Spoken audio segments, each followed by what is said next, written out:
bitter pill to swallow. Yeah. Ka, ta. Yeah. Stand with me! Let the world fly! I'll settle this! Know my soul! Let me read you a verse. The doctor was seeing.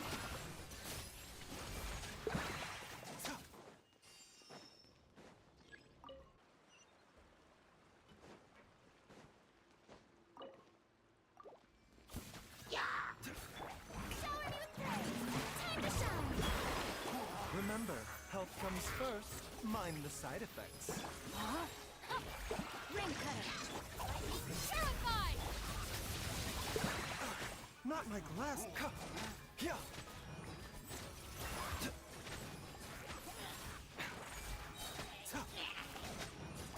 Yeah. Strike close! Our bond is strong! Rain outlines your fate. Witness it! Taking a turn for the better. I'll settle this! Lightning, echoing song!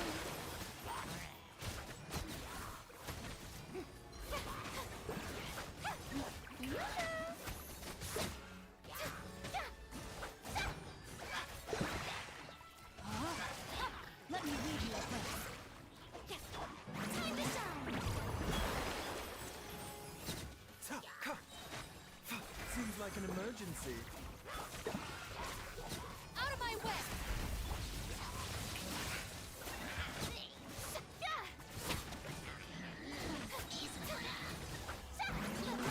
echoing song! Know my sword! Ring cutter! The doctor was seeing. Terrified! Stand with me!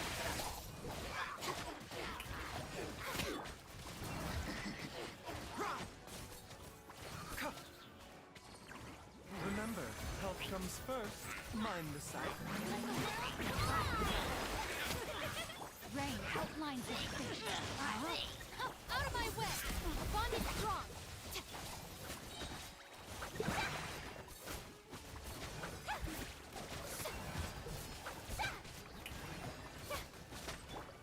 Body and mind. A bitter pill to swallow. Lightning, echoing song! Ring cutter! Seems like an emergency. Dissipate! Terrified!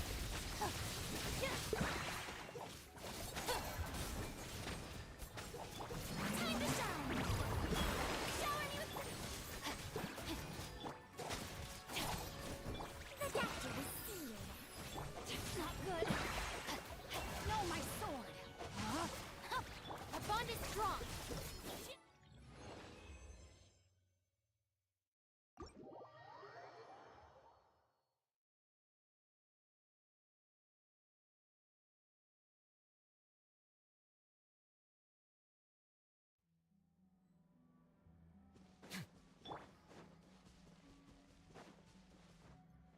Too late for regret. Want a taste of my hammer? A moment, please.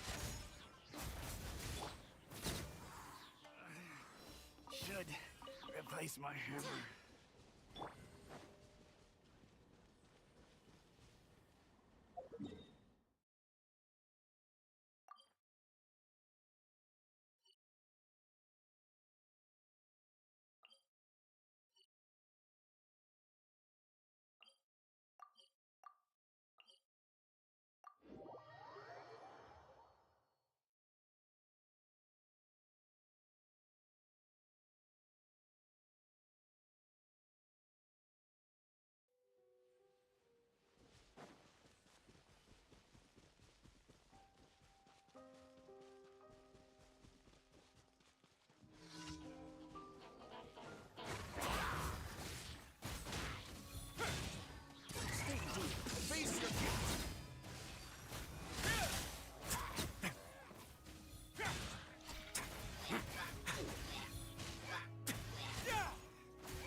shadows, guide us. Have fun with this gift. Eat this!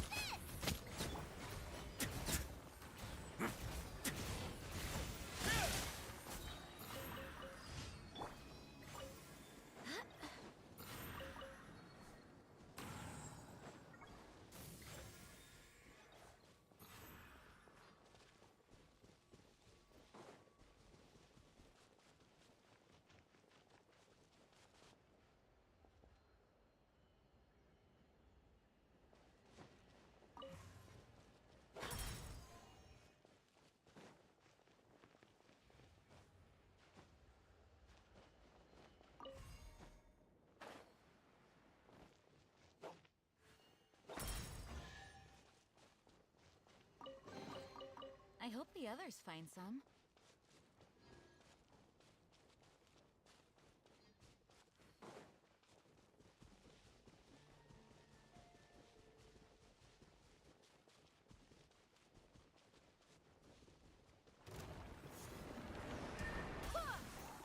Dare to mess with me?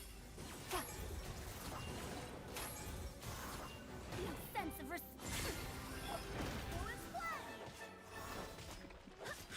Nice and spicy. A moment, please.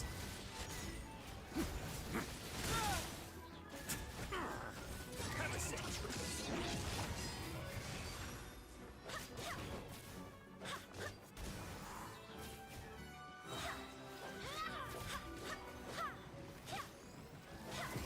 Booba, get them!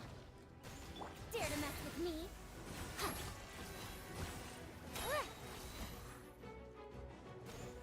Too late for regrets. Oh. What now?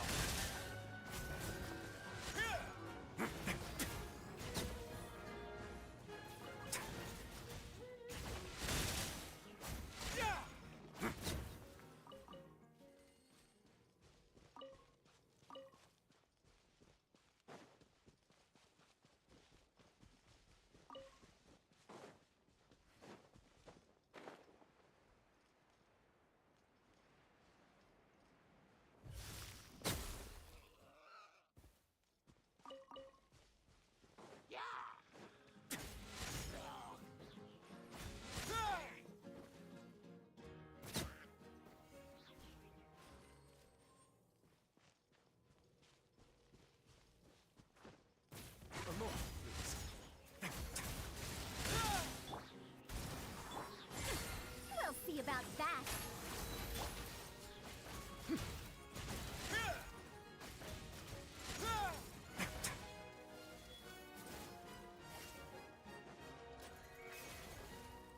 Dare to mess with me?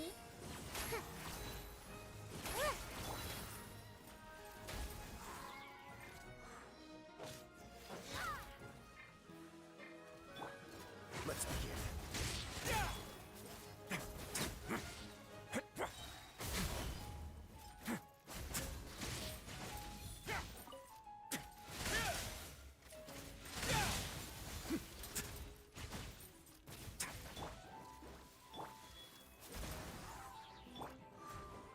Only now.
Ad Astra Abyssos.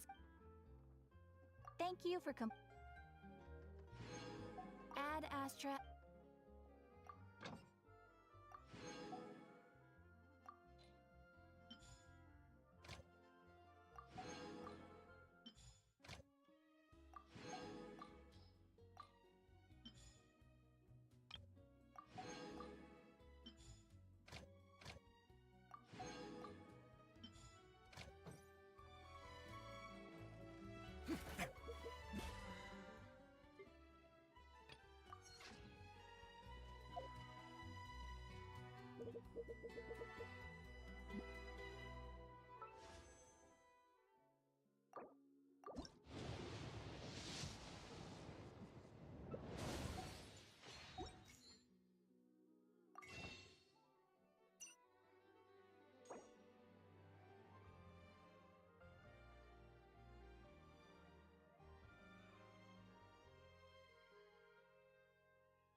Have you ever seen these stickers on my back?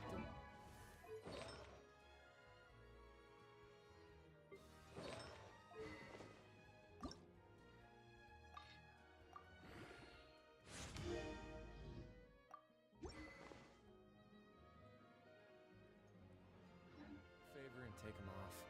Melazines like to play pranks sometimes.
We'll see about that.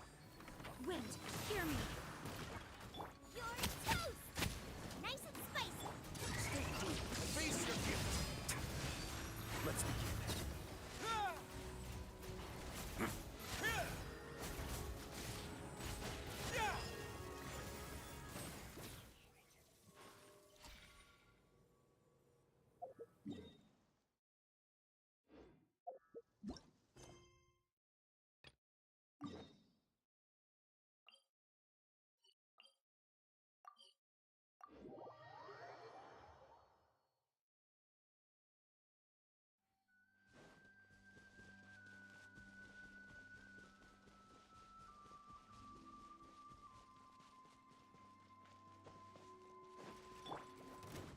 Too late for regret.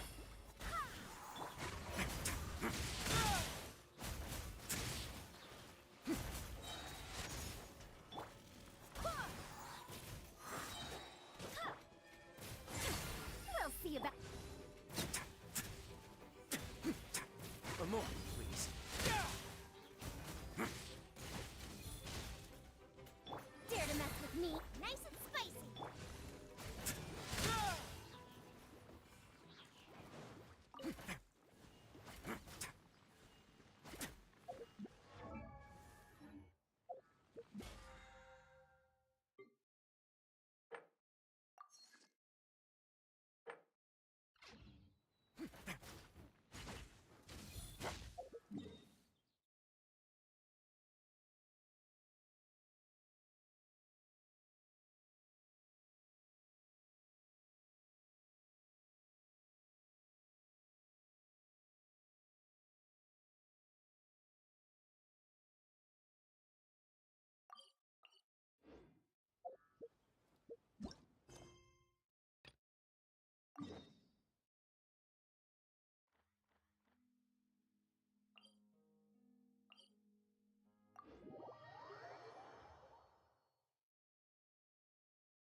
supposed to happen today? Oh, today's our big day! We're supposed to leave the Fortress of Mirapede! Come on, we've got to go complete the release procedures now!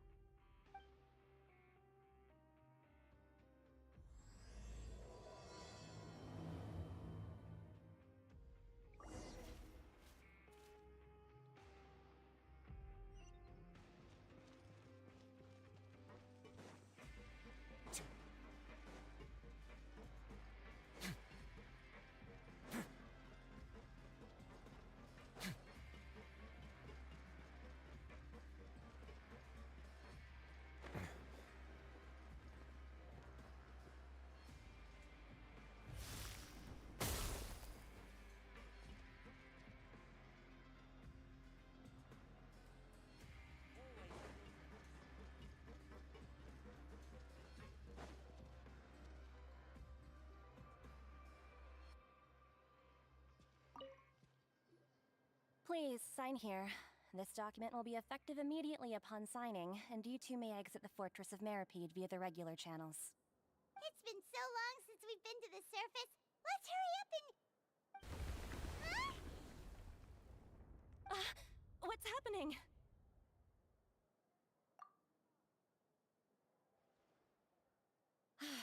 I'm fine, thanks. But I wonder what that tremor was just now. Let's go ask the Duke.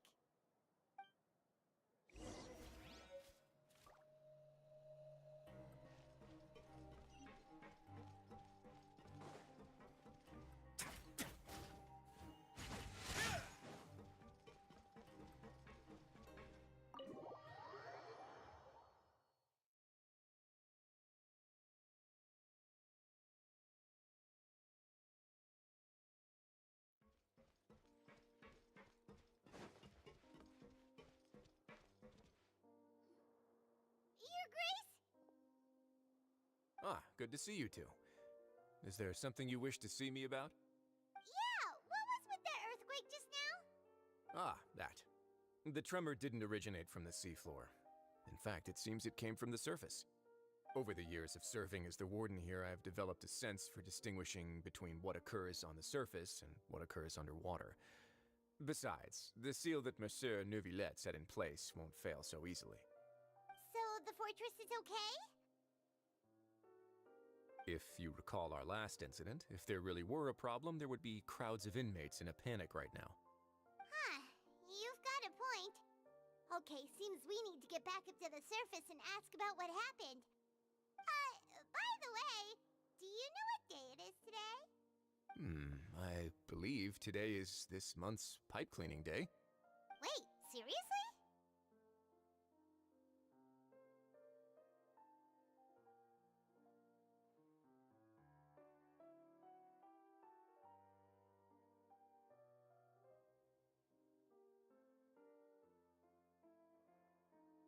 Ah, yes. Have you completed your release papers? Yep. It's you two. Are you leaving now? That's right. Today is our last day in prison. But now that Paimon says that, it doesn't feel like we were confined here. It's actually been pretty nice. Oh yeah, Paimon feels fond of this place now. Then be sure to come back and visit. I'll miss you. If you've signed the release papers, then you're free to go. The guards will escort you out. You're not going to see us off? I knew you'd ask. All right, sure. Let's go. Well, you actually agreed. No worries, you must be busy. Paimon was just joking. Ah, so you do have a polite side, I see. After being down here for so long, I imagine you must feel like you're lacking companionship. Shall I come along too? Yeah, don't worry, we'll come back to see you. Paimon really likes the cafeteria here. The chefs sure do know how to make good grub. I hope you won't be here as convicts the next time I see you. We'll do our best to stay out of trouble. Well, it seems our work in the Fortress of Mirapede is finished.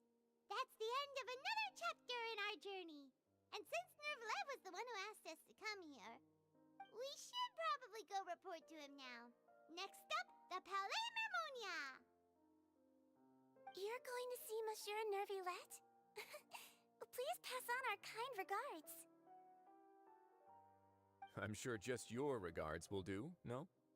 I believe it would be the polite thing to do. You're right. I've heard the Palais has been terribly busy these days.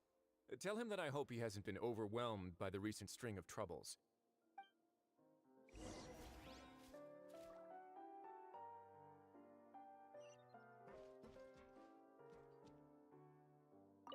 If you're concerned about things at the Palais, why don't you take some time to go up and check things out?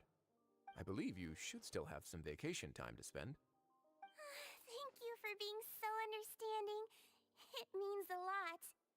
It's been some time since I've gone to the surface. I must say that I've started to miss it a little.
The Palais Mermonia sure is buzzing with activity today.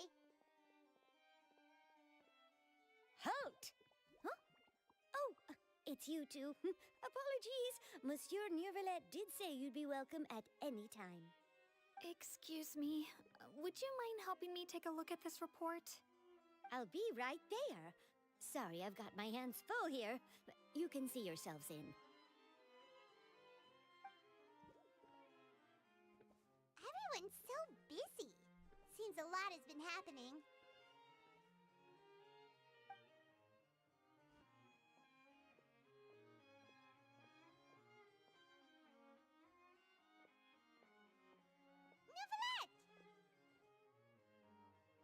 Hello.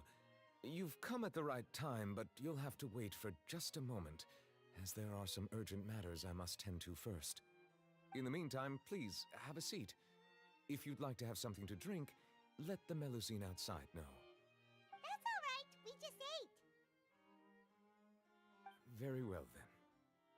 Let's take a break over there while we wait for him to finish his work.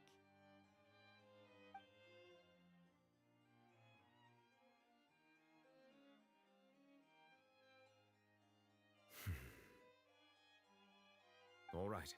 That should wrap things up for now. Are you done with your work? Yes, sorry to keep you waiting. Today should be the day you were released from the Fortress of Meripede, and it appears that you've managed to complete all the release paperwork. That's right, and we came here to see you right away.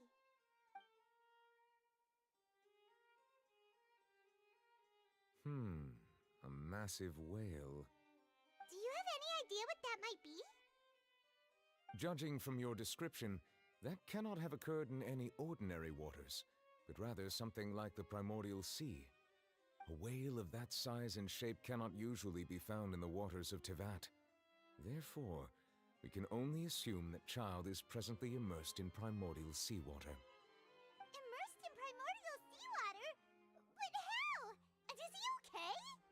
Most people wouldn't be capable of entering in the first place. I'm not completely sure how he could have gotten there myself. Yes? What is it? Ah, right! Paimon felt it too! We asked the Duke and he said it wasn't from underwater, so we figured you might know something about it. It turns out that I have just received a report about this particular matter. In fact, that's exactly what I was busy with a moment ago. The source of the tremor was here on the surface near Poisson. After the shaking stopped, the water levels in the Poisson area rose at an alarming rate. The water levels rose? Oh no! What about all the people there? Fortunately, the water levels only rose for a short period of time and have already returned to normal now. However, I still have a bad feeling about the whole phenomenon.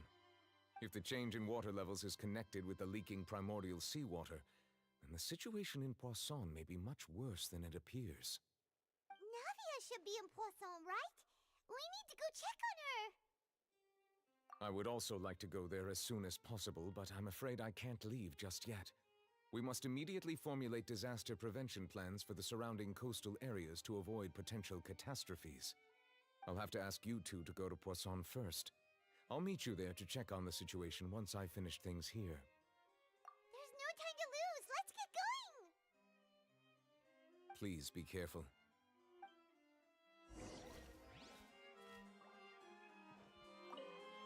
The two of you have my thanks. If you need any help, just let me know.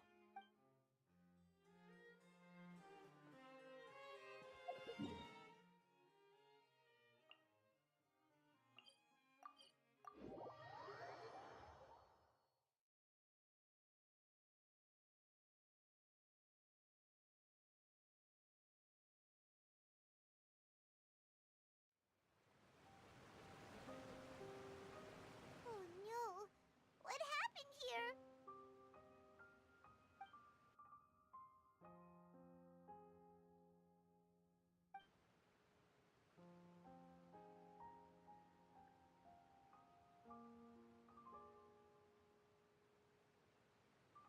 Navia should be around here, right?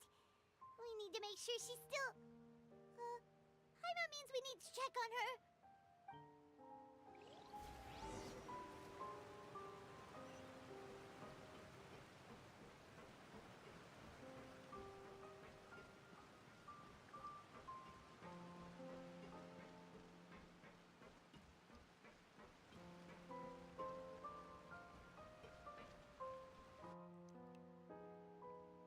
We haven't seen a single soul all the way here. Oh, this is getting scary. What will I ever do now? Look, there's someone on the roof over there. Just stay put! We're coming up! Watch your balance! All right, just hurry.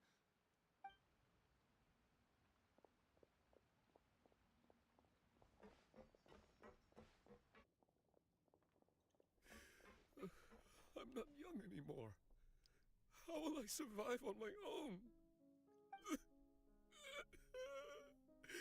My Desiree!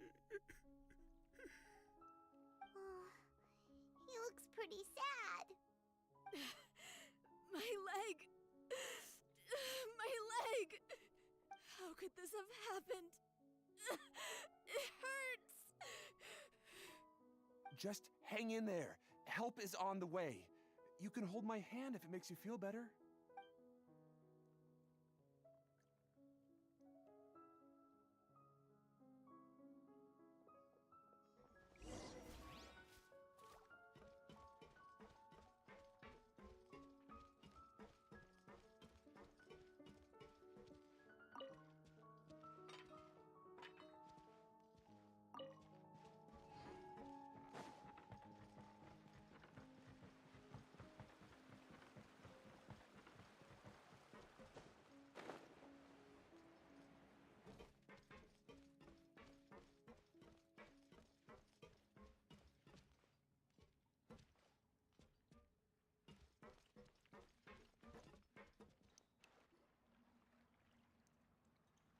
Oh, it's Navia. She's over there.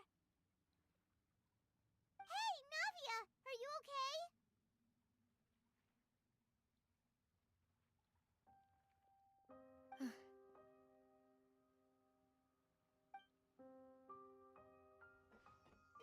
You're here. We heard there was a situation in Poisson, so we came as quickly as we could. Yes. As you can see, the water level suddenly rose. It caused quite the disturbance, in fact.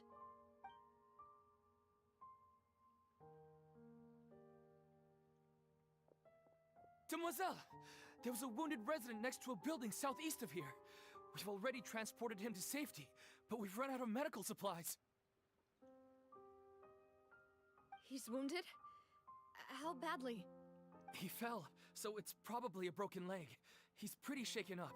When the water level rose, he desperately climbed up to the roof. Once the water receded and he saw the ground, he became terrified and eventually... He jumped down then. Find the leader of Squad 1 and tell him to take the wounded resident to see a doctor. He should know where to go. Understood. I'll take over his search and rescue mission in the meantime. All right. You'll be in charge.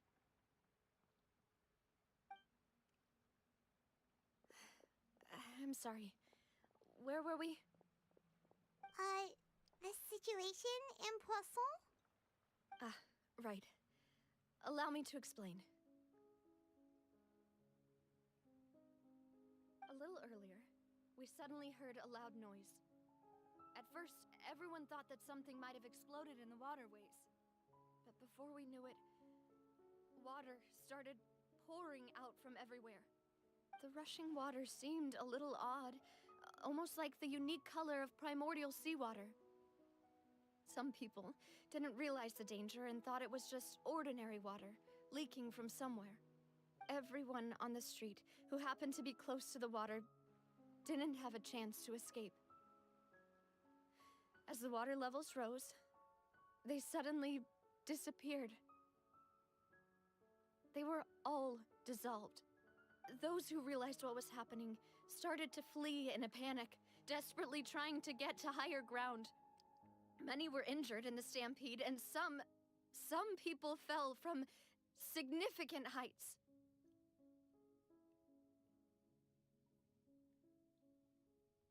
The Spina di Rosula initiated rescue operations as quickly as possible, but there have been a lot of casualties. Fortunately, the water began to recede after some time, and the chaos came to an end. The water that flooded the area contained primordial seawater, so the lower levels of Poisson are still hazardous. To ensure everyone's safety, I've asked the people there to leave as soon as possible. No one knows if this could happen again. All we can do for now is try our best to help evacuate the residents. We still haven't completed the head count, but we'll have some numbers soon. How awful. And all of this just came out of nowhere. It was quite frightening indeed. I only wish that everything that just happened was a bad dream. Is there any way we can help, Navia? Thank you for being so willing to help in a moment of crisis like this. You don't know how much it means to me. I really can't express how grateful I am.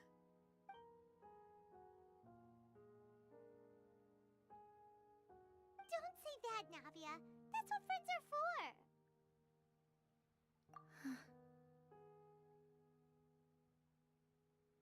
Demoiselle! We've got a situation here!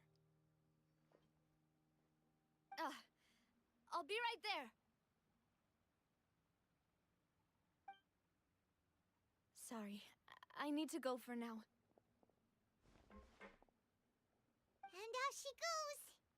Seems it might be a while before she can take a break.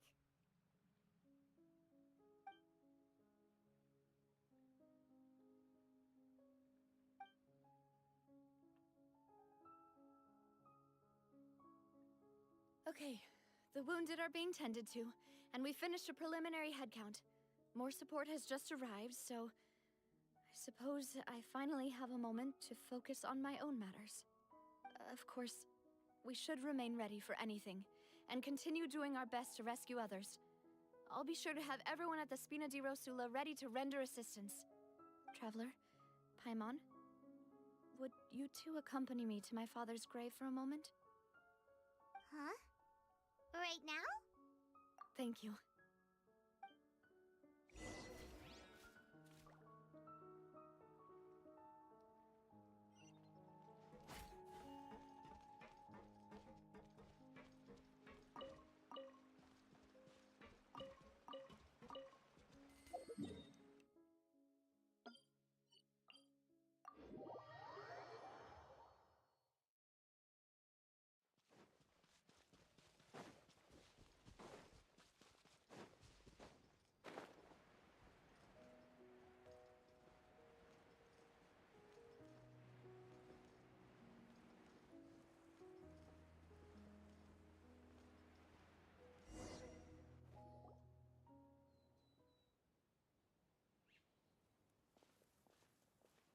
Not a lot of people here, huh? Well, given the time of day and the whole situation in Poisson, Paimon doesn't think there'd be a ton of people here visiting graves. Right. That's how things are now. The living are so exhausted that they've no strength to spare any words for the dead. Navia?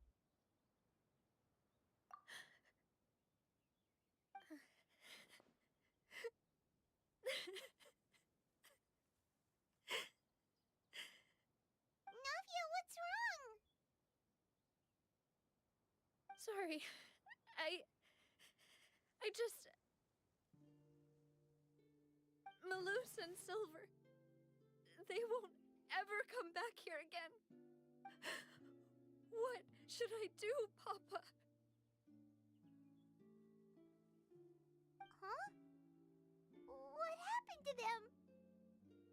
Everyone agreed on the rescue plan, but still, I was the one who initiated it. They were helping evacuate the residents, but they couldn't leave in time. And they were caught in the seawater.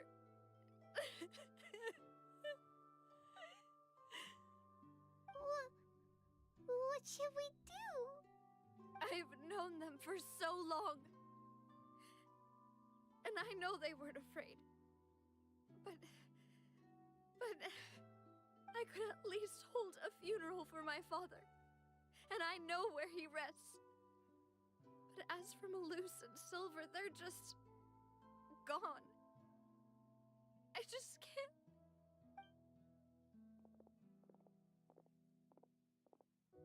Everything looks so clean after it rains. Even the gravestones. I didn't expect that you'd enjoy a glass of red wine in front of Master Callus's grave. I can understand. Besides, the scenery here isn't half bad. See, it's not just me. I always want to bring something when I visit Papa. Perhaps we might even have a picnic. He wouldn't be angry, would he? How could Master ever be upset with you, Demoiselle? Yet the cemetery is the home of those who have passed, is it not? Everyone ends up here sooner or later, no matter who you are. Buying yourself a plot in advance, are you? No need yet. But when I do, I hope you'll let me be buried beside Master Callus, Demoiselle. Hey, stop joking around. I'm quite serious. That way, it will save us both the trip to see each other whenever you visit your father's grave. That makes sense. In that case, could I be buried on his other side? After all, besides you, Demoiselle, the two of us could certainly be considered Master's closest companions, no? Personally, I believe we fill those shoes just fine. Why are you bringing this up all of a sudden? Seriously. All right. I'll remember your requests. But I'd really prefer not to talk about this stuff. And what do you mean by saving me a trip? I'd make the journey even if I had to visit you two somewhere else. I'd promised to let them rest in peace here. But here I am breaking that promise. I'm sorry for letting you see me in a mess like this. I don't usually cry, really. Paimon doesn't know how to help you feel better. But, well, she understands how you feel. I had always thought I could make my wishes come true. But now that I think about it, that never solely relied on me. Many things can only be accomplished with someone else's help.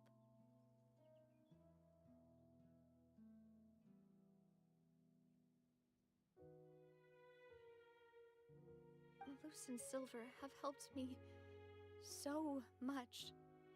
But by contrast, I could do nothing for them. I'm so sorry. You can spend as much time as you need here, Navia. We'll stay with you.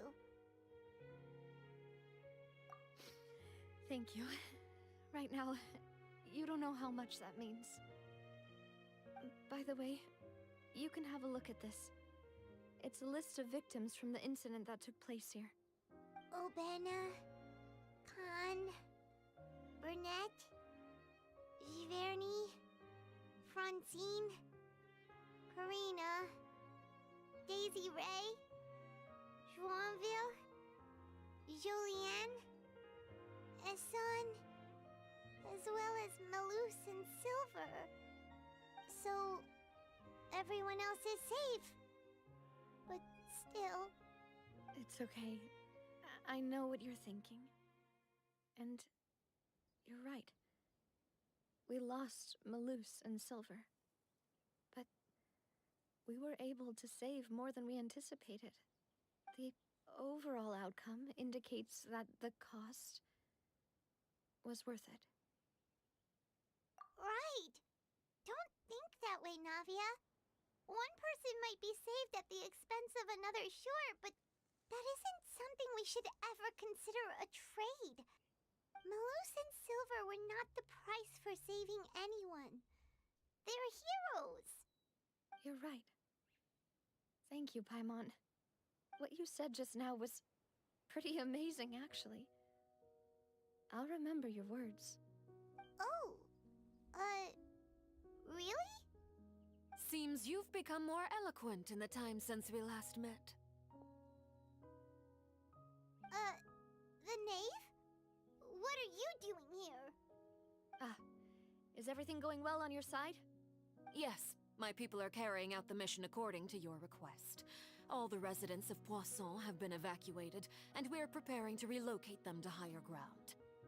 As for these supplies, we have everything taken care of. There is no need to worry. Thank you very much. Wait, do you two know each other? We just met recently. Right, Miss Navia? Usually, I would call this a coincidental encounter. But that doesn't quite fit this time. Besides, it never even crossed my mind that a Fatui Harbinger would come looking for me. Thanks to the Knave, Spina di Rosula received generous support from the Fatui, which allowed us to complete the rescue and evacuation work so quickly. Mutual aid is essential to fostering positive developments. We were already in the area, in any case, so it was nothing. That said, I must say that you're a lot sharper than you let on. I'm sure you understand what I mean. I apologize for all the ways in which I tested you previously. We've never worked with a Fatui before, and it's extremely important for us to know who we're working with. My subordinates have reported that Fatui soldiers have been observing water levels and taking head counts in various locations. I hear that they've also prepared a large amount of emergency supplies. I'm quite surprised. This is nothing to brag about, nor do I intend to.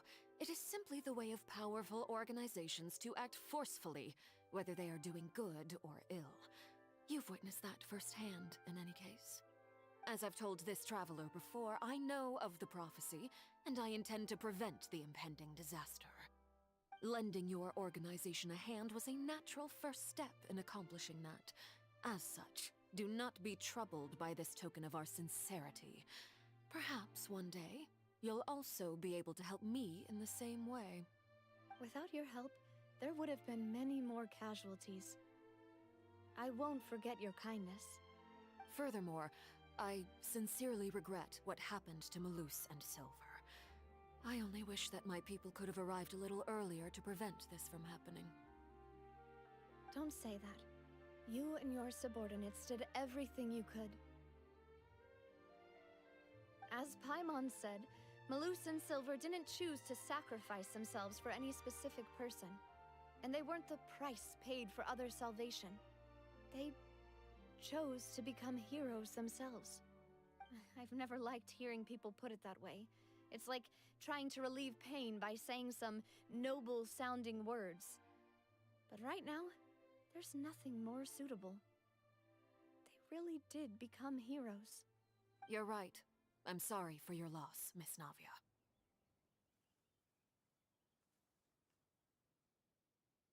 Water is life to Fontaine's people, and it also spells disaster.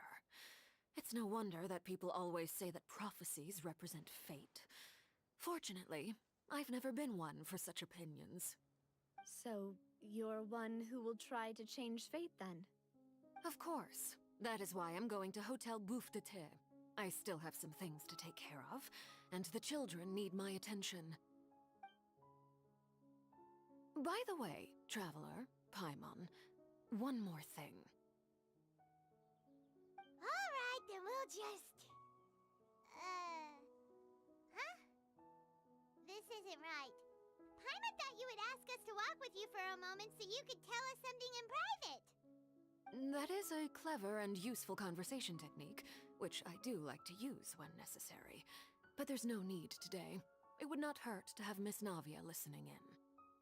Traveler, I'm sure you remember that I said we could work together when we had the chance. You and I both know that there may be issues with the Primordial Sea. Previously, it was the Fortress of Meripede's sluice gate, and this time it was the water levels in Poisson. These are both signals. Indeed.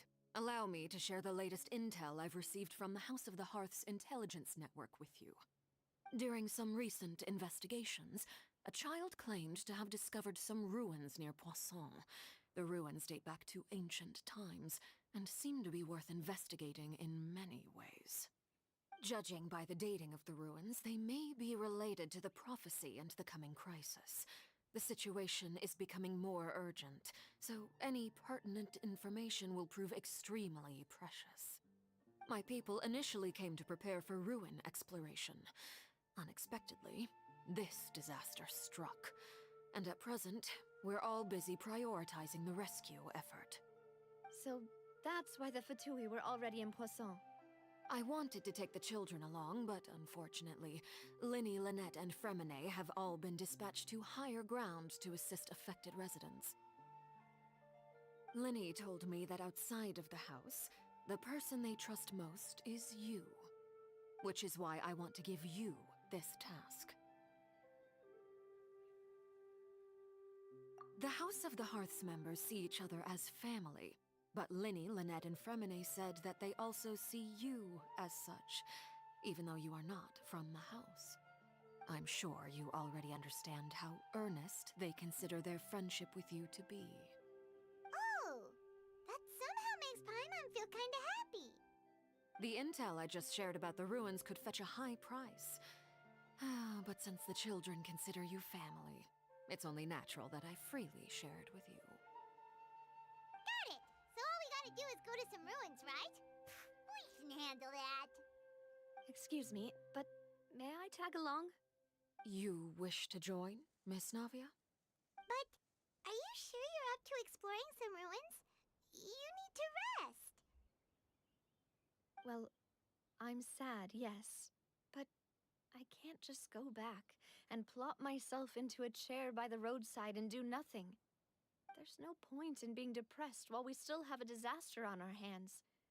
As my father's successor, I must live up to the hopes he had in me. Besides, I'm also doing this for myself. I need something, a distraction, to keep my mind off Malus and Silver.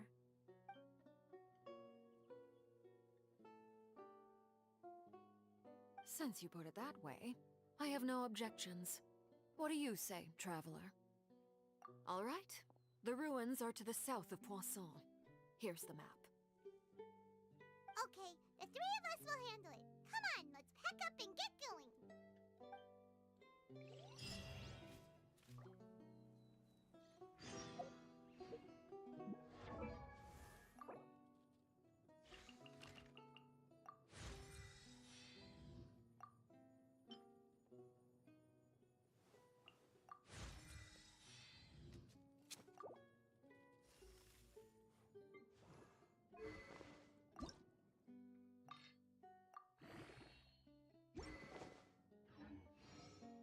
I once considered keeping some pets in my office, but soon gave up on the idea. It's just not right to keep small animals where they won't be able to see the sun.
these the ruins the knave was talking about?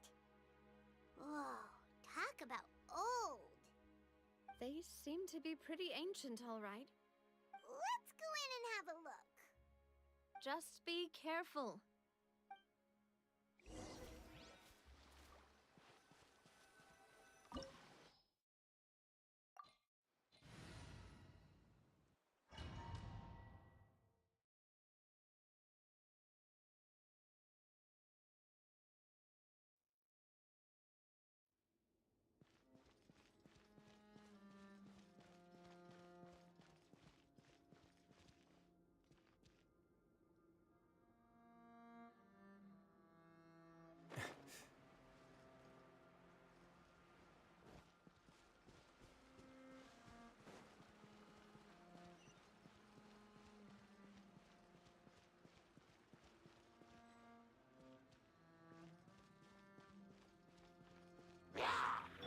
Swear by my sword!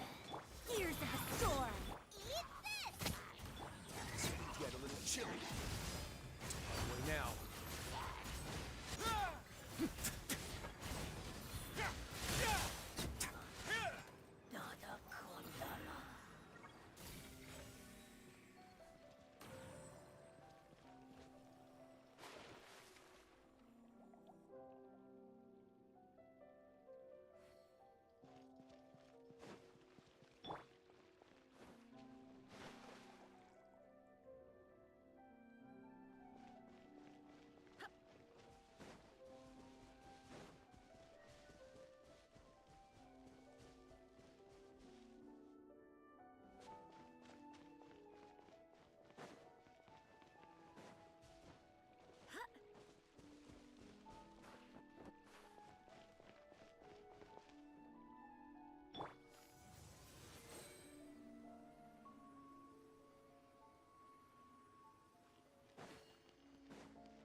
This place has also been contaminated by primordial seawater.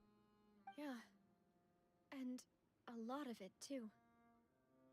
A Fontainian would most likely dissolve the moment they fell in. Right! You can't go down if there's primordial seawater. It's too dangerous, and it won't be any help for you to just stay here. Don't get by my wrong. We're not saying you're useless. It's just that... No, you're right. I can't do anything in this situation.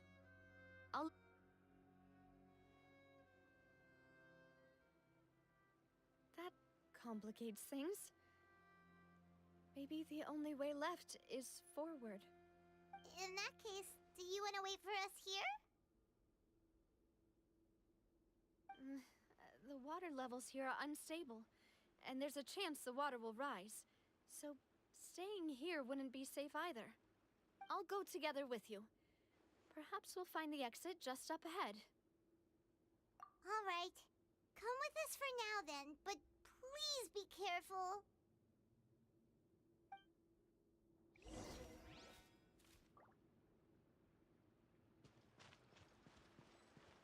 Oh no, it's a dead end! Let's try climbing over from the side.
demoiselle. Huh? Demoiselle, what are you doing here by yourself? Would you be standing here till dark if I hadn't come to get you?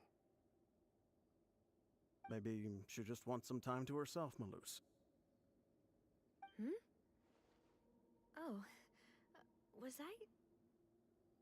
I sleeping? Yes, it would appear so. I must be tired. That's quite possible. However, you were the one that suggested we go out for a walk. Oh, right. I nearly forgot. It must have slipped my mind when I dozed off. I haven't had a nap today yet. Have I? This is a familiar feeling, yet something's a little strange. Is something the matter, demoiselle? Oh, no. No, I'm fine. I was just trying to recall why we came out for a walk. Do you remember Mr. Giverny?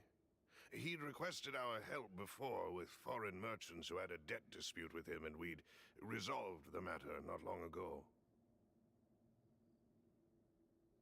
We were headed to see how things were going with him at the moment. Ah, right. Yes. I remember now. Oh, Miss Navia. Ah, Mr. Malus, and Mr. Silver, too. It's good to see all of you. How have you been? I've been great. Thanks to your help, those bothersome merchants finally realized that I wasn't the one they were looking for. Why, I wasn't even the guarantor for that person. They were knocking at my door day and night. Even my neighbor, Obina, was getting fed up with them. Sometimes force is required to calm someone down and get them to listen to what you have to say. That's right. Oh, by the way, Burnett, what was it that you wanted to give to Miss Navia again? Oh, yes. One moment, I have it right here. Miss Navia, these are some flower seeds that I prepared. Please take them. They're a very good variety, and they'll become very big and beautiful once they bloom. I don't know what we would have done without your help, so this is a little token of our appreciation. I hope you won't refuse. Ah, did you cultivate them yourself? Thank you so much. I'll certainly take them. Malus, we do still have some empty flower pots at home, right? Why, we can have as many pots as you'd like, demoiselle. Perfect. In that case, we'll swap out some of the decorative plants for some of Mrs. Burnett's flowers. Very well. Wait. Something seems to be off here. Excuse me, madam. If I'm not mistaken, your name is Burnett, correct? That's right. Is something wrong? No, it's nothing. This is the first time we've ever met, but your name seemed familiar to me. I must have heard it when I was discussing things with your husband previously. I've heard this name before. Sometime recently, I'm sure of it. And why are there so few people around here? Where did everyone go? We must mind the time, demoiselle. We still have important things to attend to today. Huh?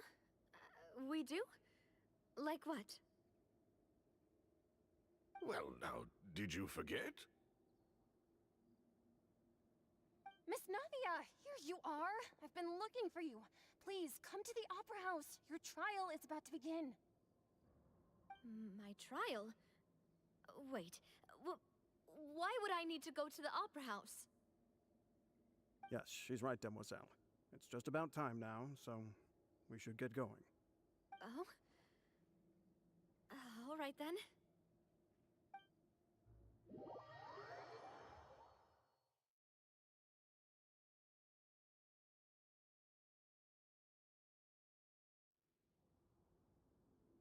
Look, it's Navia!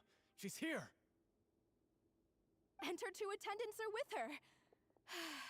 Goodness, everyone's finally here. sure are a lot of people here to see the trial. And they all seem to be oddly excited about something. I even know some of these people. Karina, Desiree, Joyville, Jolien, Essen. Why are so many people here? And why do I have no recollection of this case? And as for the judge... huh? Where's Monsieur Neuvillette? Please sit in the defendant's seat. Don't worry, Silver and I shall accompany you. All right. But are you sure you can stand behind me? Typically, it wouldn't be allowed, but today is an exception.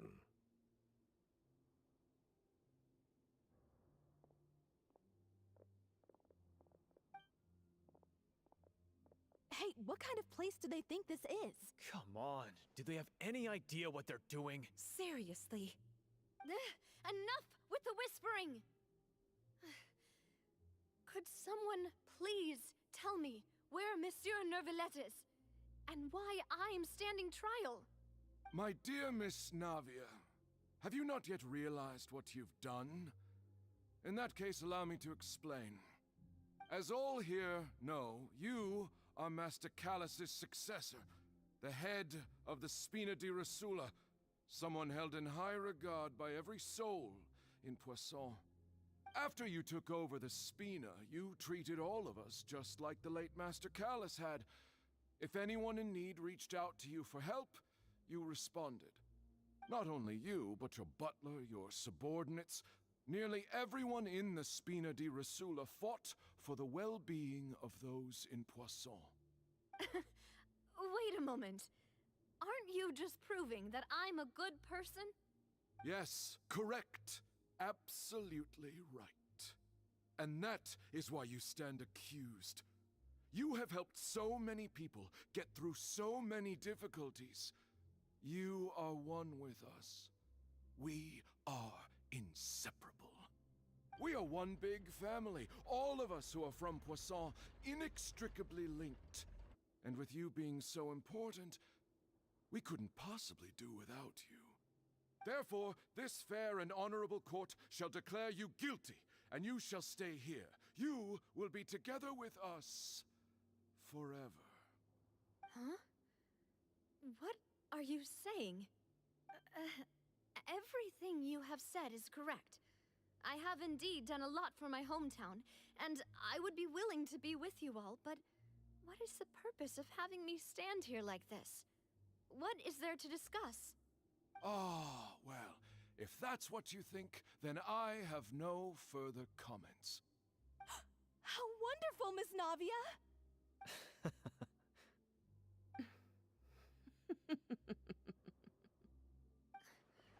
I know all these people. Why are they laughing? I seem to remember now. Yes, I get it. This trial is... Wait just a moment. This isn't right! Melus? What was that, Mr. Melus? Our conclusion is very clear and unanimous. Let the court judge her now. She's guilty! Stay here, Navia! You're one of us! Demoiselle, don't admit guilt. This trial means to keep you here forever. I wish to exercise my right to defend Our Lady. Mr. Joinville, you only know of Navia's goodness, but nothing of her utterly independent mind. She was born a free and independent spirit. She has never been tied down by anything. Indeed, even the death of Master Callus couldn't stop her. Her actions cannot serve as proof that she identifies herself as part of any group. She merely acted as an individual, extending her hand to help others. Please do not mistake her actions as being otherwise. Really? As an individual, you say? Don't forget, we are all Fontainians here. This is the nation of justice, the nation of Hydro! Even if Miss Navia only voluntarily rendered her assistance, that doesn't change the fact that her beautiful soul must return to everyone. Water accepts all, blends with all. It will surely accept her kindness. Everything is measured here in the nation of Hydro, and in the end, everyone shall meld together. Thus, when a unanimous opinion emerges, that opinion represents justice. Now I speak for everyone. Our opinion is consistent. Navia should stay. We and Navia are one. And you would call this justice? Preposterous. You are merely jealous that Demoiselle still has a chance to exist as an individual. Have you forgotten how much you all once longed to become individuals, to become independent? Do you mean to defy our justice? If your justice is flawed, then why should we acknowledge it? As you said, we can also have our own justice. Silver and I shall defend Demoiselle. And that is how we will enforce justice. Ugh, my head... It hurts. Demoiselle. Silver, it hurts. My head is spinning. All I can see is stars swirling in front of me. I remember now. Everything that seemed odd from the very beginning.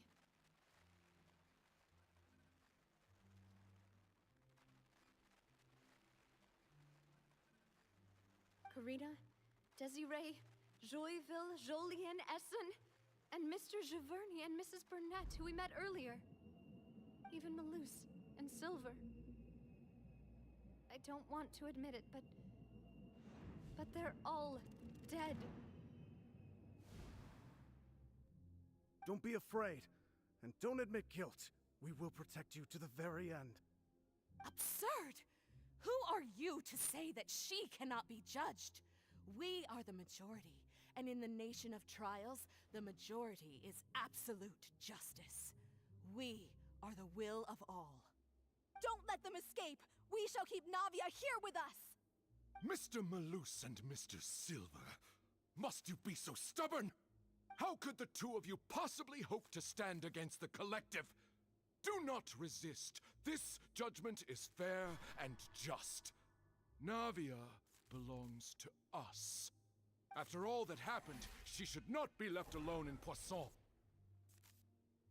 What are you saying? No more excuses! She says we're jealous. Jealous? How could she possibly be an independent individual? What's with these people? Who's jealous of her? She belongs to us! Miss Navia, she... Silence! That's...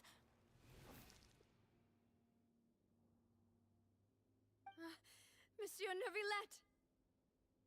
Such commotion is prohibited in the court. The accusations you just presented are nonsense and cannot constitute a proper trial. The court will adjourn for the rest of the day. In this, I shall hear no objections from any unauthorized party. Our thanks, Monsieur Neuvillette. Please leave with me, Miss Navia, while there is still time. But... Go on now, Demoiselle. This is your only chance to leave this place. What, can't bear to leave us behind or something? Malus. My apologies. I couldn't resist making one little joke once I realized that this shall be our last goodbye. Malus... Silver...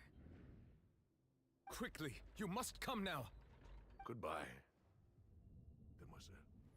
Farewell.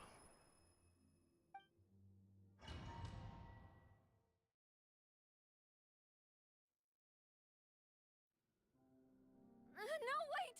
Just a second! Navia? You're awake. Good.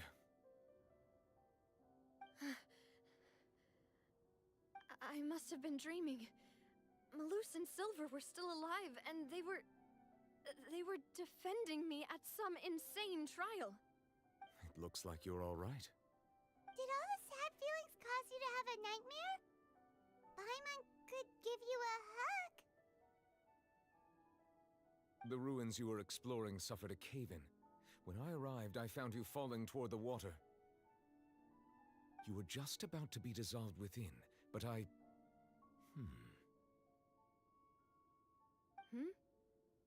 What is it? I think I saw 2 Oceanids protecting you. It was only for a moment, perhaps even a fraction of a second, but they gave me the chance to retrieve you. Were it not for their intervention, I would not have been able to rescue you before your consciousness dissipated.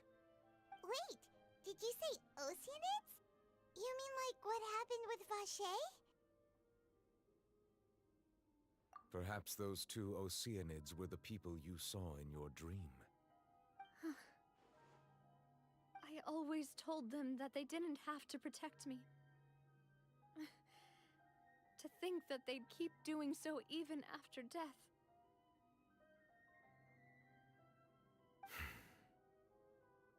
Please come with me.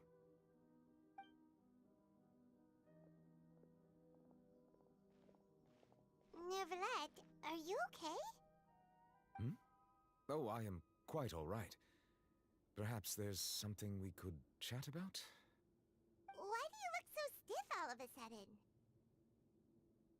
Oh, Paimon knows. You're the type who feels awkward when there's nothing to talk about, right? I merely thought that we should give Navia some time to herself. Huh? Why didn't you just say so then? Don't you think it's even more awkward to call us over like this and then have nothing to talk about? I suppose so.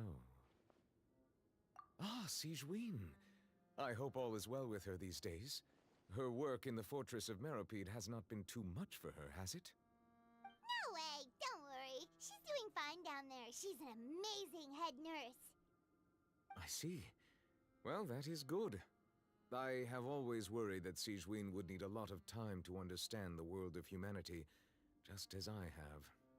Oh, and the Duke also says hi. Even though Sigewinne made him do that. He hopes that you haven't been overwhelmed by all that's happened lately. Thank you. I have indeed been busy lately, and I also hope that everything is going well in the Fortress of Meropide. He still doesn't know what to talk about. Let's chat about something else then.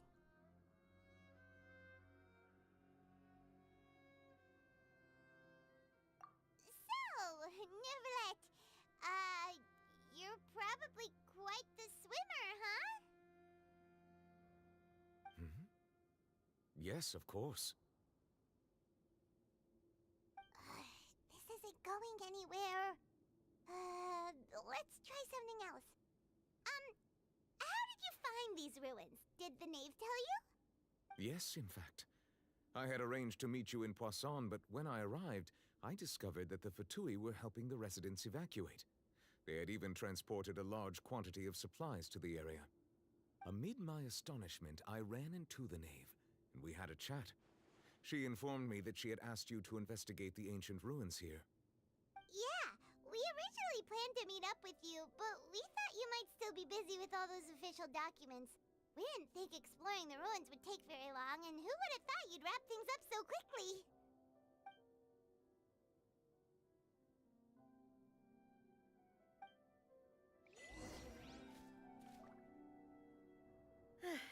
I'm sorry to have kept you all waiting like that. I'm feeling much better now. I guess we should get going again. Will you come with us, Monsieur Neuvillette? Yes, if you wouldn't mind my company. All right! Another one joins the party! Let's get going then!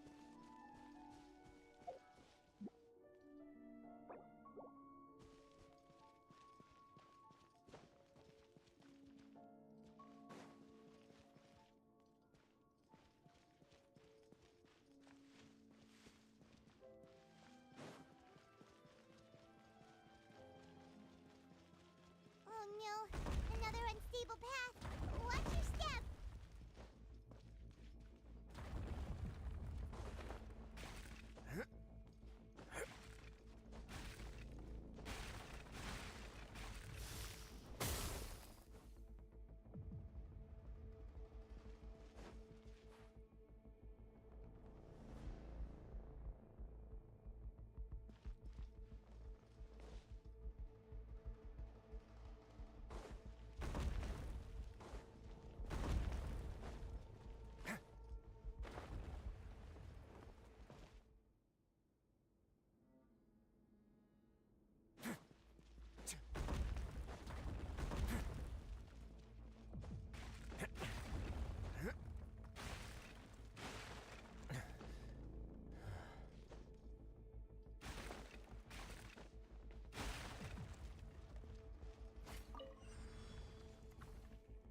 Instead of going big, guess I'm going home.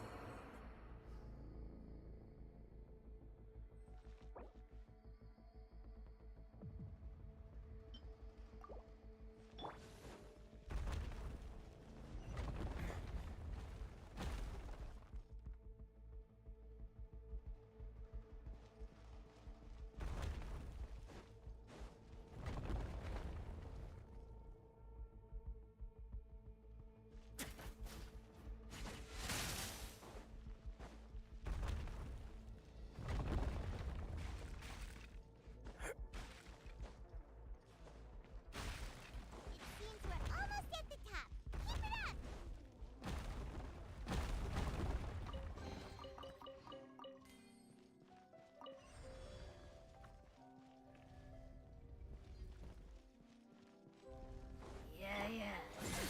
We'll see about that.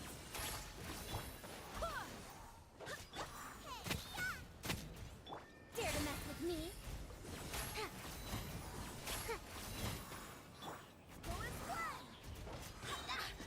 Have fun with this, yeah? Wait, hear me.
Looks like we've reached the end.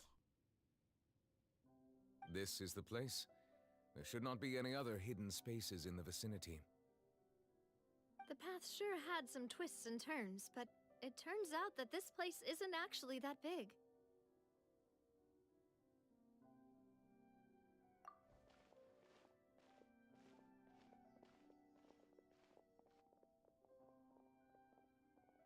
Stone slates. It seems like they were put here as an offering. Could we take them down and have a look? Perhaps we should just leave them be for now.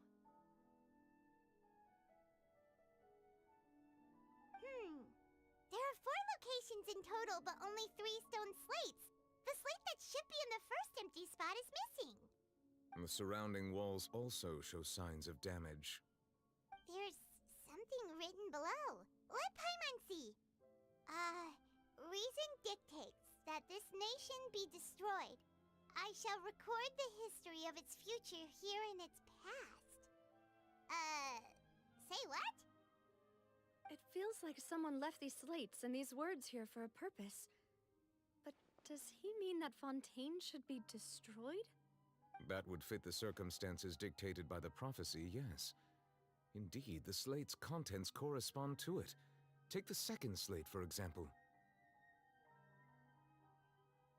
There's a person kneeling here. She seems so dedicated. And there's a whole bunch of other people behind her doing the same. She's facing this... what is this? Some kind of island in the sky? And is that Lady Farina in the third image? Did the Hydro Archon fall into the water? And is that a ring of people around her? Paimon doesn't quite get it. Are they all in the water? The fourth image. I know this one. This exactly matches the content of the prophecy. The people will all be dissolved into the waters, and only the Hydro Archon will remain, weeping on her throne.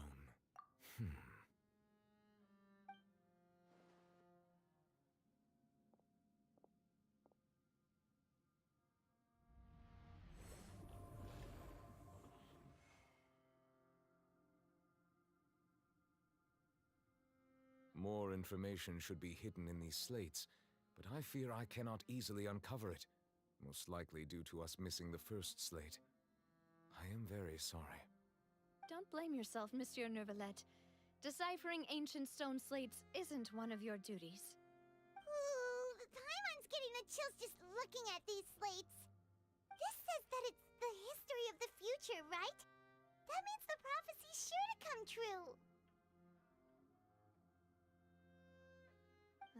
I really hope it doesn't mean that.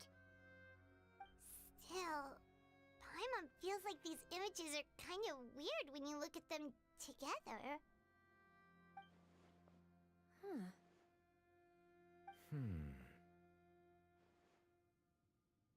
Fourth, the waters drowning Fontaine come before the third, where the Hydro Archon herself falls into the water? And yet the order is reversed here.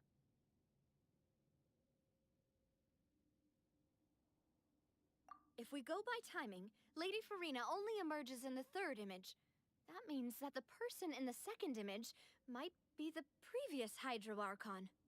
Egeria, then. I had never met her, but her appearance here does match the records. The previous Archon kneeling before the floating island in the skies, as if confessing a sin. Did she herself commit that sin? And if not, why would she be in such a posture? Also, I'm still wondering why these ancient stone slates are here at all. Judging from their contents, could this place be the origin of the prophecy?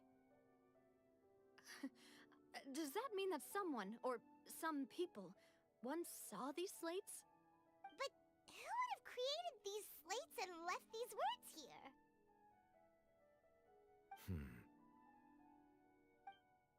It seems that any further clues will have to come from Farina. In that case, there's no time to lose. There's nothing else to be gained here, so let's head back first. Yeah, we better get somewhere safe for now.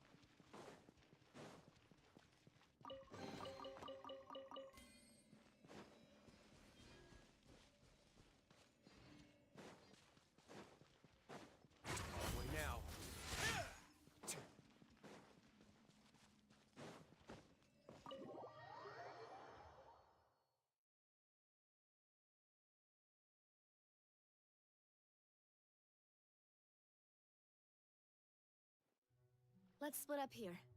I'm going to check on what's happening with the Spina. You know how it is. There's some things you just need to be there for yourself. You still have energy for that, Navia?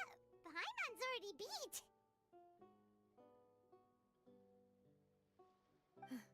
Just head back to the Fleuve Cendre and have a rest then. Thanks for keeping me company all this time. I'll depart as well. Thanks for your hard work today. Rest well, everyone. Traveler, I will go talk to Farina tomorrow morning to ask about the stone slates. I'm sure that you're concerned about this matter as well. If you have time, drop by my office. I will share the results of our discussion with you. Are you really gonna talk to her about this directly? Will that be a problem? Paimon's getting a little scared now that it's come to this. She has long been harboring secrets and will not give them up easily, which makes it all the more my duty to ensure that she understands the present situation. Alright, we'll leave it in your hands then. You're probably the best person to talk to her anyway. I will be carefully considering my words tonight. Traveler, Paimon, our safe house at the Flivsandra is always open to you, as ever. So please don't think you're an imposition. All right. I'll be on my way then.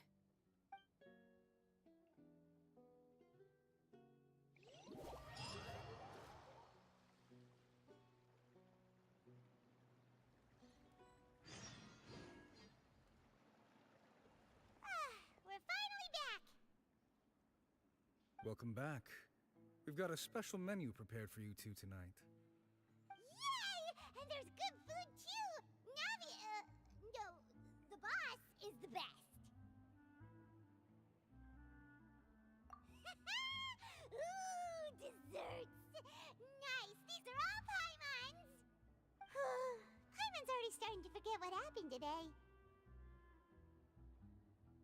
Oh, that voice. Is that who I think it is? Huh? It's you two. What are you doing in Fontaine?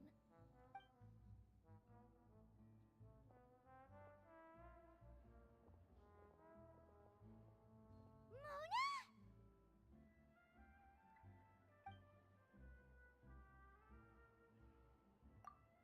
Seriously, nobody just uses a scry glass whenever they've got time to just see who they'll meet on the road. Still, we didn't expect to see you here. Wait, you're not a Fontainian, are you, Mona? Well, I have some business to attend to here, so I booked a hotel in the city. I was just out for a stroll when I bumped into you. Quite unexpectedly, if I might add. Why did you think I was from Fontaine, though? Is that because Magistus doesn't sound much like a Mondstadter surname? Yeah, let's go with that. Well, I used to have my own surname, which was, well, some other thing. Either way, the old hag told me when she took me as her disciple that the first step to being a great astrologist's pupil was to change that name. There was nothing for it, really. She really is amazing at astrology, so I changed my name to what it is now according to her wishes. To my surprise, however, Magistus is not the name of some ancient house or clan. It isn't? Nope. Although it is used by us in place of surnames, it generally just means great. Wow! Imagine including a boast in your name. Wait, are you gonna have to put that into your genealogy as well? I reckon so.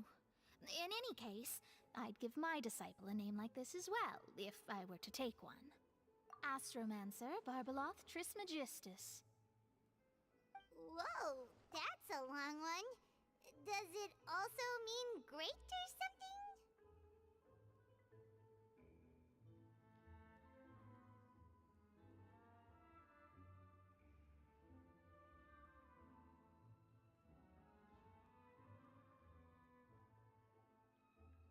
My name means Mona the Great Astrologist. As for the old hag, hers is, in plain speech, the thrice-as-great Scholar of the Stars. Just take it as a title specific to astrologists. Thrice as great? That's so petty. I know, right? That's just how she is. She used to call herself Magistus, actually, but when she took me in, she changed her name to Trismegistus. Talk about excessive. Magistus is thus the calling card of our school, so to speak, which makes it about the same as a surname. It's all right if you don't get it. You can look into it further should you need to study astrology more deeply. That sounds terrible! But anyway, you're not Fontainian, are you, Mona? You're from Mondstadt, right? Well, I was born in Mondstadt, yes. My parents migrated to Dornman Port, and I traveled with the old hag for a while, after which I settled down in Mondstadt City. Oh, that's a good thing then. At least we know you won't be dissolved by Fontaine's waters. Speaking of that, I'm sure you're aware that a bunch of things have happened here in Fontaine, right? I know you're not a local, but I'd avoid getting too close to any water that looks strange all the same. There's something ominous about it. Well, the water, I mean. That was the main reason, yes. Just a while back, the Steambird invited me to take part in a panel and speak about the circulation of the prophecy as an astrologist. The invitation was sent quite early on. I don't think anyone expected Fontaine to be in this much trouble. What do you make of that prophecy, Mona? Just tell us what you think as an astrologist. Your word would go a long way to make things more certain and less scary. What I can tell you is that I'm an astrologist, and that this prophecy concerns the fate of Fontaine, even that of Ultivat. Ascertaining this is akin to reading the fortune of the whole world. I'm afraid that this is not something that just anyone can do. If I could do it, you would no longer call me an astrologist, but a visionary. But on the flip side, the prophecy is so huge and powerful that it must surely come from a powerful visionary. Its contents involve the fate of the world. Disregarding it would be a mistake. A visionary? Sounds really powerful and all, but does such a person really exist? Of course. The old hag could do it, and I'd bet there are others amongst those Hexenzirkel colleagues of hers who could do something similar.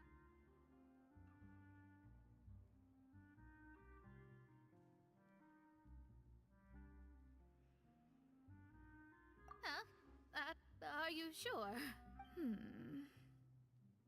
All right, I'll help you. It isn't often that I see you with such a serious look on your face. I'll tell you once I hear back from her. Thanks, Mona! You're amazing as always! Oh, well, this is something only I can do after all. So yes, your praises are quite welcome. That's the greatest of astrologists for you! Of all the people we know, you know the star's the best! Indeed, indeed. That's the spirit. Oh, sorry. I came to see what all the commotion was about. If there's anything you need, do not hesitate to inform the Spina di Rosula. Oh, whoops. Guess we were getting a little too carried away there. Well, I'll go tend to my own business now. If I receive any news, I'll be sure to come find you two again. And there she goes, quick as rushing water. And here we are with the Spina guy giving us suspicious looks. Right, but we were able to recruit Mona's help, didn't we? Our Fontainian friends will thank us someday.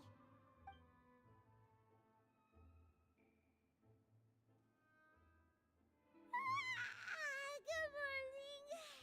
To be honest, Paimon's still feeling kind of sleepy. But it's time to get up, traveler. We agreed to go see Neuvillette, so let's pack it up and get going.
No objections.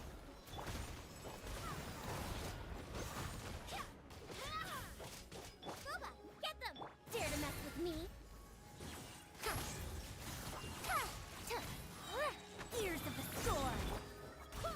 Barbados, guide us.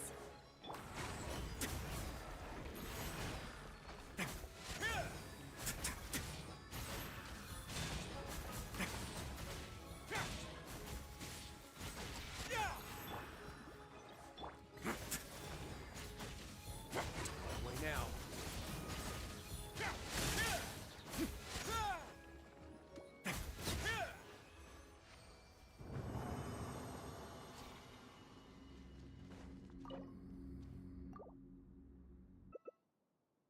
On it.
I finished serving my sentence long ago, so there's nothing stopping me from taking an occasional breather in the overworld as a free citizen. There's no need to worry. The Fortress of Meripede doesn't currently have any problems so big as to require my round-the-clock presence to operate effectively.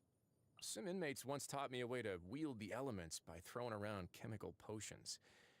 I guess whoever's in charge of handing out visions doesn't care too much about a little rule-bending.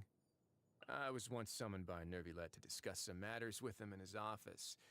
When I approached the Palais Mermonia, I saw him standing by the road, completely drenched in the rain. I held out an umbrella for him, and, well, he thanked me politely. His expression was a little distressed, I guess. I can only assume that I had disturbed him in the middle of something. Miss Farina displayed a severe lack of interest in my trial and excused herself early, probably because I pleaded guilty to all charges as soon as they were announced. Disappointing the Hydro Archon is a big deal, so suppose I got no choice but to keep gifting her copious amounts of the highest quality tea. Sigewinne, the head nurse, possesses all the virtues associated with the medical profession and genuinely cares for the well-being of everyone around her. She seems to have picked up some bad habits from me, though, like frequently betting with her Melazine friends over who'd be able to put more stickers on my belongings. Huh? No. Not actually bothered by it. Clorinde is the best champion duelist you can find. Her combat prowess is already the stuff of legend. I've never fought her myself, but that's because there's never been a need for it. I'll admit that when I removed the House of the Heart's spies in the underworld, that was kind of an intentional provocation to the Fatui. But their only response was to send down a bunch of children. Was it because they truly saw those kids as disposable, or because they knew I wouldn't have it in me to let them come to serious harm?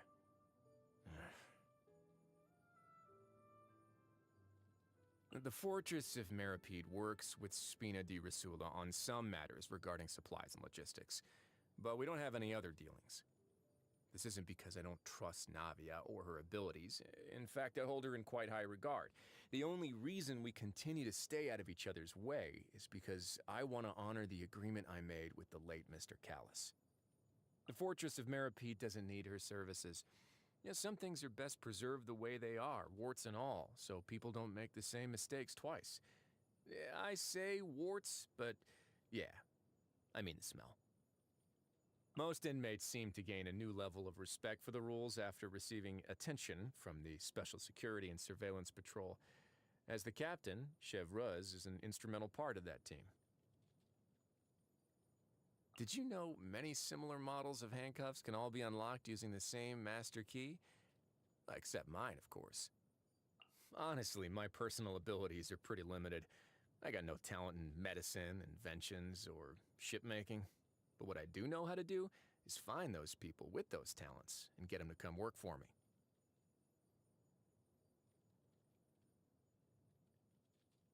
While I do possess some stereotypical Fontainian looks, when you're an orphan, you can never really be sure where you're from.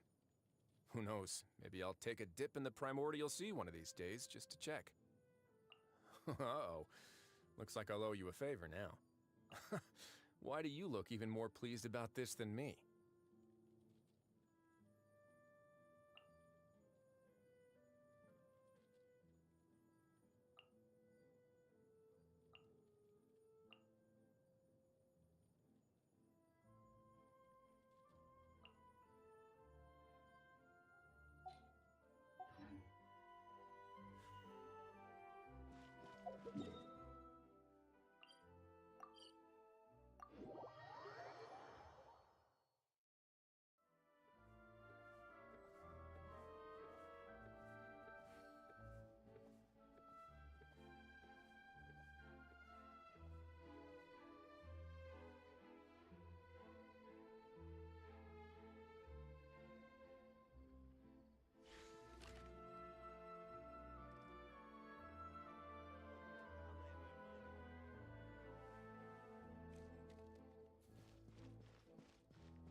You're here!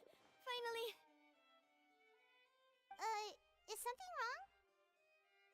Monsieur Neurvalette and Lady Farina, they seem to have gotten into a dispute. Please go see for yourself.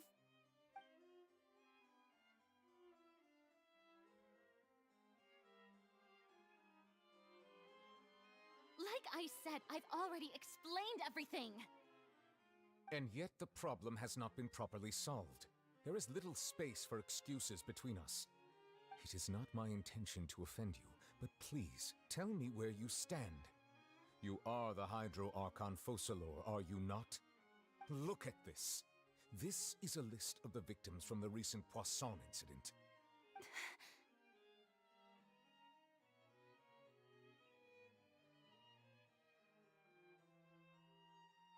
You mean they're all...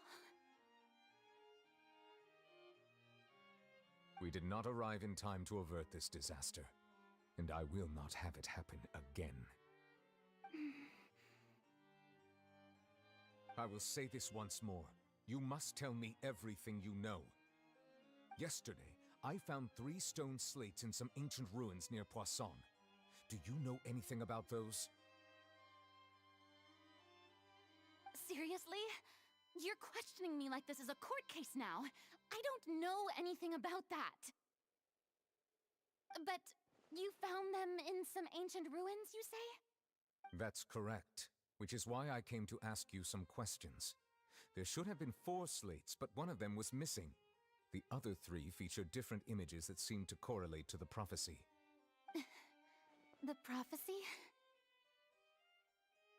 The second of these slates depicts the previous Hydro Archon Egeria kneeling before a floating island in the sky, as if confessing something.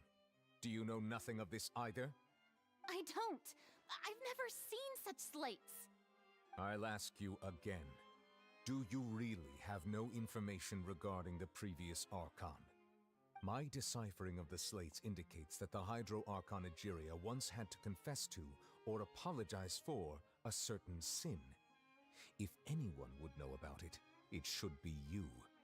All gods don't have the same secrets, you know. She was herself and I'm me. Is it really so strange that I know nothing? I understand your concerns, but I'm sorry. I just don't have anything to tell you. Forgive me for saying this now, Lady Farina, but I have long known of your various secret investigations into certain matters. There are several indications that you have been investigating the prophecy on the sly. This is not strange in itself, considering that you are the Hydro Archon. But it is strange that you should also claim to not know any of Egeria's secrets, as well as do nothing following your inquiries. You have never been as superficial as you have presented yourself to be, nor are you a fool. And yet, your behavior is very inconsistent.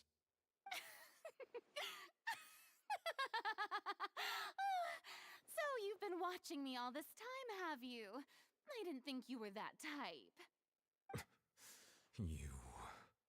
Well, since you know about my secret investigations, then you should know I'm actually working to take care of it. There's no point questioning or suspecting me. You're the Eudix, but you're still my subordinate. You should be following my lead. Just trust in me, your Archon, and do as I say. Never mind whether you can truly convince yourself to or not. It'll all turn out fine. That's all I have to say. We do not discuss this matter again. Oh, the opera's about to start. Toodles!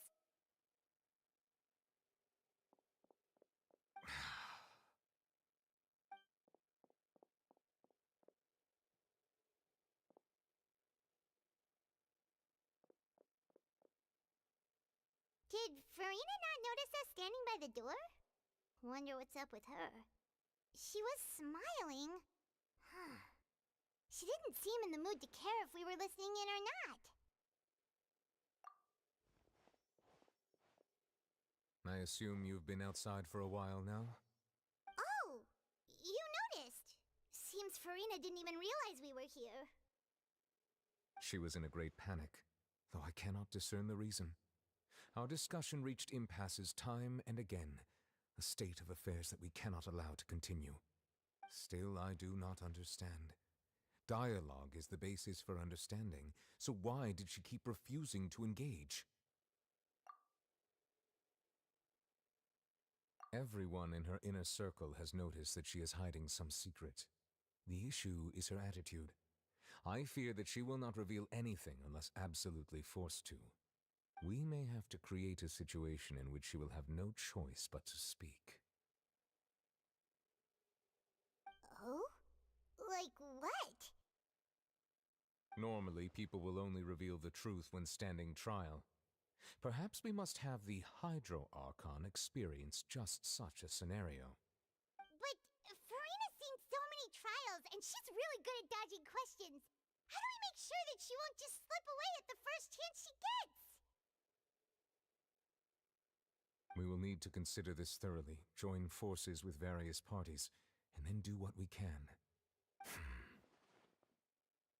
If at all possible, I would prefer to recuse myself from this affair, but we must prevent the prophecy from coming to pass. This may be cruel to her, but all Fontaine is in crisis. The information a god possesses is too precious, and so we must take a chance on this. But who will lend us their aid to do such a thing?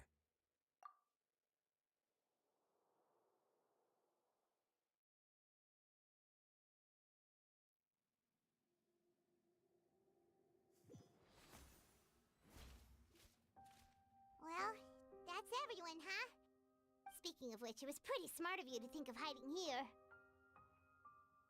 Poisson was just involved in a disaster, so it's presently devoid of people. That naturally makes it the best choice. And here you are drinking tea like it's the most natural thing in the world, huh? That's what families should do.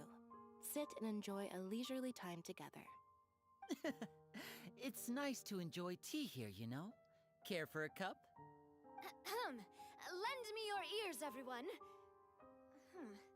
Or perhaps one of you might like to start us off. How about you, friend? Me? No, I don't think I can. Then, how about you, good sir? I fear that I will cause the mood on this boat to become as somber as it is in court. Well then, I guess we're lucky we've got a local like me to organize things. Wonderful, the spotlight at last. I guess I'll be facilitating things from here. That was a little long-winded, don't you think? Oh, you might be right. Anyway, to cut to the chase, our friend here, the Traveler, has brought us together to discuss something. As for what that is, well, let's start by saying that we'll be pooling our efforts together to create a series of traps. Oh, how intriguing. Well, it's just an expression, really. One that I just learned from Chlorand, and used on the spot. So, let's invite her to explain in detail. A round of applause, please.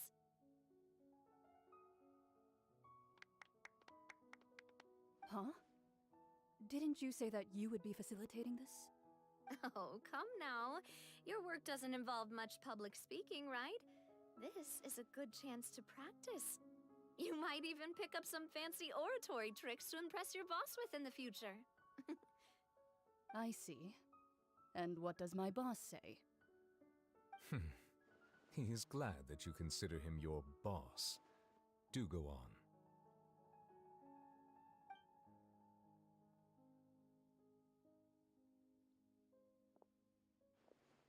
In that case, do any of you have experience hunting? Not that I recall. Fremine and I once used a wooden stick in a basket to catch wild rabbits when we were younger. As for Lynette, oh, right. You were sick that day, weren't you? I've also gone diving to catch some fish before. Does that count? I'm afraid not. You may or may not have heard, but Fontaine once played host to a group known as the Marechaussee Hunters. Though that was their name, they did not hunt animals, but rather various monsters left behind by the ancient dynasty of King Remus. Today, Fontaine's monster population has already thinned greatly, so the hunters have blended back into society, taking up arms in other lines of work. They even left a unique methodology of hunting in their wake. A trap comprises of the following components: bait, a trigger, and a containment device. Sometimes a lethal implement will also be necessary to deal with the prey. So, if we were to build a trap together, right now, what would you choose to build it with? For me, I would prefer something basket-shaped.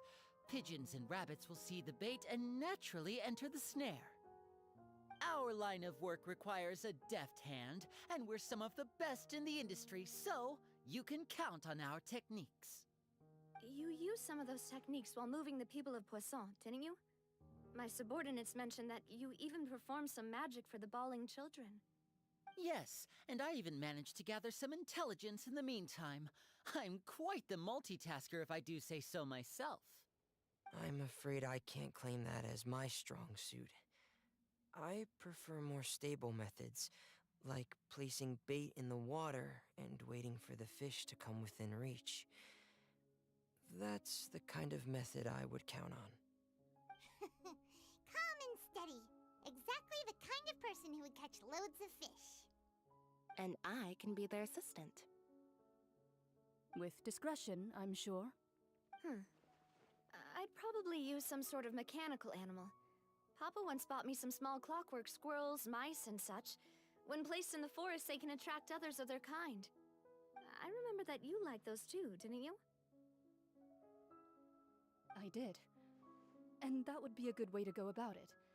If they're realistic enough, animals of the same kind will follow them all the way to the trap. What about you, Monsieur Neuvillette? I fear I do not have any related experience. That makes sense. You usually solve problems directly, without the use of any such tricks.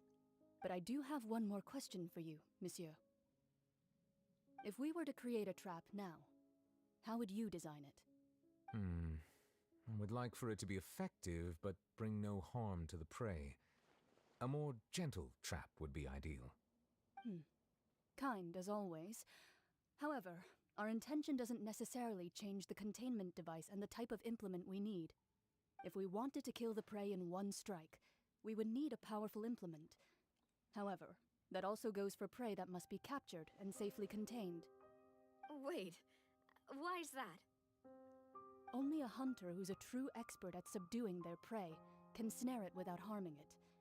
The line that divides life and death is often exceedingly thin. So are we going hunting together? We hadn't thought of seeing ourselves as hunters. It kinda works, but maybe it's still not the best metaphor. If our means of capturing and dealing with our prey is to put them on trial, then the hunting metaphor is actually quite accurate. But we shall require much more courage than any hunter to judge a god, a being whose seat is an exalted throne.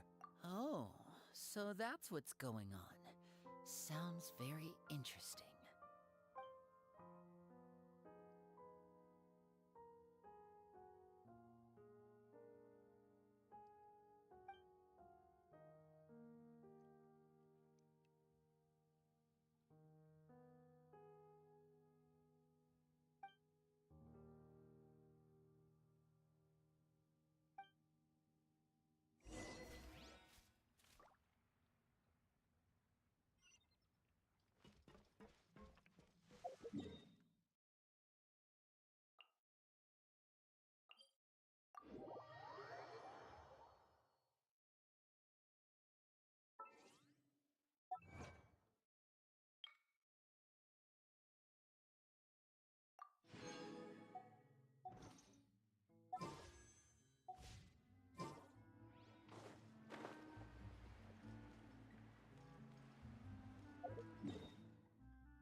It's been a tough few days, hasn't it?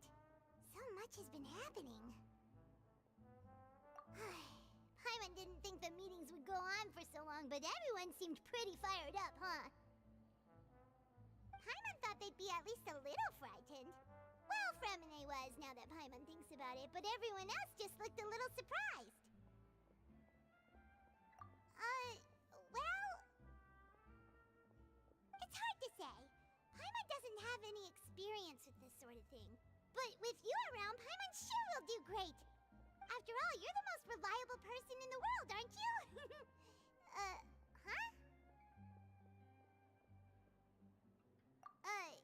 Did you just pour some tea? Paimon didn't notice you doing that at all. Then what's that? Paimon's never seen that cup before. Don't be frightened. I'm just joining you two for tea. I merely refrained from saying anything till now. Who's that voice? But there's no one here. Ah, have you forgotten me already? Wait, you are familiar. You're the voice we heard from the sky in Sumeru. The voice from the sky, I fear that description is wrong. Though, not completely wrong. You're feeling lost now, just as you were feeling previously. I sensed that confusion and thus came to you. Guiding people is an irresistible hobby of mine, after all. Consider me a passerby, just accepting a commission from my friend's disciple on a whim.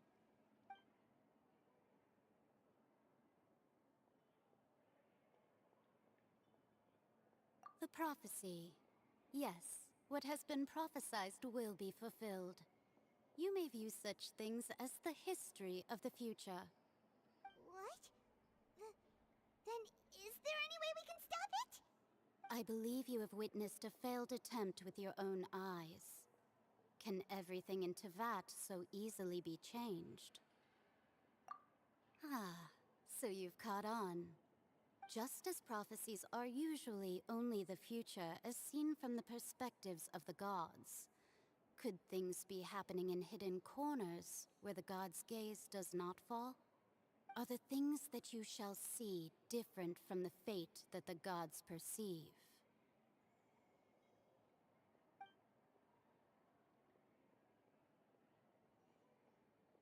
What is she talking about? It all sounds really impressive and important and stuff, but it also sounds kind of scary.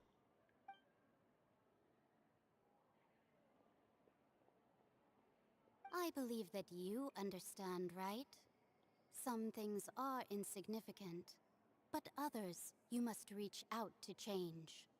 Ultimately, fate shall serve as your only guide, no matter what will happen in Tevat's future.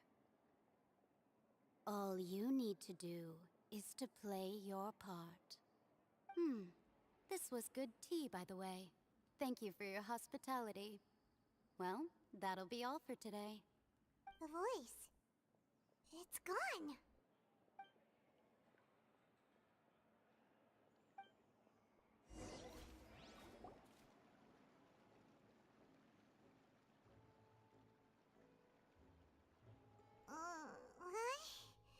I want to hear someone talking. All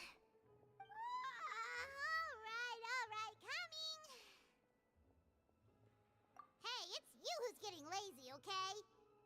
Well, I see I've walked in on some lively banter. Mona! Fine, just fine. I went to take part in that Steambird panel. It turned out to be more interesting than I expected. Not all Fontainians are pessimistic about this.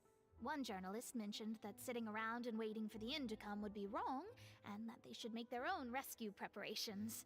I agreed, so we had a brief chat with her. Did she have pink hair by any chance?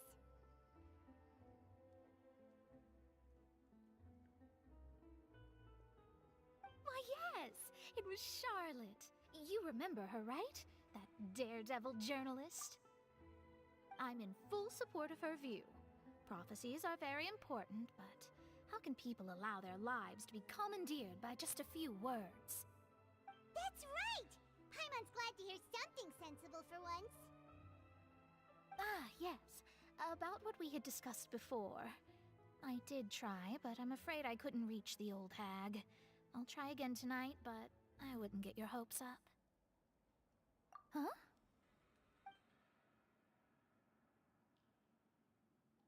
Goodness gracious. Are you serious? She said that even the god's gaze has blind spots. Pretty bold if you ask Paimon. Most people would believe the gods to be all-knowing, right? The Hexen Circle members are certainly anything but ordinary.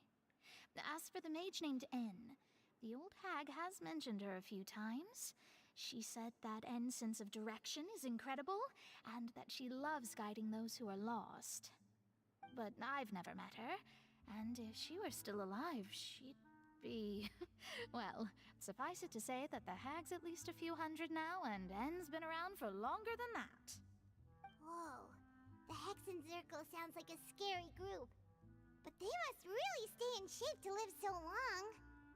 Their abilities alone are pretty terrifying. If she came to see you personally, then the problem you're facing must truly be of great importance. Well, it's not like Paimon could understand anything she said. Yes, she was quite cryptic, but I suspect she means that there is still a way to turn things around. She didn't say when or what that would be, though, so... perhaps it is something that you cannot know right now.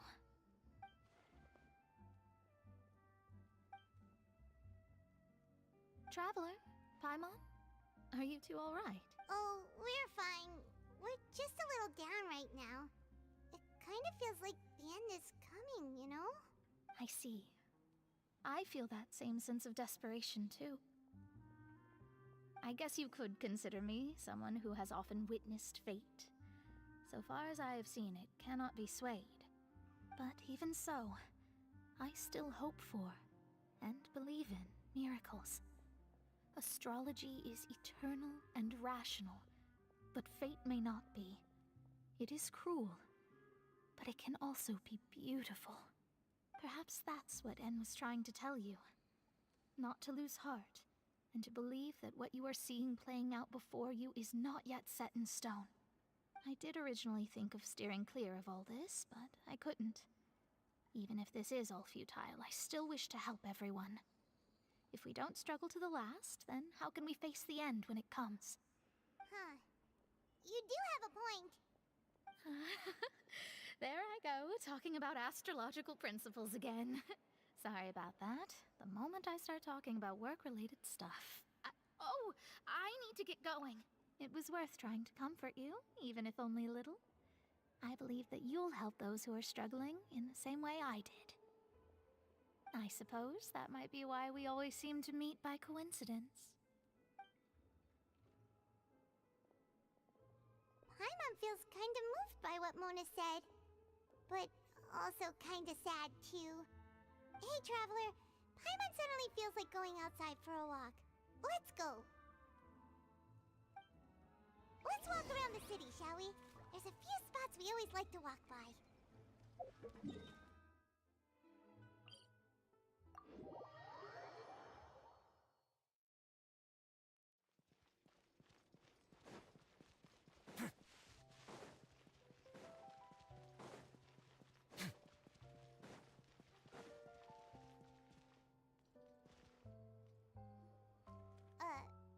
Huh?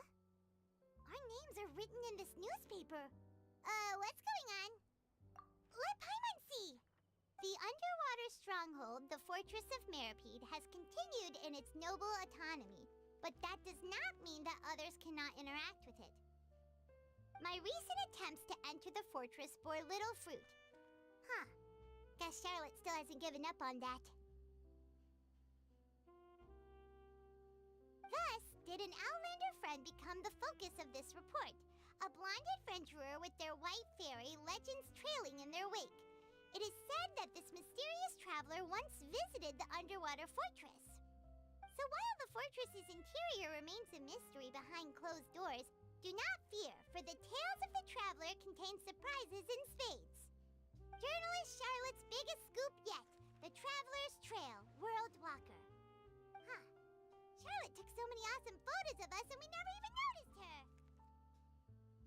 She hasn't been able to get a hold of anything at the fortress, so since we're easier to find, she's using... Ugh, seriously? Well, fine. Those headlines and photos do look cool, so Paimon will forgive her this time.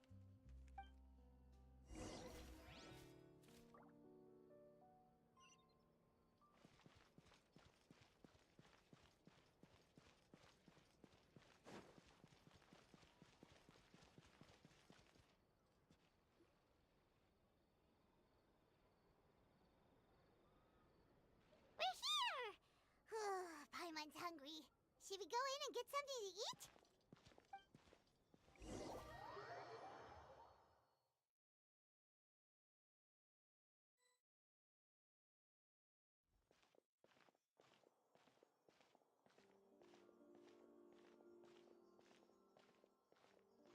Hey, quick! Look! That's the limited edition only 16 slices a day cake! It was so delicious the last time we tried it, despite the tense situation we were in. Let's give it another go. I'm sure it'll be great. 1 slice of cake, please. Someone showed up after all. Oh, wait, you're the one from the Palais Mermonia.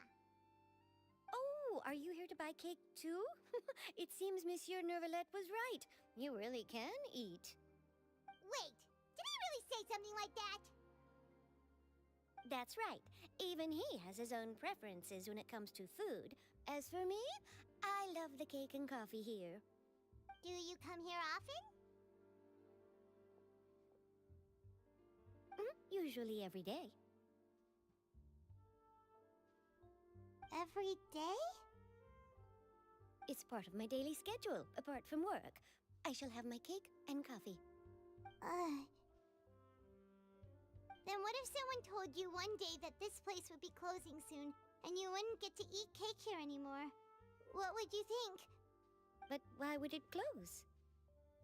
Well, Paimon doesn't know either, but maybe the waters will rise tomorrow. You know, like in the prophecy. Oh, the prophecy. To be honest, I haven't paid much attention to that. No, still, even if there'd be no more cake tomorrow, that wouldn't keep me from having some today. No, it's the same for eating in general. You might not be able to eat tomorrow, but if you can do so today, then you should carry on. That's what people call living, you know. Huh.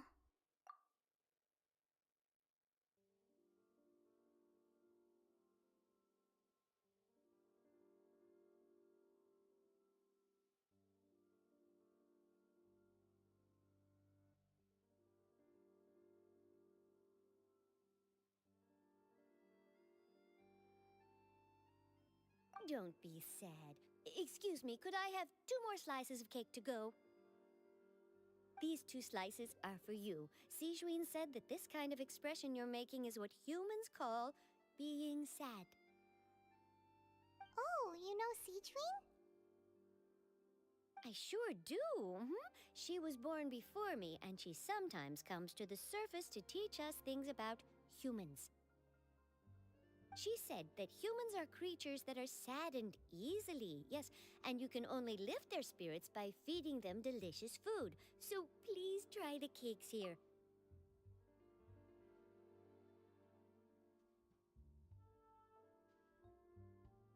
I've got something else to do, so I'll be going now. You two try to stay in a good mood after eating, all right? Bye!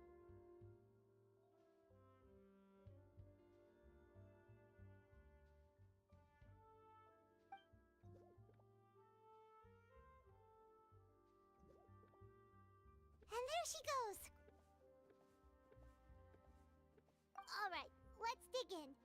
I'm unsure this cake will be delicious.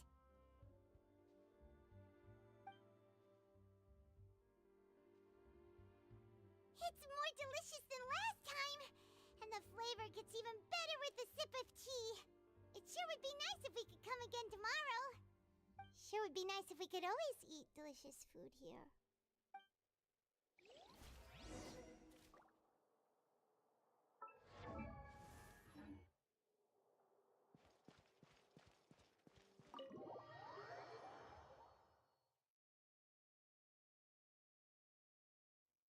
Oh, we're near the Steambird office. Let's go look for Charlotte and have a chat.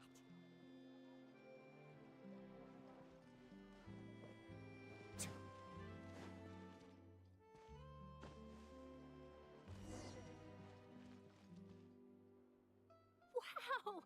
If it isn't the Traveler and Paimon! Oh, have you seen the article I wrote about you? Ha! You've got some nerve! You just used us to make some quick mora! Oh, you needn't worry about that. I heard that you were in Poisson some time back, so I sent you a letter to discuss just that. It appears you didn't receive it, though. It's all right, though. I've set aside the amount intended for you. I've even set the table with some food. Really? Oh, you're the best! You're almost a little too easy to win over, Paimon. If I were a journalist with ulterior motives, you'd be in trouble now, you know. Oh, Paimon knows you're not like that. Still, what brings you here all of a sudden? Were you looking for me? When Mona mentioned you, we thought of coming to see you at work. I see. It seems you've already bumped into Mona here in Fontaine. So she mentioned me? What did she say? She said that you're a real daredevil of a journalist. Nice. In which case, can this daredevil journalist dare to request an exclusive interview with the legendary traveler and Paimon? Huh? So your article in the paper today doesn't count? Oh, of course it doesn't. That was more like live photography. What I'd like to do is dive deeper and ask you to talk about the things you've seen and experienced.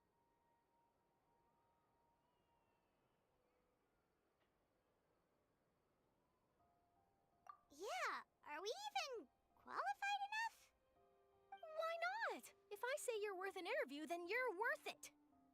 But not right now, of course. I'll need a few days to prepare. Oh, in that case, we'll just chat when you have the time then? Oh, so that's a yes? Ooh, splendid!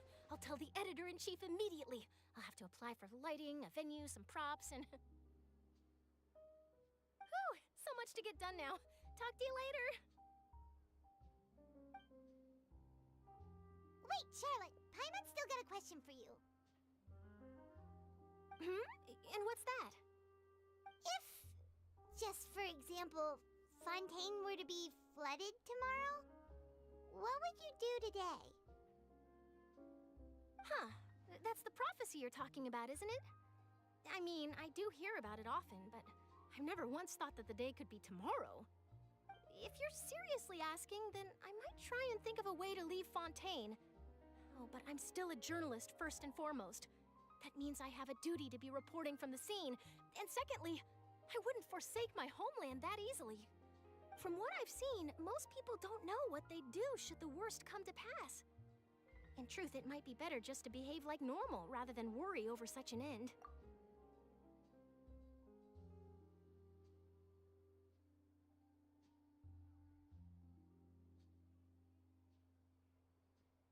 So in all likelihood, I'd probably still be prepping at the office for that interview of ours. I know what you're thinking. That sounds a bit sad, but I've always believed that it's best to do what you enjoy. Just think about it. If this nation really were to be suddenly destroyed tomorrow, but I still successfully finish an exclusive interview with a truly unique person, then the story I would wind up writing would truly be timeless. And then do you know what I'd do? Well, I'd write that story, send it for printing, and use messenger pigeons to get copies out to the various nations as soon as possible. I'm not a dreamer, nor am I a workaholic, but I do love my job, and I'd be proud of leaving such an article behind. I guess you could say that I was born to be a journalist. But anyway, that's my answer. And on that note, I'll get back to my preparations. That's so nice. All of a sudden, Paimon actually kinda envies her. Anyway, let's go and take a look at the sea, shall we?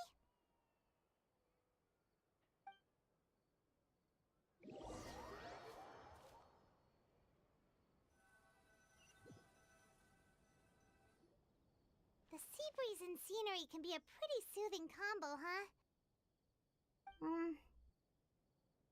Paimon's been thinking.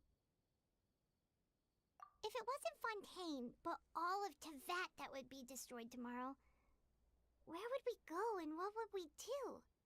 No, Paimon should ask, if you could choose, what would you like to do?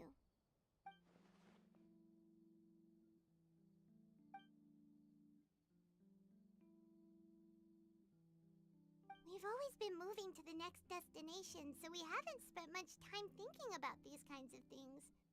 We didn't have to either, with us always being on the road and whatnot. You mean, still traveling?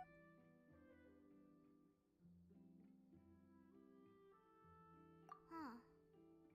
Wait, isn't that what we've always been doing?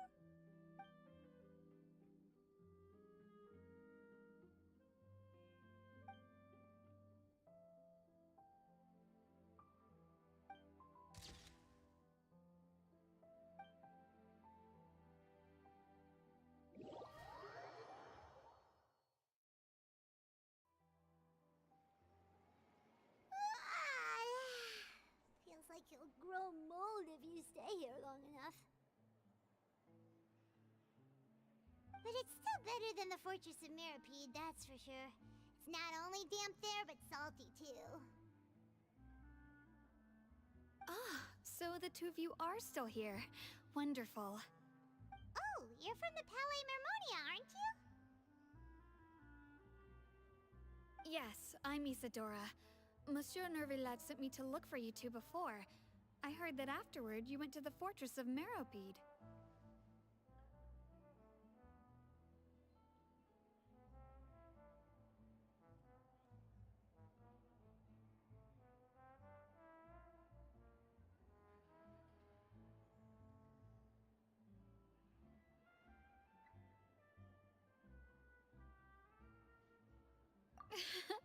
Not at all. I'm well aware that you're friends of his. Actually, I'm here to pass along a message from him. Yes, inside the Opera House. The Maréchaussée Phantom has declared the incident a small-scale riot. A riot? Well, that said, I don't personally think it was that serious. Lady Farina was watching a performance at the Opera House, and while she was resting during an intermission, some other audience members suddenly started harassing her, loudly accusing her of doing nothing about the prophecy crisis. And before she could respond, others started to join in. The crowd continued to grow, and protests against the Hydro Archon started to break out. So people have started to put the blame on Farina. Guess they finally found an outlet for the pressure they've been under due to the prophecy. I agree. People will naturally rely on gods, as is customary. But the moment people feel threatened, gods are also the first to be blamed. So what happened after that? Is Farina okay? Seeing that the situation was spiraling out of control and that further argument was pointless, she claimed that she'd gotten tired of this and left in a hurry. The Maréchaussée Phantom had their hands full maintaining order and did not catch where Lady Farina had gone. Only when things had stabilized did we realize that she had gone missing. So, you mean she's still missing? That's right. The Maréchaussée has dispatched many people to search for her, but we don't have any leads yet. That said, I don't think there's much to worry about. She is a god after all. Even if she were to fall into the hands of rioters, what could ordinary people do to her? Good. Monsieur Nervillet sent me to tell you about the situation, but he didn't say anything else. Don't worry, this is more than enough to go on. Thanks for keeping us informed. Ah, is that so? Well, all right then. In that case, you two take care. I'll be heading back to the Palais now.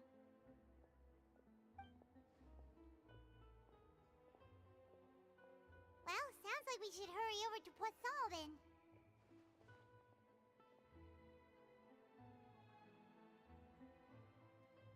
If we know Farina, she won't try to fix things in this situation. Instead, she'll look for a place to wait out the heat. And, as we also know, she may be loud and dramatic, but she doesn't have a heart of stone. When Nervillet was talking to her in the Palais Mermonia, and she heard about Poisson, she couldn't hide her sadness and remorse. It would be hard for her to ignore being accused by the public today. Paimon thinks Farina's probably taken the opportunity to slip away to Poisson and try to relieve the sense of guilt that she's feeling. Huh. Well, what do you think? Paimon knows the answer, of course, but Paimon can do the analysis to back it up, too. Cool, huh? In that case, there's not a moment to lose. Pusa, here we come!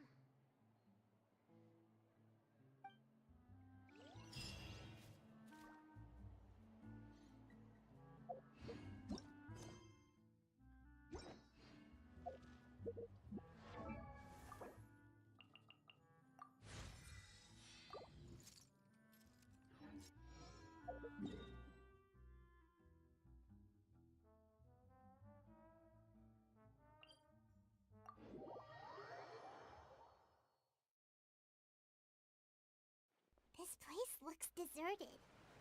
Guess all the survivors must have evacuated already. All that's left here are signs of devastation. Could Farina really be here? Let's try to find her as soon as possible.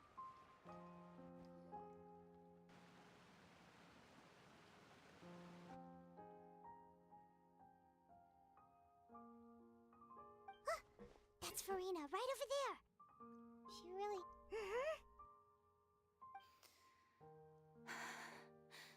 Should I just give up? This is all meaningless.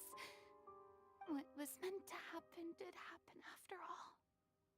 Everyone's dead. I'm sorry.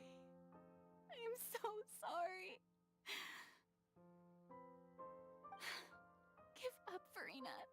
There's no point in holding out. I'm sorry. But what can I even do other than to repeat meaningless apologies over and over? Who's that? Don't worry, Farina. It's just us.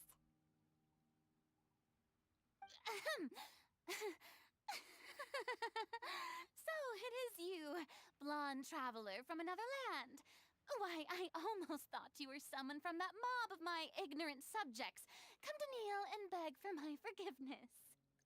Farina, you were crying just now, weren't you? The tear stains on your face are obvious. What do you mean, tear stains? Oh, I remember. The show at the Opera House earlier this morning was so moving. I'm still trying to process it. Who did that uncivilized rabble think they were, disturbing my enjoyment of the arts? They even dare to tout their Archon! I must teach them a lesson. I can just imagine their twisted and frustrated faces once they realize that I'm nowhere to be found. Oh, and I'm sure Nouvellette and those people from the Maréchaussée Phantom are freaking out right next to them, too.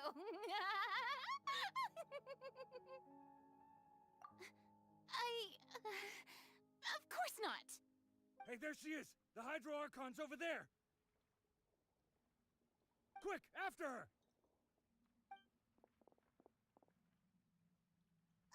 Farina, those people seem to be after you. They are...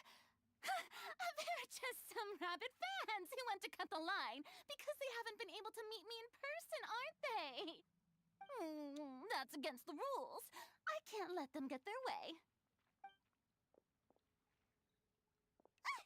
Farina just ran off! Quick, we have to catch up with her!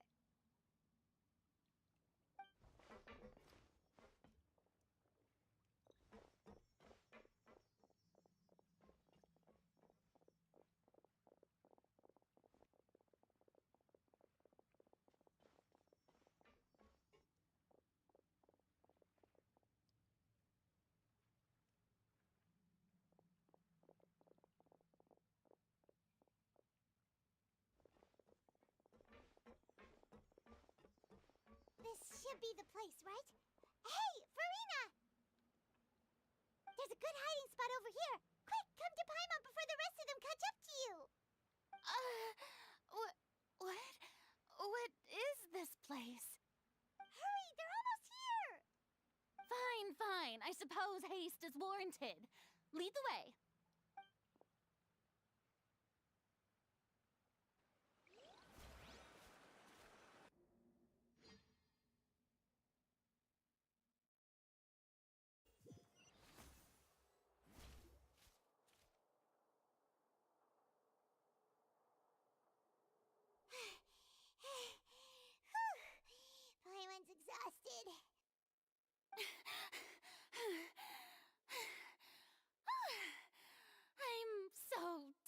scared. I totally thought they had caught me. No, I mean, I merely gave in to the sheer enthusiasm they displayed.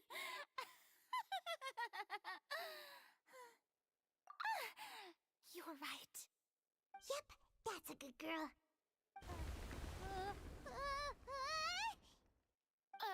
What's happening? The ground's shaking. Is it an earthquake? Yeah, a quake of this kind preceded the flooding in Poisson, didn't it? It can't be. It's happening again. Well, there's no need to worry too much about that. Novelette's made some emergency plans, so the evacuation should go a lot smoother this time. Yeah, I hope you're right. But the people of Poisson, they've already...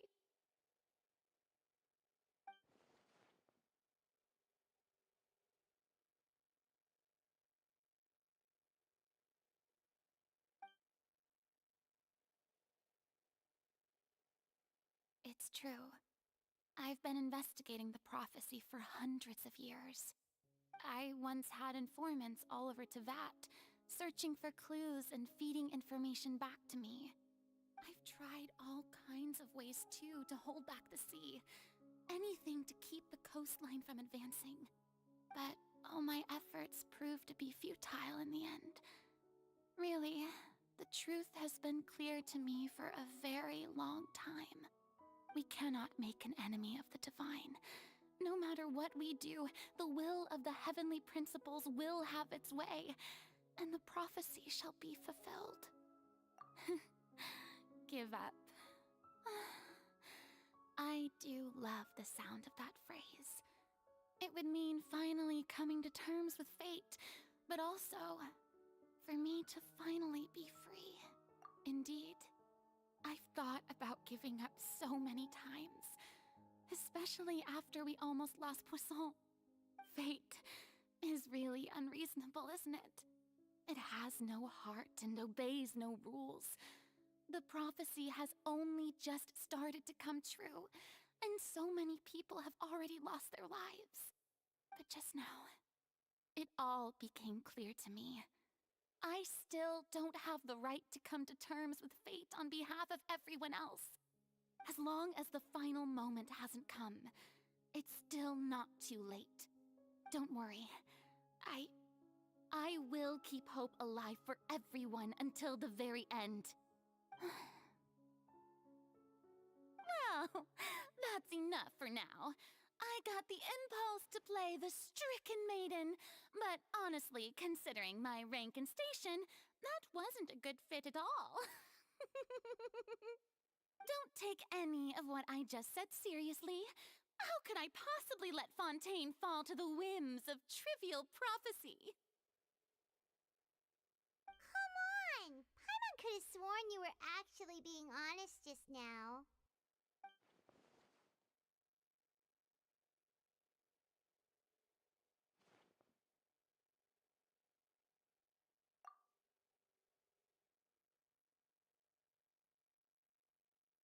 Share my burden. That's impossible. It was fated right from the start that this would be my duty alone. A witness. Yes, I've heard that you came to Tevat from beyond the stars, yes. In other words, you never belonged here. And if Tevat is, in its entirety, a show on a stage, then you're just a spectator, aren't you? If that's the case...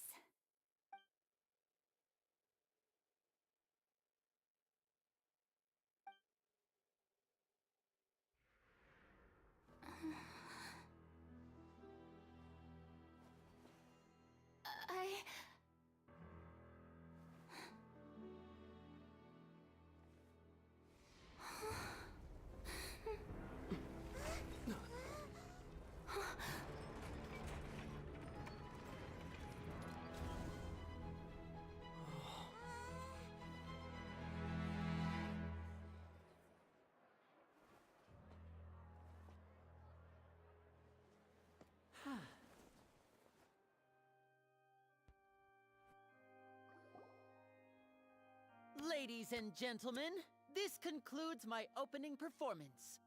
Now, without further ado, we may proceed to the trial of our god. So this is what it is.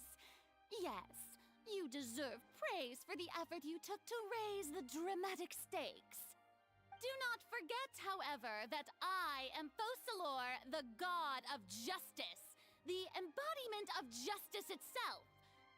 Does it not strike you as even the least bit absurd to bring the very concept of justice to trial? May I interpret these words as your refusal to stand trial? In that case, you will have the opportunity to defend your honor through a duel. You would draw your blade against a god? I see. It seems like you have made up your mind.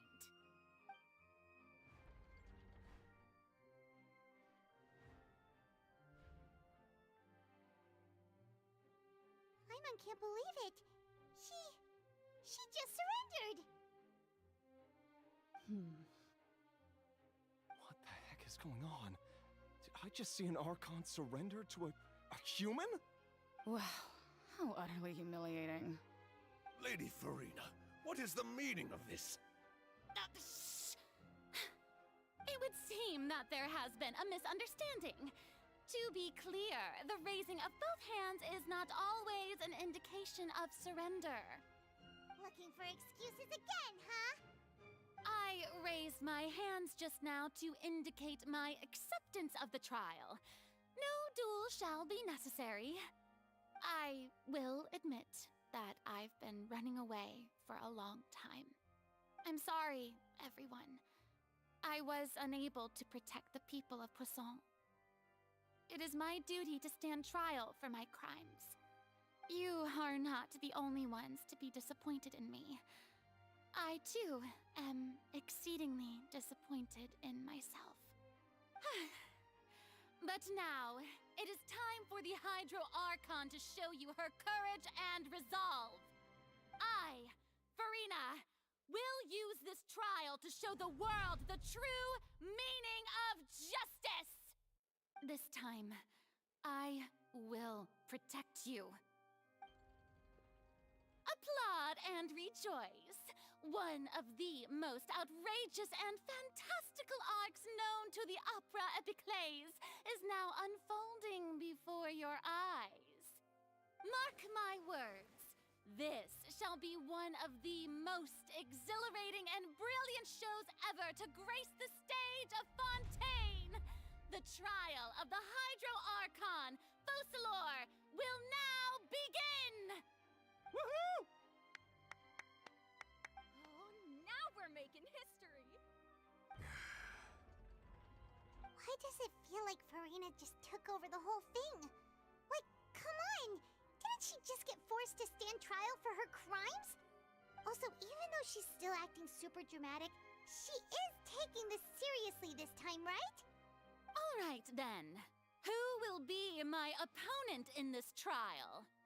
The court asks the prosecutor to please take the stand. Is that so? Very well. Then please speak, witness of Tivat, my accuser and fated opponent.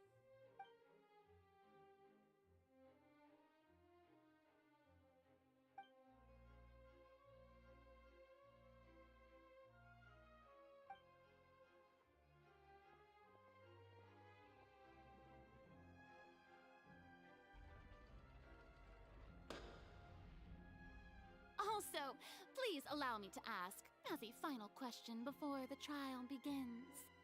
Just how much work did you do to force me onto this stage? Well, we did do a lot of prep after the meeting that day.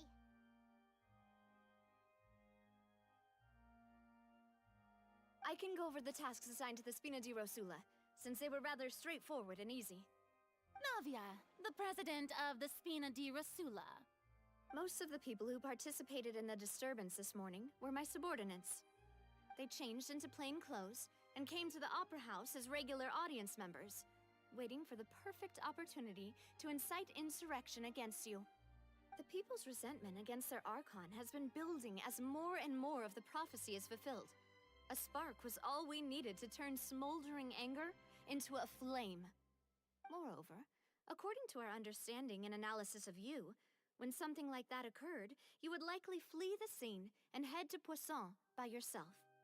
So, we arranged for a second group to lie in wait there. So, you mean the ones who scoured the settlement for me were also from the Spina? And their goal was to force you to step into the giant magic box so you may personally participate in the greatest magic performance in all of Fontainian history. That's right. That house was a magic box, rather than someone's residence. As the super ultimate version of the setup that I used when I first performed at the Opera Epiclese, the volume of the box was increased by a whole order of magnitude, and the distance it traversed was the entire gap between Poisson and Areneas. Its cargo, of course, was an Archon instead of a human. My thanks, Farina. Without your help, we could never have pulled off such an extraordinary performance. You're welcome? Of course, this performance was only made possible with Father's support. The House of the Hearth spent a massive amount of labor in Mora to pull this off. We had to select a location, construct the giant magic box, dig a tunnel, and open up a path through the water. It was a lot of work for all of us. So, in other words, the earthquake that we felt within the giant magic box was just a normal tremor from the transportation of the whole house? That's right. It wasn't a sign of another disaster to come. Then, I can guess Nervilette and Cloran's parts.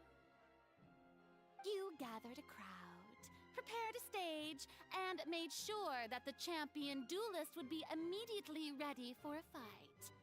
Also that as soon as I appeared on the stage, the trial may commence without a hitch. Am I right? Yes, that is correct. Well, Clorand, I must commend you for your courage.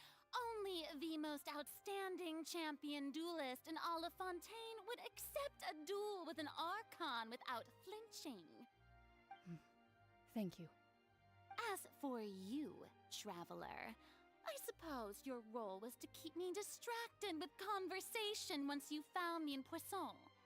You'd make sure that I didn't notice anything amiss before revealing yourself as my prosecutor once we'd arrived onto the stage.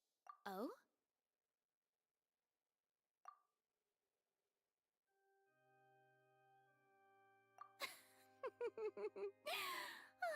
Is that so? Then I suppose I must have missed my final chance. It's fine. It matters not. What's done is done. The stage is already set, so there's no reason to disappoint the audience.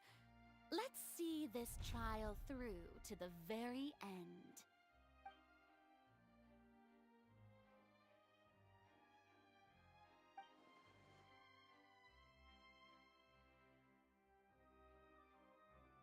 Sir Prosecutor, please allow me to pass this along.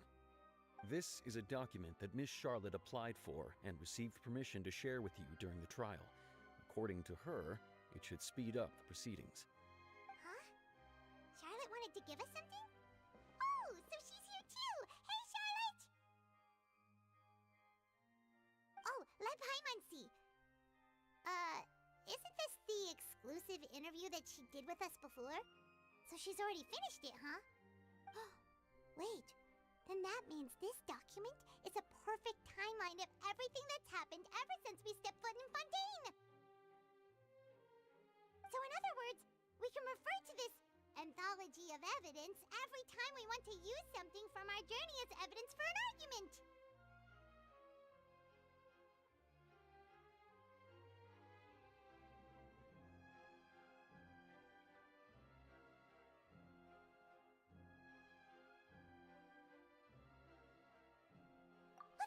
confirm the information in it. Just think of it as a refresher, alright? You defeated the Hydro Archon in the very first duel you took part in at the Opera House. That's one for the history books, all right. I didn't think that you'd wind up getting to the bottom of the case I'd been following all this time. I guess you could also see this as a happy coincidence. This is the first time Monsieur Neuvillette had a difference of opinion with the Oratries. Even the Hydro Archon can't figure it out. A Fatui Harbinger. She's an extraordinary person. Her instinct must mean something. The fortress of Meripede was almost destroyed in a single day. That I didn't witness that scene personally will always be a source of professional regret, I think. According to Monsieur Neuvillette, both Child and that whale should have been in the Primordial Sea at that time. I nearly lost my awesome friend Navia. To be honest, that still gives me shivers. The words of someone as extraordinary as a witch can probably only be truly understood when something surreal happens to you.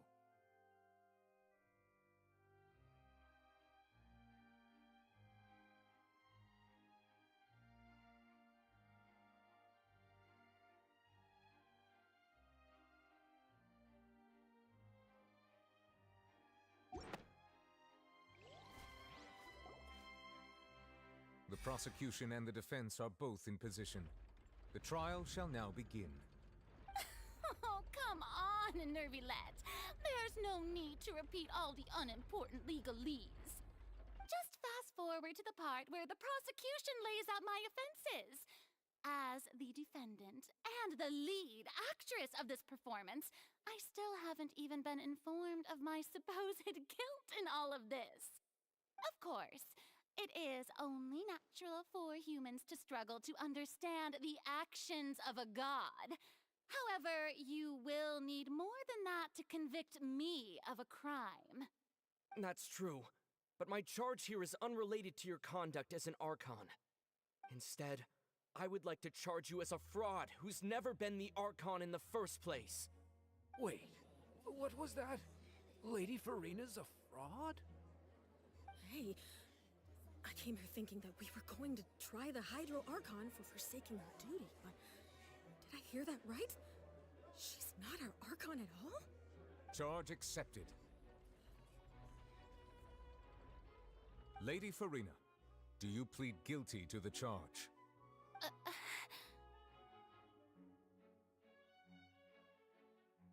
Lady Farina. I plead not guilty. How can I be guilty? There is no way that I, Focalor, otherwise known as Farina de Fontaine, a member of the Seven and the Regina of all waters, kindreds, peoples, and laws of Fontaine, could be anything other than your true Archon. Yeah, even though Lady Farina can be rather eccentric, isn't it going too far to doubt her very identity? Yeah, I've never questioned her identity either. Sure, Lady Farina can be super irresponsible, but what grounds does that prosecutor have to make such a huge claim? I have cause to believe that common sense will prevail in this case. Many of the members of the audience have known me as the Hydro Archon ever since they were born. There would be no fooling their memory. See? Even the Oratries has decided to show me its favor. Are you sure you want to commit to a charge that will never be upheld? If you wish to drop the case, I can promise you as the God of Justice that you will not have to face trial for making a false accusation. We will treat everything that's happened as a dramatic spectacle and move on with our lives. What do you say to that? An argument with near impossible odds, huh? We have to not only refute Farina's claims, but also overturn the long-held beliefs of the people. Well, I tried to give you the chance to surrender. If you must persist, then let me ask. If you believe I'm not the Archon, then what manner of being do you think I am? And if I was not the Archon, then how did I manage to live for over 500 years?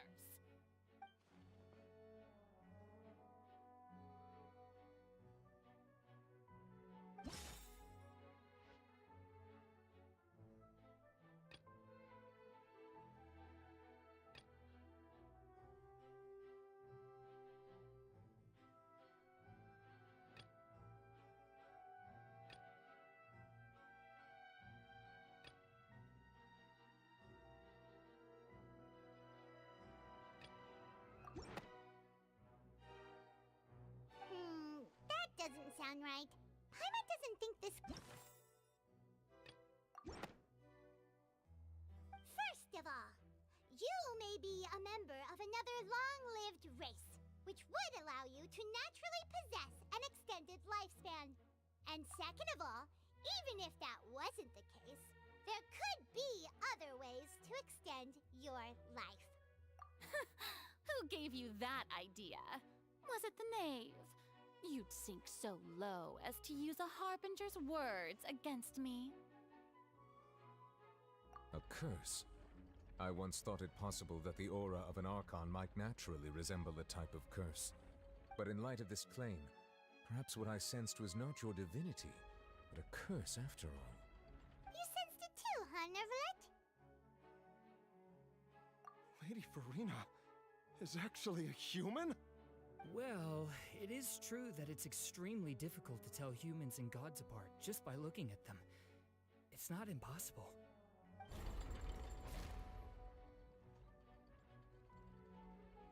Well, don't start celebrating too early now. Even if I have been carrying a curse like you said, how does that prove that I am merely a human being? Besides, everyone knows that the main difference between a human and a god is the possession of authority. Gods can do what humans cannot. That's why they're worshipped as gods. For centuries, manifestations of my authority have served the nation of Fontaine. One need only to turn their eyes towards the Oratrice Mécanique d'Analyse Cardinal in this very opera house, or consider the indemnitium that is used in every aspect of life.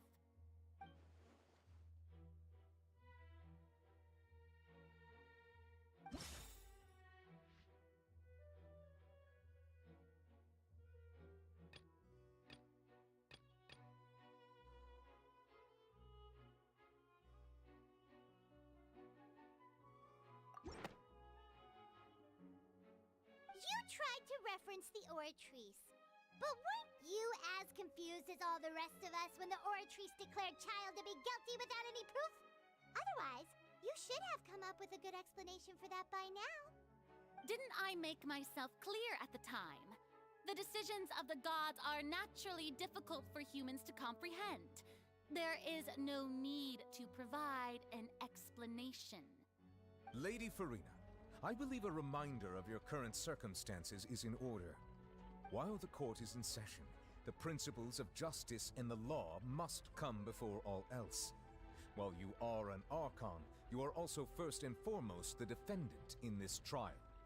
You will prove yourself unable to defend against the prosecution's charges if you continue to withhold vital information against the rules of the court. I never thought you'd use that kind of rhetoric against me. That was no trick of rhetoric, Lady Farina. I've merely reiterated the rules of the court. Rules that all should respect and follow. So, you neither knew why Child was declared guilty, nor did you understand the structure and operations of the Oratrice. Instead of having been created by you, the manifestations of authority you mentioned have been made by the real Hydro Archon, haven't they? The real Hydro Archon? Well, now you're really losing me. It is true that I did not know why the Oratrice gave out a guilty verdict that day. But the Oratrice handed out that verdict unilaterally, and it has been operating independently ever since it was first created. You can't argue that just because a divine creation is flawed, that the god behind it must also be no god at all. She's still throwing out all kinds of excuses. Seems like she's confident that we won't be able to produce proof that she has no power over the Oratrice. My power as an Archon. There are many ordinary citizens in the audience. How can I just carelessly demonstrate the formidable power of an Archon? If that poses a concern, I'm prepared to extend my protection to the audience. You don't need to go that far.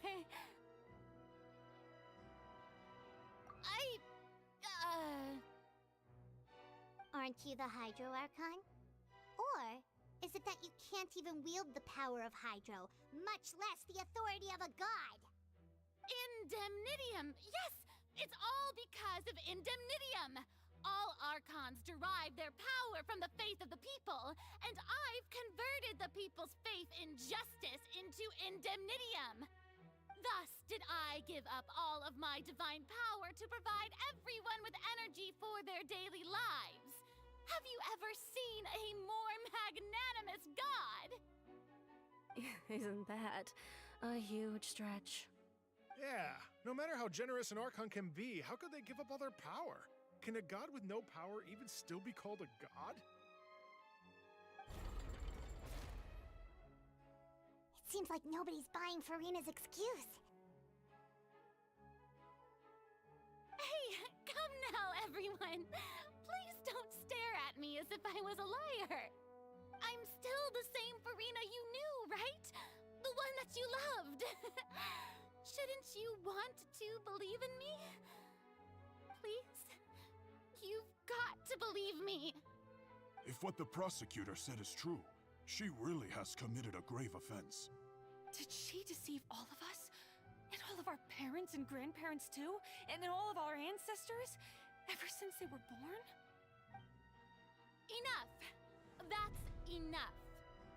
Tell me then, if I'm not the real Hydro Archon, then who is? If you have no evidence of another Hydro Archon's existence, nor can you find anyone who can back up their claim to be such, then what grounds have you to say that I'm not actually the real deal? Wow, she came up with yet another argument. How can we refute her now? Seems like she really doesn't want to give up.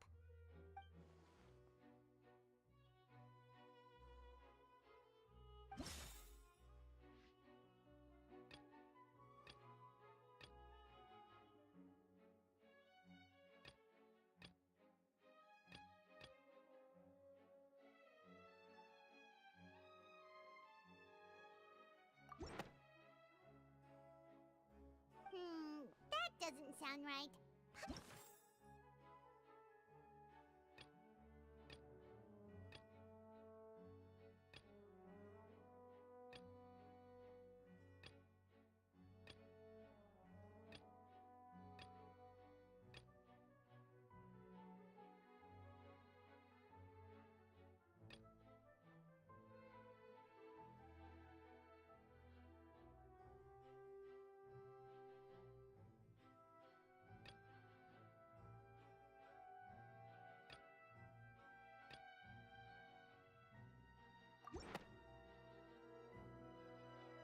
It has been established that all Fontainians can dissolve in water from the primordial sea.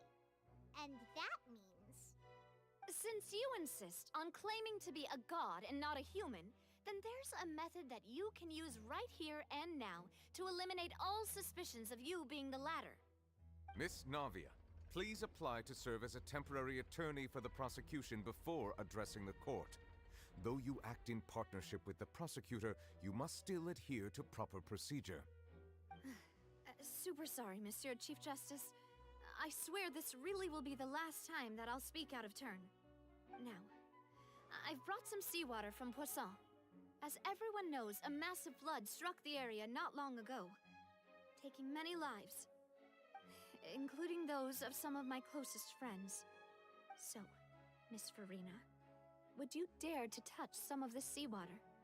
If we are to believe that you are indeed the real Hydro Archon, touching this seawater would have no effect on you. All it should do is strengthen your case.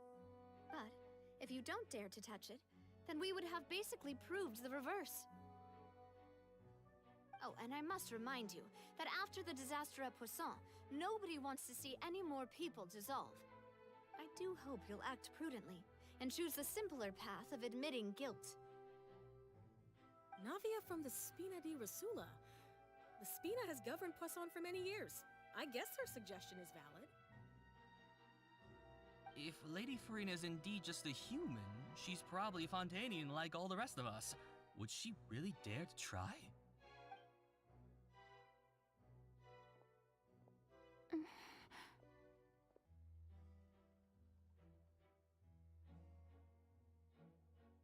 Lady Farina, this test has been unilaterally proposed by the prosecution. As it falls outside the realm of standard court proceedings, you possess the right to decline participation. Well, of course he had to tell her that. But refusing to participate is basically the same as a confession of guilt. She's just staring at the water without saying a single word. It really does seem like she's quite terrified of it. That could only mean... What's going on? Is she really planning to... That's not what we thought she would... Due to the inherent risk of the test, Lady Farina, you may...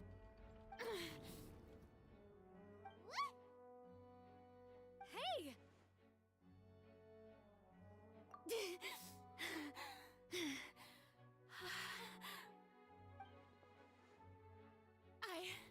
I'm fine! Look at me, everyone! My hand is still here!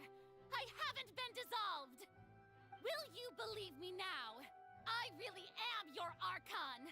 I'm nothing like a normal human who would fall apart as soon as they touch this water! Really? Was this not the most obvious thing in the world? Miss Siegewien? If you're present, Miss Siegewien, please come forward and attend to the defendant. Siegewien? Don't be nervous.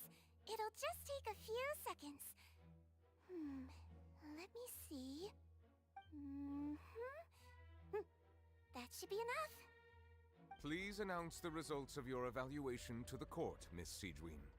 As everyone doubtlessly saw, Miss Farina was displaying symptoms of hyperventilation and flushed skin.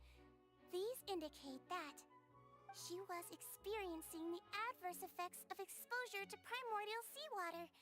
The extent to which she was affected is the same as other humans when exposed to primordial seawater of a similar concentration. Thank you, Miss Siegewien. Lady Farina, you may return to the defendant's stand. Oh wait, what did she just say? I didn't get dissolved! Shouldn't that be enough to prove my innocence? Well, considering your tendency to run from your problems, we did originally prepare a direct sample of the seawater around Poisson. However, after extensive discussion, we exchanged it for a sample that is not concentrated enough to dissolve an actual human. After all, on the off chance that something entirely unexpected might occur, we don't want anyone else to lose their life to the sea. Yeah, so out of regard for Farina's life, you secured a low-concentration sample and asked the head nurse to serve as an expert witness. It's a great thing that the direct sample wasn't actually used. Farina could have... I can't believe... You...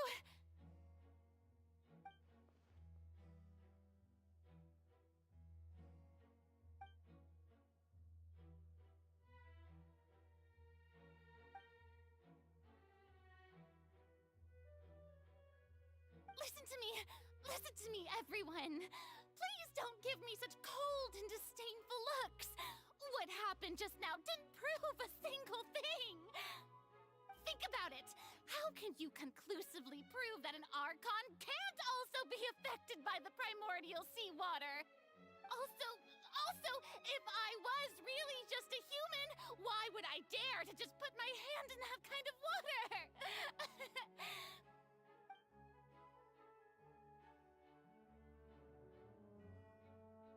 Please, anyone, just listen to me! I swear, I really am your Archon!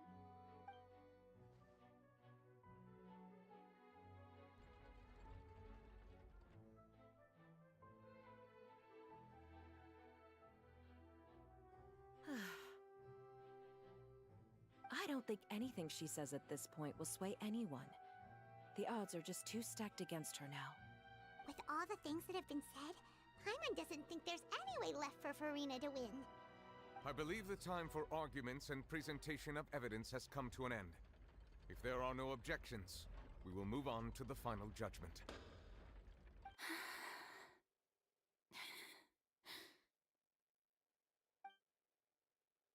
I don't think anything she says at this point will sway her. She's just too stacked against her now.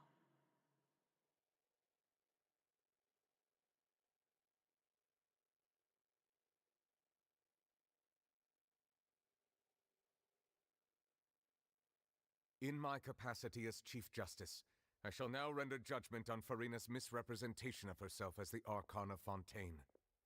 As a human who knowingly deceived her fellow citizens, Farina is guilty.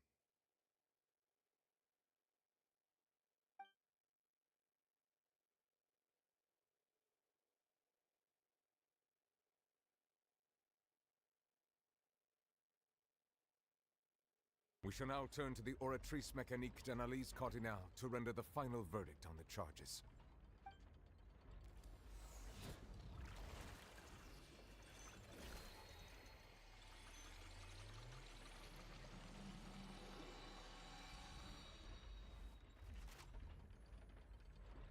According to the judgment of the Oratrice Mécanique d'Analyse Cardinale, Farina is... Well, what's wrong? What's the Oratrice's verdict? No, the Oratrice also displays a guilty verdict. Isn't that correct then? However, the exact wording of the verdict is thus: the Hydro Archon, guilty, to be punished via the death sentence. The death sentence? That's actually one of the available sentences? I've always thought that it was just a myth. The one and only time the death sentence has been handed out at the court, and it's been given to the very person we've worshipped as the god of justice? What an unexpected twist. Farina's been sentenced to death by the Oratrice? We just wanted to use the trial to show her the seriousness of things so she'd tell us the truth. How did things escalate this quickly? This outcome is indeed quite strange. According to Fontaine's current definitions of justice, as well as its recommendations for criminal sentences, is this sentence really appropriate for the crimes that have been committed? Yeah! Even Vacher wasn't sentenced to death by the Oratrice. You know, the real evil mastermind behind the serial disappearances case. Indeed. Not only is Farina's sentence overly excessive, the very point of our trial today was also to prove that Farina has never been the Hydro Archon in the first place. But now, the Oratrice seems to have deliberately invoked the title of the Hydro Archon. What does this mean?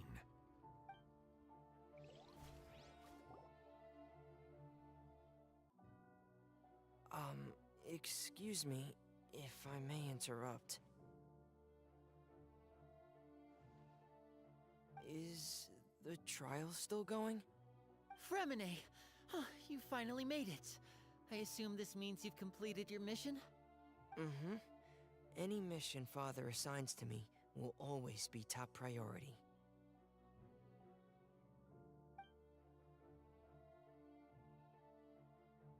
Is that the first prophecy slate?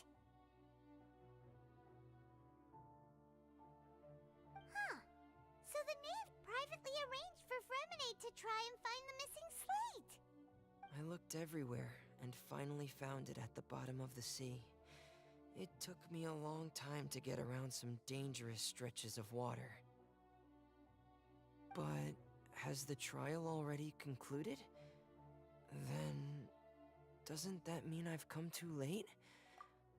Oh no. Father will be disappointed in me. Thank you for your hard work, Mr. Fremine. Please allow me to review the record left on the slate. Traveler, I believe that you have already seen the other existing slates, and would like you to come here and confirm their contents.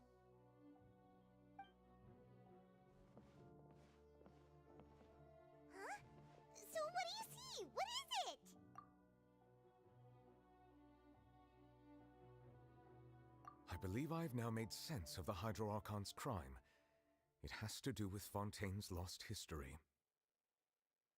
Huh? Isn't the Hydro Archon just guilty of deceiving her people? Oh, wait, no, that's Farina, and we've already proven that she's not the Hydro Archon. So when you say Hydro Archon, do you mean the real Hydro Archon we've been kinda talking about? In truth, everything that you've encountered in Fontaine up until this point can be traced back to the contents of these stone slates. However, I'm uncertain as to how much sense they currently make to you. Okay, let's try to recall the contents of the other 3 stone slates. Paimon will do her best to help you remember.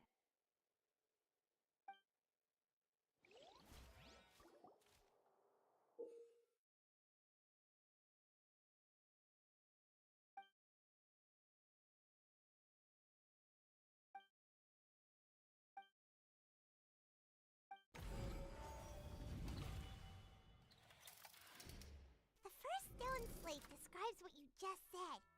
It seems to show the previous Hydro Archon using her divine power, and then the Oceanids turn into humans.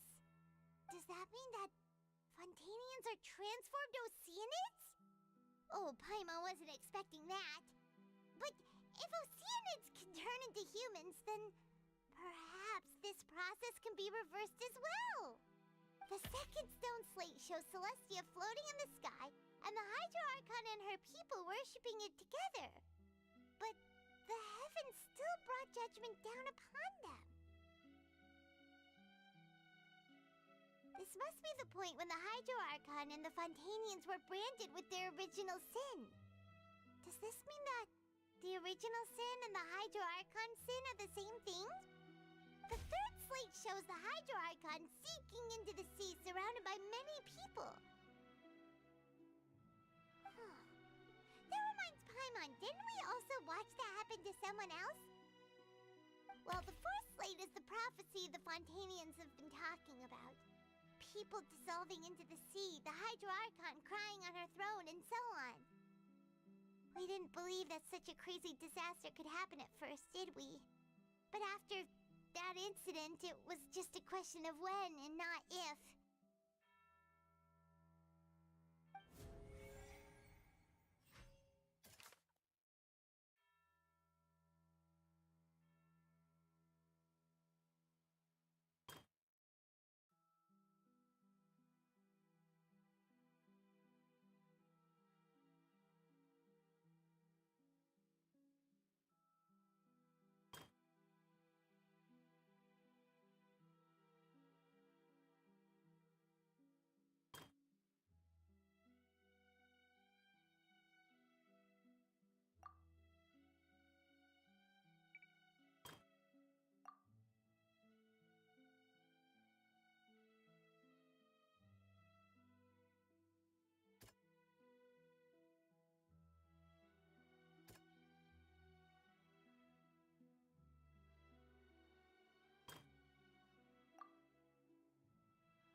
That doesn't sound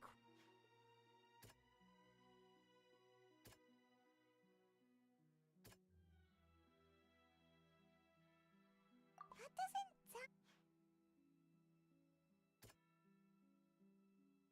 That doesn't sound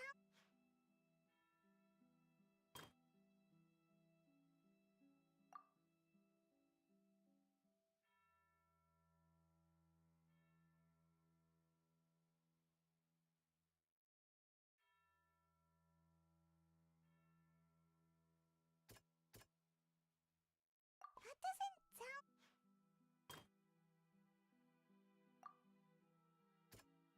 That doesn't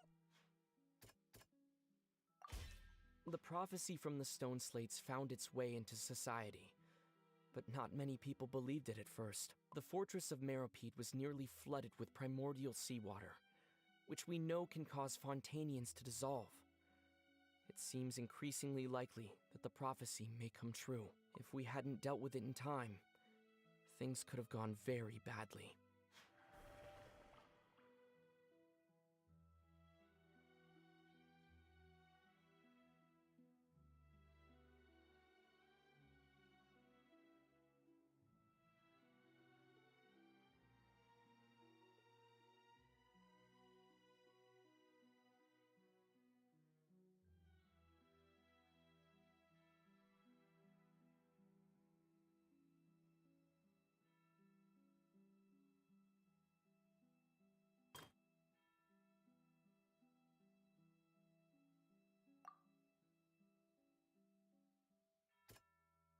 That doesn't sound.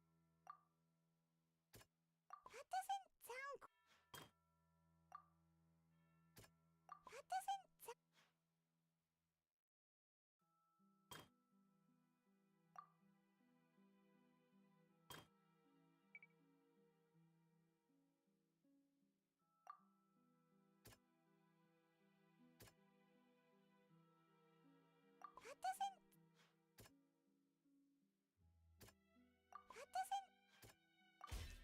We know from the case of the serial disappearances of young women that Fontainians can be dissolved in primordial seawater, and the first stone slate tells us that long ago, the Hydro Archon used her power to turn Oceanids into humans. This might be the reason that Fontainians can dissolve.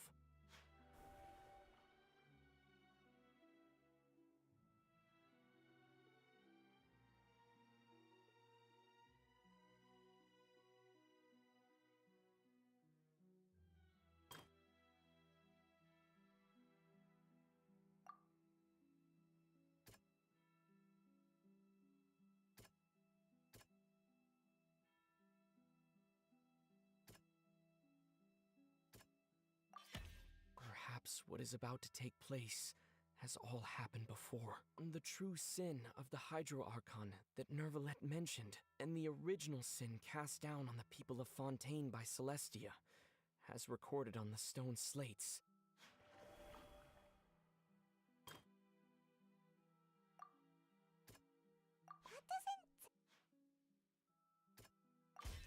It's not as simple as falling into the sea. When the stone slates show the people gathered around the Hydro Archon in the sea, could that be alluding to the same thing?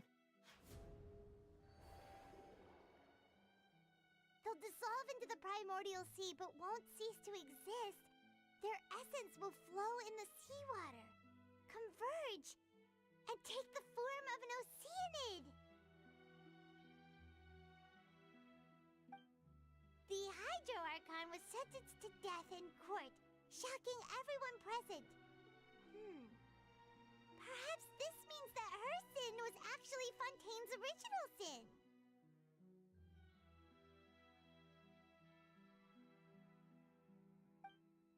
Navia fell into the water inside those ruins, and she nearly dissolved. She was surrounded by the people of Poisson in a court within her consciousness, and was forced to take part in a trial meant to make her stay. The eruption of the primordial sea at the fortress of Meripede was the surest sign that the prophecy was about to come to pass no matter what.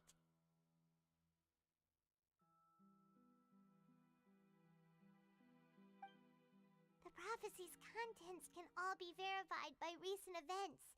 If we combine what we know together, loads of truths should come to light.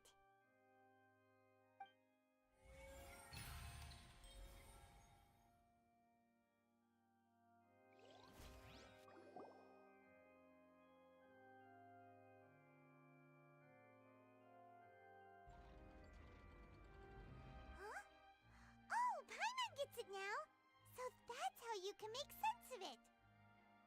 But then it feels like we're going to have to share some truly shocking revelations. Let's hear them.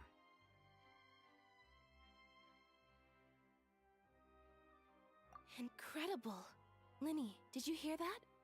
We're not real humans. All Fontainians were originally created by the late previous Hydro Archon, with Oceanids as their basis. The evidence for that can be found in how only Fontainians could dissolve in primordial seawater, and how all the girls Vacher dissolved were also turned into Oceanids. Oh, and according to Navia, when she was about to get dissolved, she also saw everyone gathered around for a trial, all of them in the shape of Oceanids. Indeed. Yeah, and it follows from the content of the first slate that she probably angered Celestia by creating humans without prior permission. That could also explain why the Oratries judged the Hydro Archon to be guilty. It's to account for that ancient sin.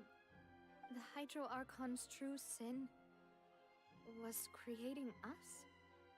And yet, after many hundreds of years, the Hydro Archon's creations have turned around to try to judge the Archon within the Opera Epiclese.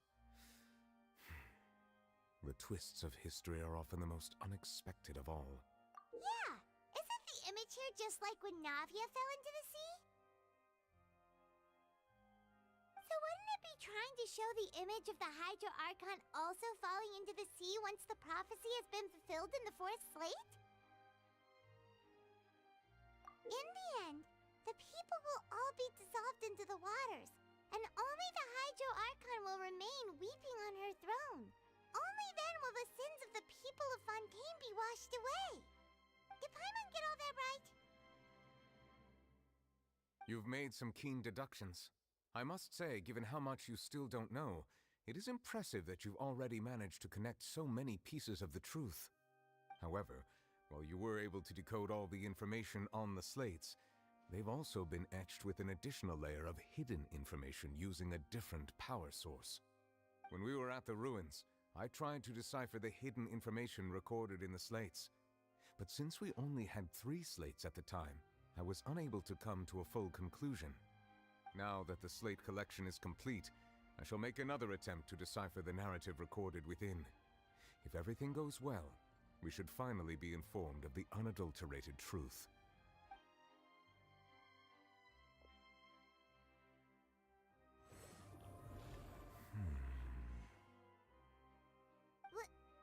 Well? Did you get it? I believe I should share this truth not only with you, but with all the people of Fontaine as well. I will try to briefly summarize it for you.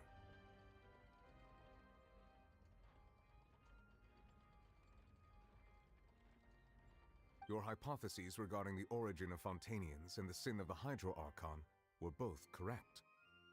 In the Fontaine of old, the previous Hydro Archon sensed the yearning of her Oceanid familiars for life on land.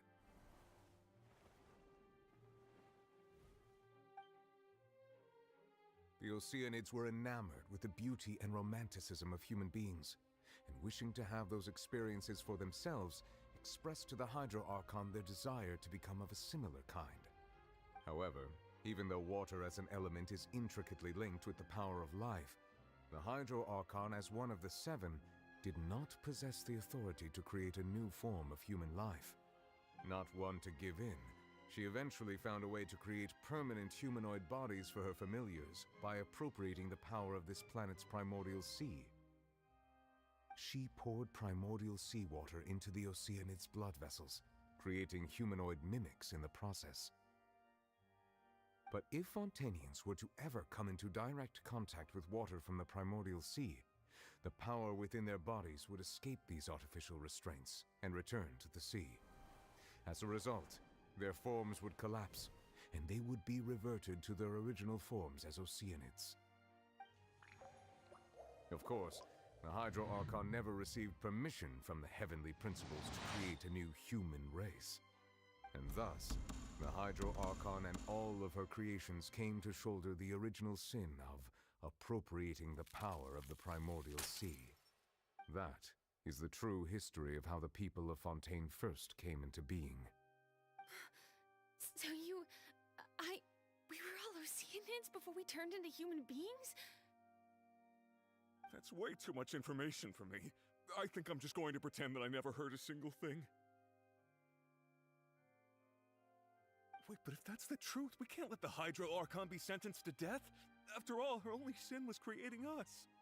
This really might be too much information for your regular Fontainian, but it does answer a lot of our questions. Alas, your hypothesis regarding the 3rd and 4th stone slates was inaccurate. The slates' respective positions are, in fact, correct.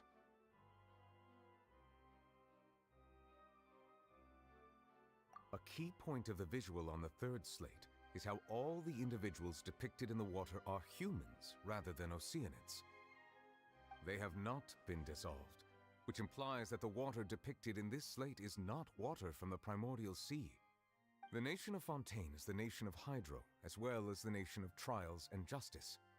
Instead of being the literal element, the water in the scene symbolizes judgment and justice. You may also recall Navia's experience. When she fell into the sea, her consciousness was surrounded by that of many others who intended to hold a trial to determine her fate. Therefore, the meaning of the third slate is that the people of Fontaine shall try the Hydro Archon at the Court of Justice. Yes, it refers to our present situation. I think I'm following now. So, what you're saying is, even though we decided to put on this trial to avoid fulfilling the prophecy, in truth, everything we've done has happened exactly as the prophecy foretold. So now, it seems, we're the ones making sure it comes true. What should we do? Huh. No matter what, the prophecy will be fulfilled. Is this what it feels like to be a prisoner of fate? If that's the case, does that mean the scene in the fourth slate will also be fulfilled soon? Traveler, I would like to point out another small fallacy in your deductions. About the fourth slate, you probably thought that the eruption of primordial seawater beneath the fortress of Meripede served as the surest sign that the prophecy was about to come to pass, yes? However, I believe that rather than being a sure sign, that eruption could in fact only be a small warning of something far worse to come. As for the root cause of the catastrophe, I believe you've already encountered it once before.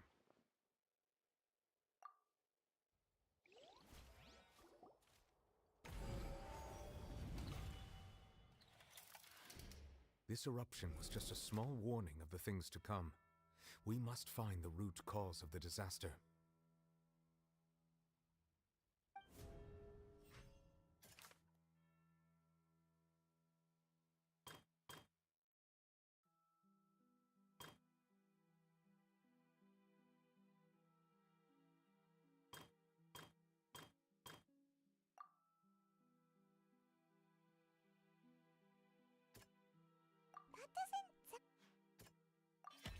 It was both dream and reality. If we're talking about a true culprit, that could only be that thing inside the primordial sea, right?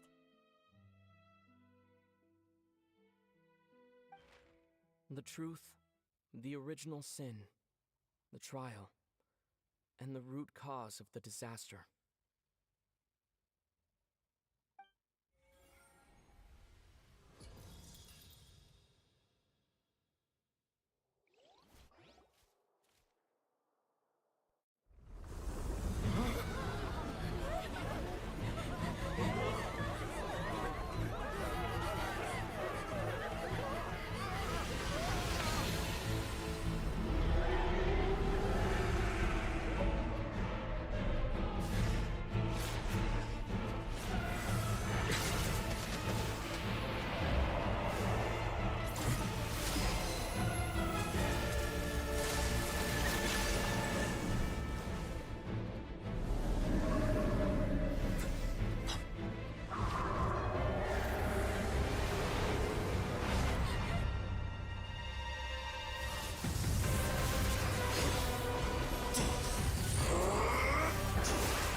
That was way too close! How did that thing just burst into the opera house? Wait, was that the huge whale you saw in your dream? So we've met it at last. I understand very well why it has chosen to make an appearance here. That whale does not belong to Tevat. It is a monster that has traversed the stars, weeping all the while. It has been greedily consuming the energy from the planet's primordial sea, using it to grow. That is the main cause for the rising sea levels. And once it has finished consuming all of the energy contained within the sea, its next step will be... You said that when the Hydro Archon first created Fontainians out of Oceanids, she filled their blood vessels with primordial seawater. Precisely. That whale finds the blood of Fontainians nigh impossible to resist. Therefore, when it left the primordial sea, it decided to make its next stop a packed opera house full of food. Food in the form of Fontainians. We just barely managed to push it back, right? In that case, won't it come back to target the people again once it's managed to recover its strength? That is correct. Indeed, it is more accurate to say that we should thank that Harbinger for buying us some time. Without him, the whale would have likely come onto land far sooner. From the way he looked, he must have been fighting the creature for quite a long time. That battle maniac. We've always known that he had a special connection with that whale, but we definitely didn't expect it to help us out like this. Anyway, now that we know that this whale is the actual cause of the disaster recorded in the prophecy, all we need to do to stop the prophecy would be to find a way to beat it up, right? It is too late. It had already absorbed too much of the primordial sea's energy before we could notice it. At this point, it has become practically integrated with the sea itself. Even if the entirety of Tevat were to be destroyed, it could still survive and swim off towards some other world. That's not something I will accept. We've already done everything we can, and we even found the true culprit. We've come so far. You can't just tell me that the last hurdle is some impossible foe. That's just not fair. Indeed, that's not how a grand performance should end. I'll fight it to the end, no matter what. So the prophecy will be fulfilled no matter what, huh?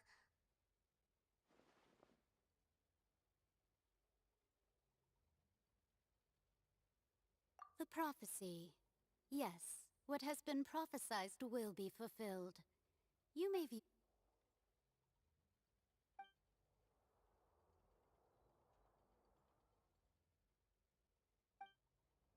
Just as prophecies are usually only the future as seen from the perspectives of the gods, could things be happening in hidden corners where the gods' gaze does not fall?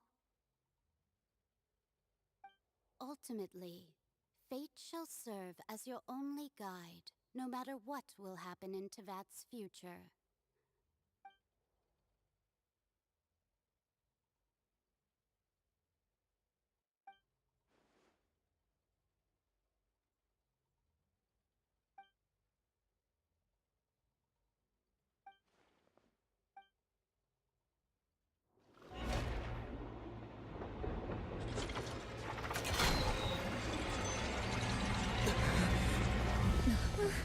What's happening with the oratories? I believe it is preparing to carry out the death sentence.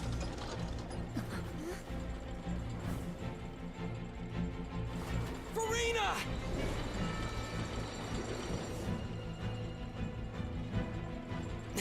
No, I still need answers.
Sorry. That shocked expression on your face is just too amusing. I couldn't help myself. You are not Farina. Who are you? Ah, the sweet sound of bewilderment. Marvelous. A sure sign that my attempt to deceive everyone was a resounding success. But to answer your question, I am Focalor. You know, the god. Focalor. Why did you deceive us? Oh, that wasn't my goal, of course. Goodness, no. But I had to fool everyone else too, if I was to stand any chance of deceiving the heavenly principles. Deceiving the heavenly principles? It's all because of that pernicious prophecy. Dreadful, wasn't it? Everyone doomed to dissolve. Fontaine condemned to be flooded. One was not amused. In fact, one was positively bemused when that problem was thrust upon me by my dearest predecessor. That's the former Hydro Archon Egeria, for the uninitiated. It hardly gets more disastrous than a preordained national catastrophe, now does it? She knew full well that the prophecy would surely come to pass. And as one of the seven, she also knew full well that one defies the heavenly principles at one's peril.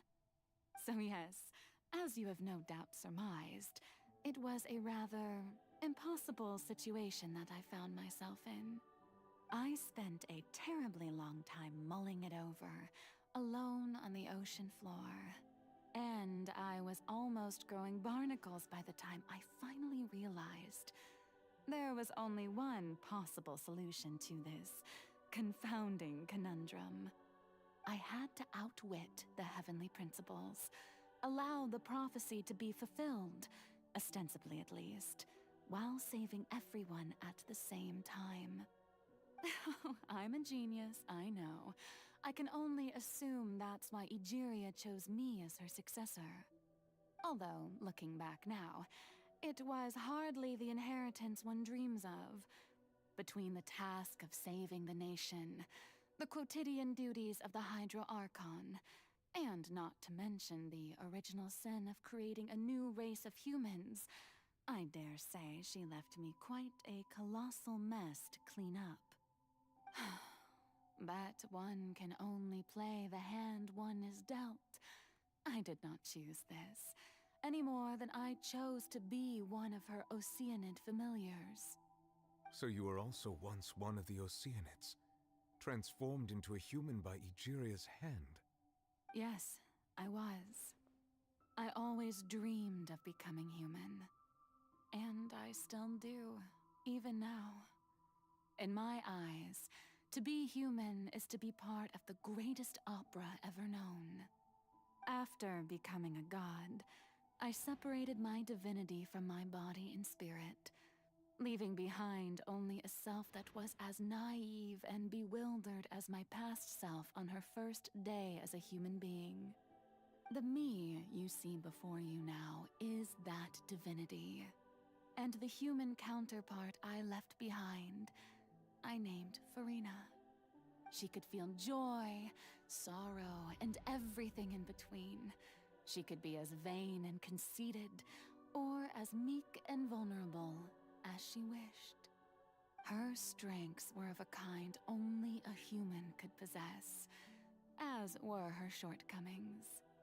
But in my eyes, Farina's humanity was what made her perfect. She was perfectly human in every way. The person I always wanted to be. Anyway, so then I cursed her.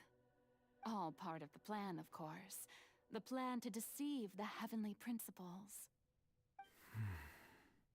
Do you still remember the final scene of the prophecy?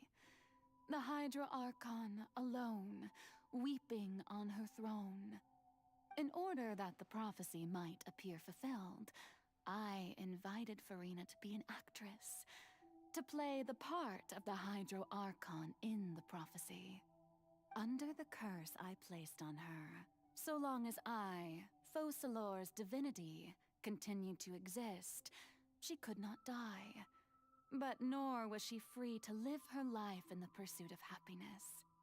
Instead, she was forced to take the stage in the opera house, to embrace the role of leading lady, to forever play the part of the god from the prophecy, all to create a deceitful appearance of that prophecy coming to pass. I suppose now you probably understand why your court is called the Opera Epiclese.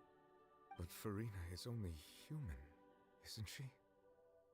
Even though she has had a long life, her mind is no stronger than that of any other ordinary human being.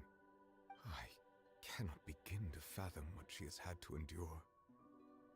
It must have been torture for her. It has indeed. And although she is, in a sense, me in human form, I most definitely owe her an apology for it. It's been 500 years, and all along, she's been playing her part in the most unimaginably long, unbearably lonely, and agonizingly painful opera of all time.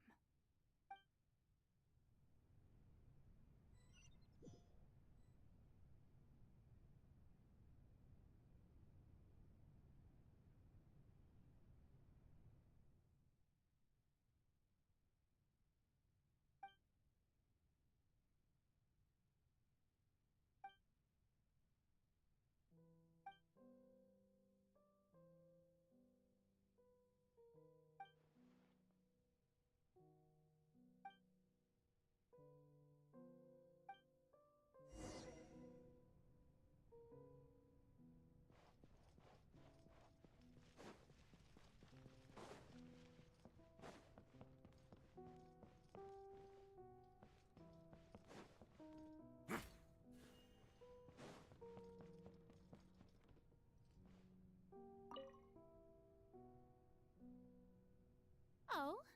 Who permitted you to come onto the stage? Now, I understand your admiration for my august self, but I must ask you to keep to the rules. All right. It is not my intent to reprimand you. There is no need to state your name. Just be off with you. Do not distract me from my performance. Oh, do not jest. Can you not feel it? I am Focalor. The eyes of countless Fontainians are upon me.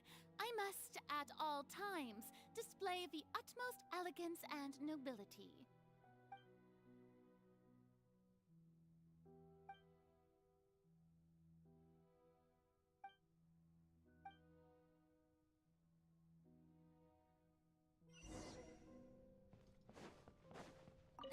Dear audience, the performance is experiencing a technical difficulty, but worry not. The guards shall resolve it soon.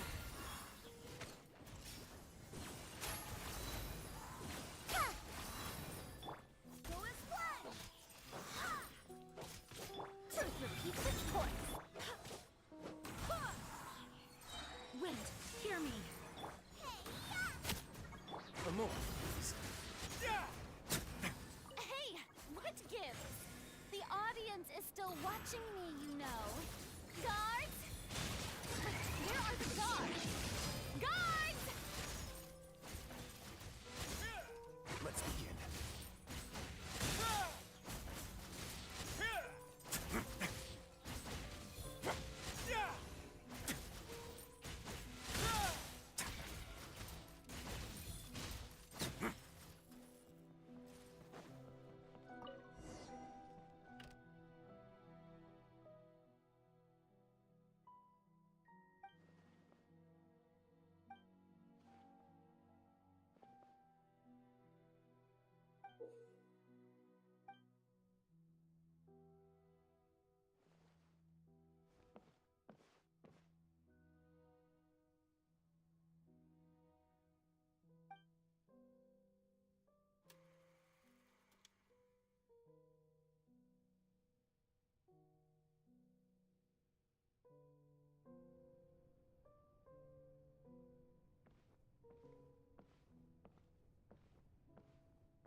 Farina.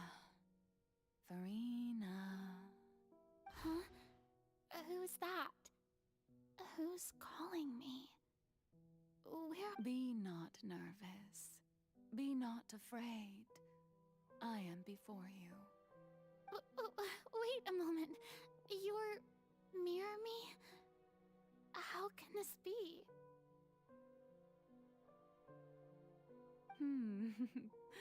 Mirror you, huh? You know what? That's not bad. Let's go with that. Mirror me? What do you wish to say? The prophecy. Have you heard of it? What prophecy? Wait. I know. I think. I don't know why, but it's in my head somehow. The people will all be dissolved into the waters, and only the Hydro Archon will remain, weeping on her throne. Only then will the sins of the people of Fontaine be washed away. Oh, very good. You know it well. What's going on? I can't seem to remember anything clearly. The only thing I know for sure is this prophecy. Will it really come to pass? Yes, it will. And that is why I've come to you. Disaster will come to Fontaine sooner or later. Things will develop just as the prophecy declared. There is no escaping it. But doesn't that mean everyone will die? I'm a Fontainian just like them. Will I dissolve too? Oh, don't worry. Magical meetings exist in this world precisely to give people a chance to turn things around. It is the reason why you met me today. I will tell you how to save everyone, but you may have to suffer somewhat. Oh, so there's still hope after all. Goodness, you frightened me. You spoke so much and with so much certainty. As for the suffering, well, I will admit that the first thing that came to mind was, why do I have to be the one to suffer? But if the prophecy will come true, I'll also die anyway, right? So if I've already met you as my magical meeting in this world, if there were scales, with all the people of Fontaine on one side and my pain on the other. Is it not obvious where the scales should tilt? You truly are the perfect human, my ideal. I suppose this would also be the justice that belongs to you. Huh? Don't worry, it's nothing. Listen well. Fontaine has just lost its Hydro Archon. I need you to play a role, that of the new Archon. Play as a god? That's right. You must begin a never-ending masquerade. You must never let anyone suspect your identity. If you can keep it up, then I shall have my way of defying this prophecy. But should your identity be revealed, then all hope will be lost. But how will I do this? A human assuming the role of a god without being exposed. Don't worry. What you must do is not to turn yourself into a real god. You simply need to play the role of a god as humans imagine them to be. Being a human yourself, I'm sure you already know what such an entity would be like. Remember, your true challenge will not be pursuing divinity, but contending against humanity. I'm still not sure I understand, but I'll try. I'll try to do this. So, how long am I going to have to play this role? To accomplish this mission, you will have to stay on the stage for many, many years. You will endure and not grow old until your task ends. But I promise you, all will eventually end in a magnificent and dramatic trial, and everyone will be saved. A trial, huh? How exciting. I'll be looking forward to it.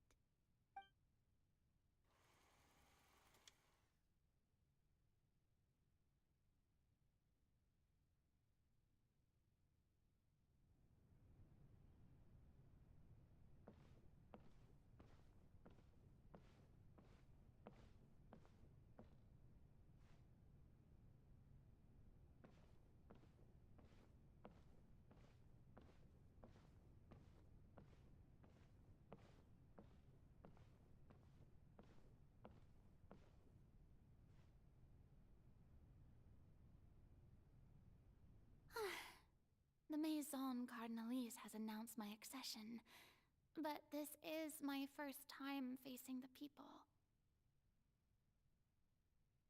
What should I say to most appear like a god? To be honest, I still don't know. Perhaps I should first try to act natural. Ladies and gentlemen, good evening, and welcome to the Opera Epiclese. I'm sure you've all heard about how I have taken on the role of Hydro Archon. Indeed, I am Farina de Fontaine, your new Archon. In truth, I know little about becoming a nation's new god, but it will be my honor to guide you all. As the god Focalor, the god of justice, I shall do all within my power to lead you into an age of fairness and justice. Once again, thank you all for coming. If you should have any questions or suggestions, please send them to the Maison Cardinalise. The future of Fontaine will require us to work together, after all. This should do it. I thought I might stammer, but thankfully, I was able to convey my thoughts just fine. Okay, and next. That's the new Hydro Archon. Is this some kind of joke by the Maison? I would have thought that a being that surpasses humanity would be a bit more assertive. Hey, did you hear that? She even told us to send her suggestions there at the end. shouldn't gods be all-powerful? She's being so modest. What's the difference between her and an ordinary person, then? If you ask me, perhaps the succession didn't actually happen. She might just be a Maison-back puppet. Wait, what's going on? Why is everyone suspecting me of being a fake? Oh, this is bad. If I get exposed here, there'll be no saving the people from the prophecy. Right. Mirmi said that I just need to play the role of a god as humans imagine them to be. Calm down, Farina. Think. What do the people want? How would they imagine a god to speak and act? Assertive, with a strong sense of presence. One who can dispel all doubt. That is the character I'm fated to play.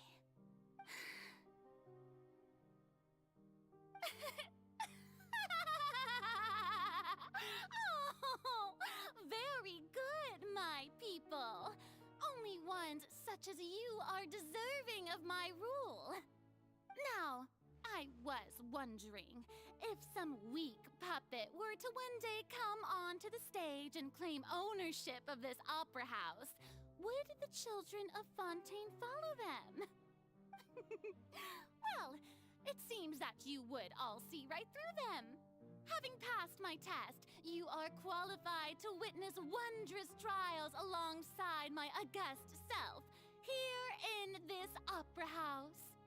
You may consider my previous act a door gift of sorts. I thought it was a debut that suited the atmosphere. Now then, let us be reintroduced. Ah, so that was just a performance. How could I have forgotten that we were inside an opera house? Personality. It's quite shocking, to be honest, but I suppose it's a better look than before. Such a fascinating and bold deity. How wonderful! Our future may yet be bright after all. It seems I've turned them around. Best follow this flow and restart my accession speech. My dear people, whether you acknowledge me or not, whether you trust me or nay, I say to you, keep faith in your ardor for justice. We have heard it said that this nation's sins can no longer be washed away. Well, I say that justice is most fragrant when it blooms amid sin. The scales of justice should not weigh heavy in the hands of its God. On one side, it must carry fairness and justice. And on the other, praise and applause. May law be the prayer on our lips. May judgment be our worship. Let us light the fires and drink to the future of Fontaine. There is no trouble in this world that justice cannot solve. All that is needed is for you, my people, to believe in it, heart and soul. So long as I, the Archon Focalor, stand within the Opera Epiclese, so long as I stand before the Oratrice, I shall even judge the gods of this world!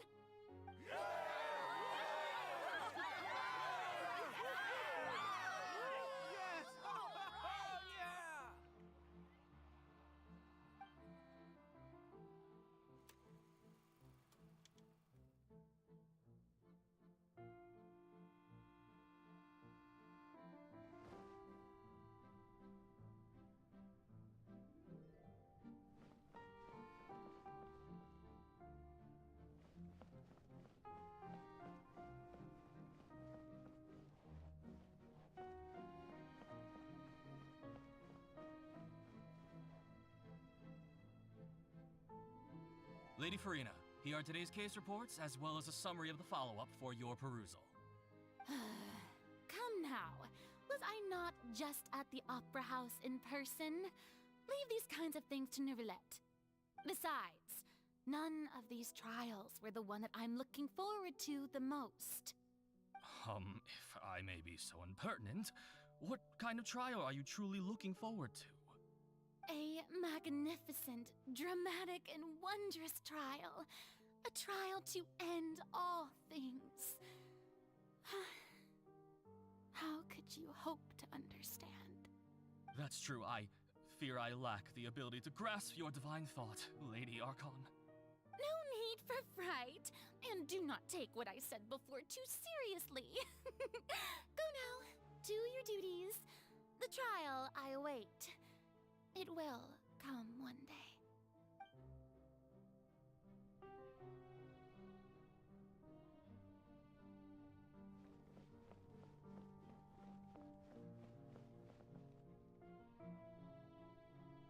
Lady Farina, I don't know what to say. Thank you for agreeing to see me. No need to thank me. Or rather, thank your own sense of perseverance instead.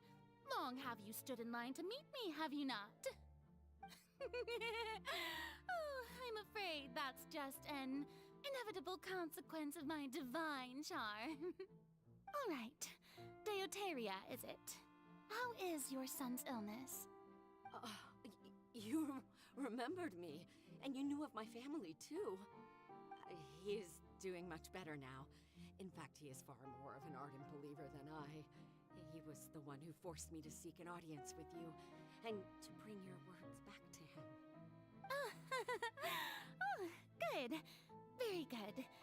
If this should happen again in the future, please do not hesitate to come and tell me. Going down to citizens' homes every so often, while not usual practice, should serve as a fine change of pace. You're such a gentle and wise god. Thank you once again, on behalf of my son.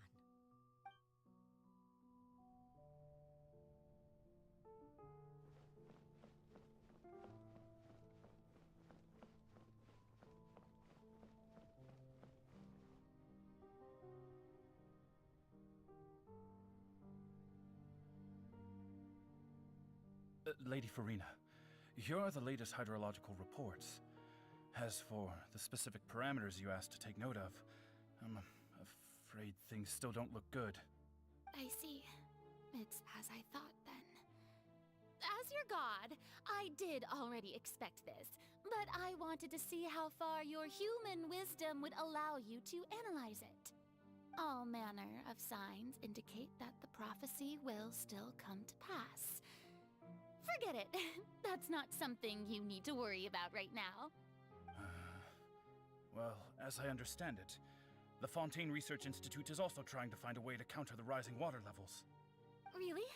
Have they found anything? I'm afraid that they haven't found any effective solution thus far. Oh, is that so? Well, no wonder. This issue has reached the realm of the gods, after all. Still, their spirit is praiseworthy.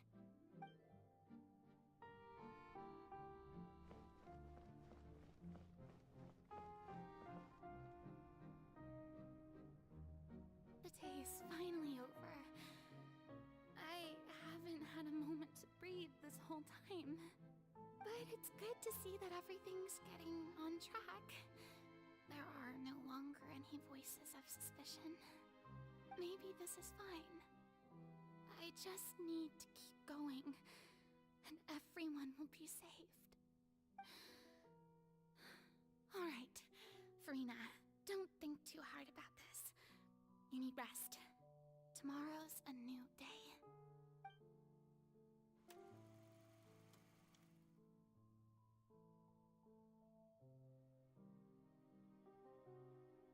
Lady Farina, here are the new trial reports for the latest cases, as well as a summary of the follow-up. There'll be no need for that. I've seen them already.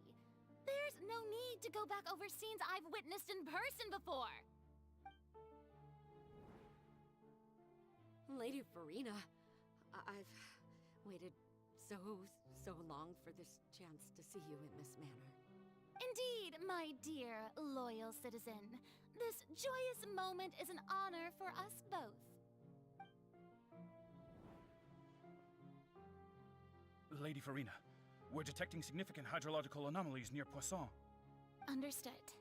Keep monitoring. Keep me informed should anything come up at the Institute.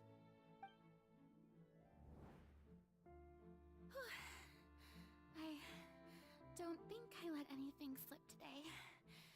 I must show the people that there is nothing to worry about. I just don't know when these days will end. I feel utterly exhausted. Best to rest early today, too.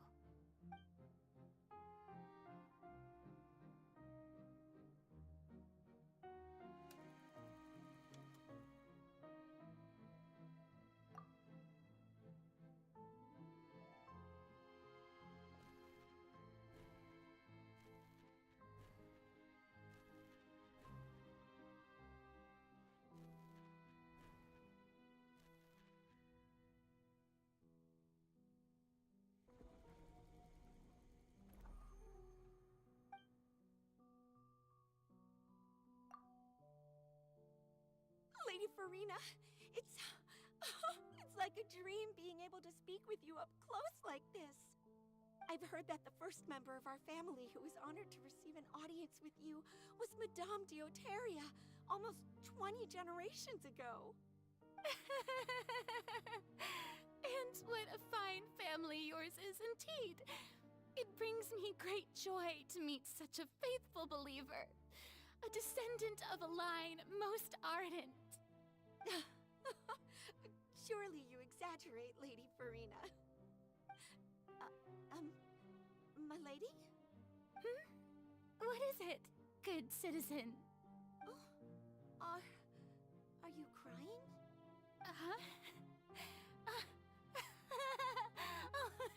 Really now? I didn't even notice. This must be the overflow of hydro from my person. Well, can't quite help being the god whose dominion is the waters, can I? No wonder. No wonder. A manifestation of your power, then. Oh, Archon, I am honored to have witnessed it. Honored indeed.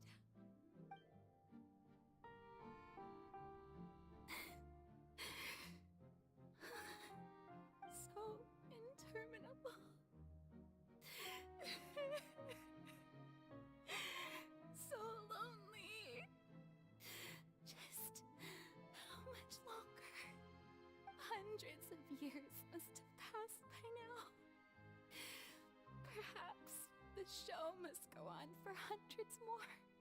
I never imagined that it would hurt so much. Have I reached my limit? No. Perhaps I reached it long ago. Today I didn't even notice my own tears. I want to tell someone, anyone, about this. But would that not destroy all I've done so far? I've conducted so many investigations across the centuries. But there's not even a sliver of hope that we might break the prophecy. All I can do is keep heart. I must maintain this act. It is the only way to save Fontaine. Please, mirror me. You have to succeed.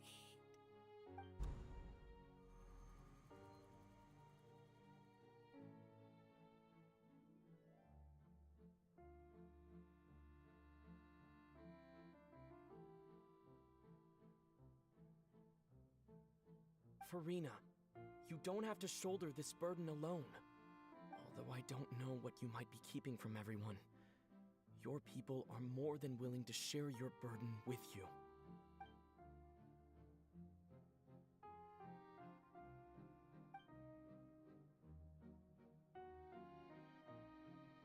Share my burden. That's impossible. It was fated right from the start that this would be my duty alone. But even if your burden doesn't need to be shared, you can still choose to confide in someone. Just share it with me. I'm what you'd call a witness. A witness? Yes. I've heard that you came to Tevat from beyond the stars, yes? In other words, you never belonged here. And if Tevat is, in its entirety, a show on a stage, then you're just a spectator, aren't you? If that's the case... He's right. I could confide in him, couldn't I? But if things don't play out as expected, the people of Fontaine will be the ones to pay the price. No, Farina. You shouldn't be selfish. But what if it's really alright? Farina, you've worked so hard for so long. Surely it would be okay to put yourself first for once. Just this once. Is it such an outrageous thing to do anyway? To find someone in whom you can confide your frustrations and sorrows? Surely it could not hurt. If you let this opportunity slip through your fingers, it might never come by again. Think about it long and hard.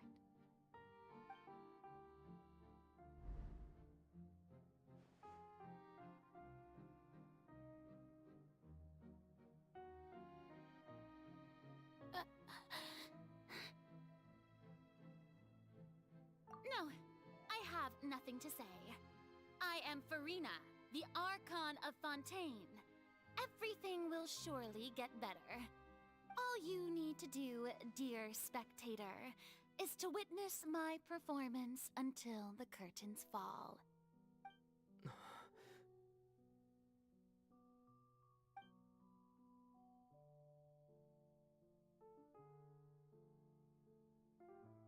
Fine.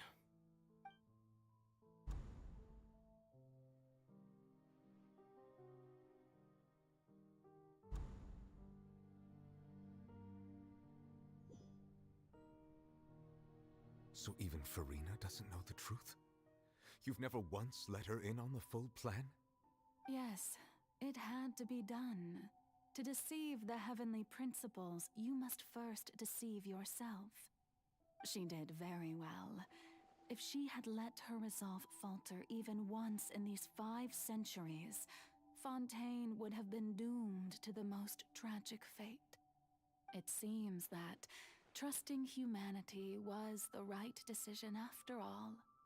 I believe that I understand how your deception works, but that is only half the truth, is it not? How would you build on this foundation to save the people of Fontaine? That is the most important thing. Ah, good. Of course, the Iudex of Fontaine has pinpointed the crux of the issue. I'm sure you've long sensed that the Oratrice is no simple machine, yes? I've always suspected that it had its own consciousness. And Lenny did mention that he heard a human voice within the core chamber. It now seems that that person was you, hidden within the machine all along. Am I right?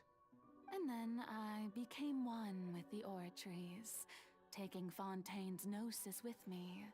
Yes, it would seem so, wouldn't it? Alas, your understanding of this device still lacks sufficient depth.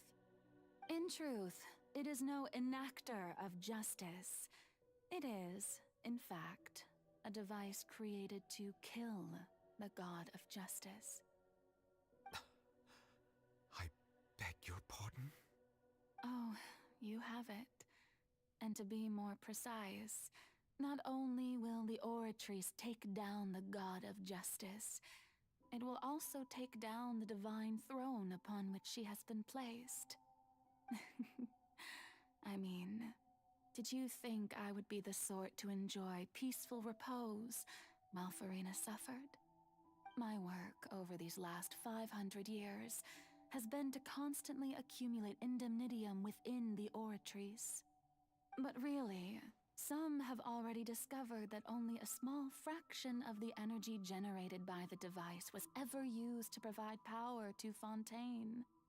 The vast majority had to be, accumulated. to enact this death sentence. It was all a part of your plan, then? Both the trial and the sentence? Indeed. This power, accrued over 5 centuries, could have sustained Fontainians for millennia had it only been used for that purpose. Almost all of it has now been stored within the oratories. But only power of this magnitude could hope to destroy the Hydro Archon's divine throne, shaking the rules established by Celestia, and breaking through the institution that is the Seven. So the Oratrice's call for death was for neither Farina nor Focalor, but for the Hydro Archon. The destruction of that divine throne. If I do not misunderstand your intent, you must be... Returning what's rightfully yours to you, of course. In other words, this was all done to return the authority of the Hydro Archon to the Hydro Dragon of this planet. But...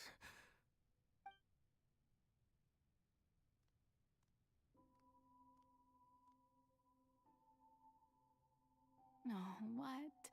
Getting sad again, are we? The authority of the ancient dragons shall soon be yours once more, O Hydro Dragon Sovereign. And this is the face you make. All you've done throughout the years is just so you can sacrifice yourself at the very end. I've never quite seen it that way, you know. Even now, I'm quite pleased at how well my deception worked.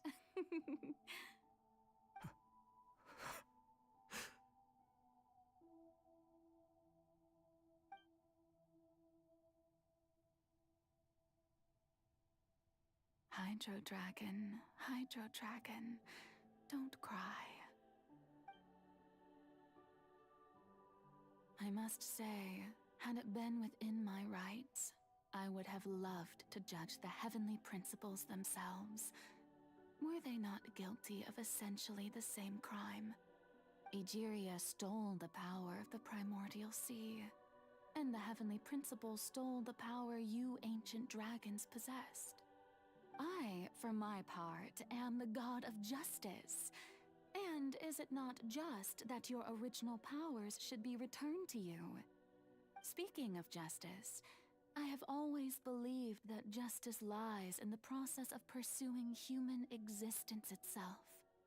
So, if the theft of the primordial sea's might was Fontaine's original sin, then, leaving matters of procedural right and wrong aside, the descent of the Fontainians as humans and their right to exist in this world would be Fontaine's original justice.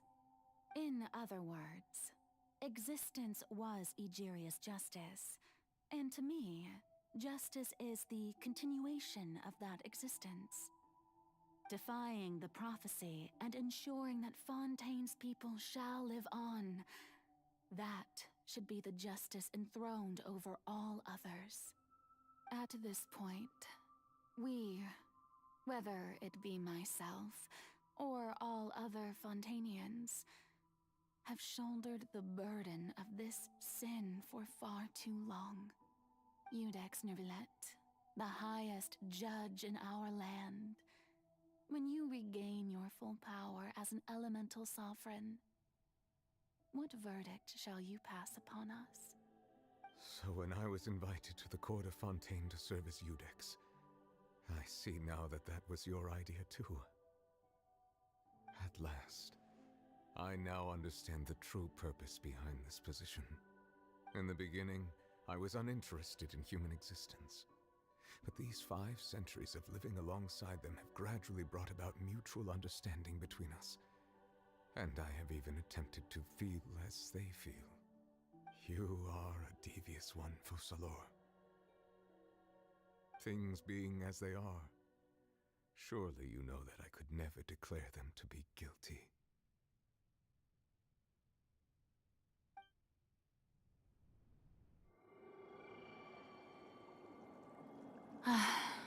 The hour of my execution is almost here. For the sinner, the curtain call has come. I know I may not sound it, but faced with death, I find myself a little afraid. Perhaps this is one thing both gods and humans have in common.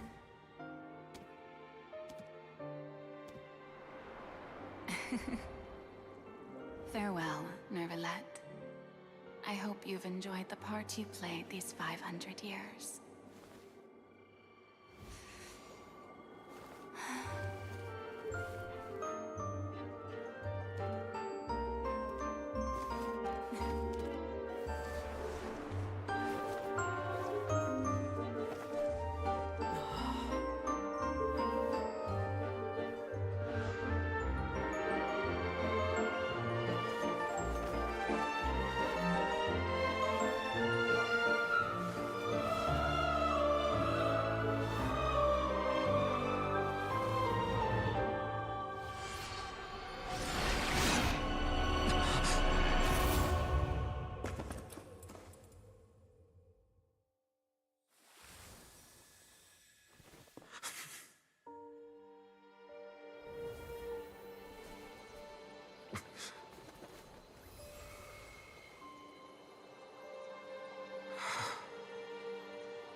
I, Eudex Nervalette, hereby declare,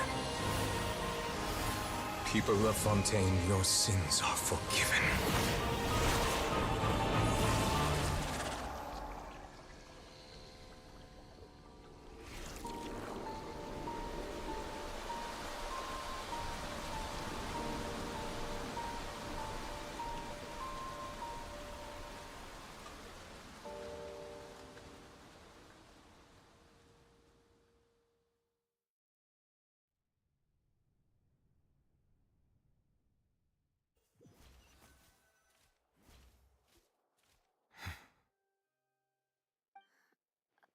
What just happened? Has the death sentence been carried out? Was that bright light some sort of misdirection? I have a feeling that something huge just happened. But since we're all still alive and haven't been dissolved, I assume whatever happened was good for us. It's time to end this. We must mete out punishment to that beast. Didn't you say just a moment ago that it can't be defeated? I have gained the strength sufficient to deal with it. Through certain means, I now have the ability to separate the power of the Primordial Sea from that creature. We should seize the opportunity to pursue our quarry. Traveler, now that the oratories can no longer function, I require an executor to help me mete out justice. The root of the calamities befalling Fontaine, the beast that enacts the prophecy, its name is the all-devouring narwhal. Come with me, traveler. The hour of execution has come.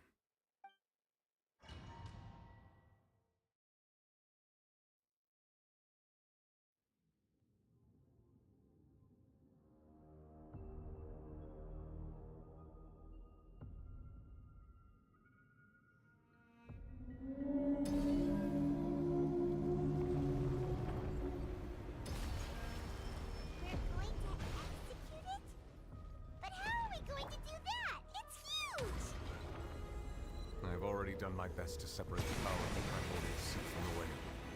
Considering the size of the beast, I cannot reach the power source. Unless we can find a way to attack it from within. I shall share a part of the ancient dragon's power with you. We shall look for an opening together.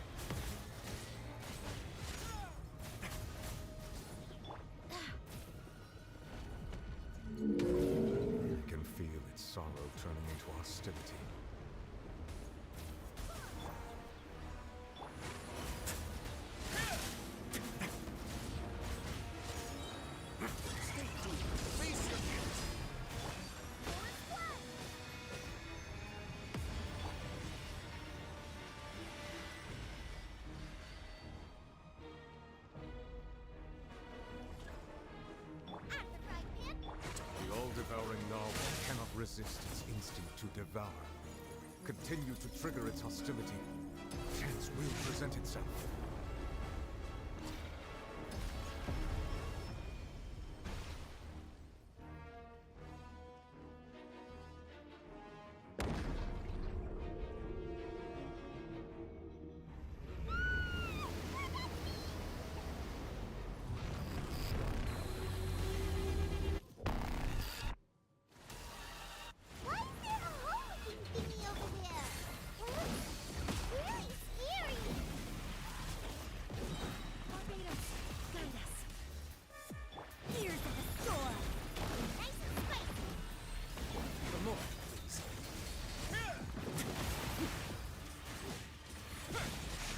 I have granted you my protection.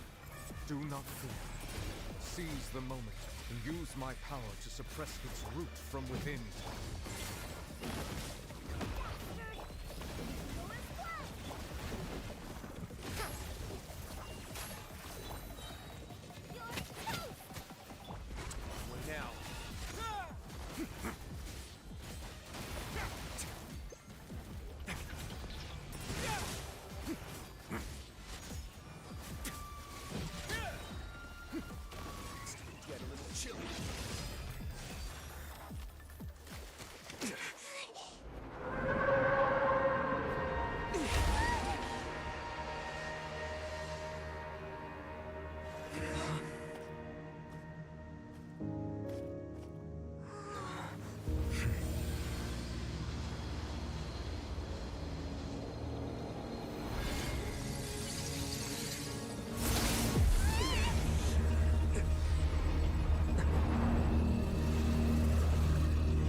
Thanks for helping with the cleanup.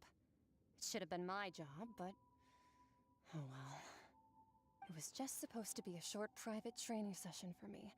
I didn't think that my disciple and my master's pet would start brawling in the meantime. Well, actually, I had a feeling that it would happen at some point, but they bumped into one another earlier than I thought. What a blunder.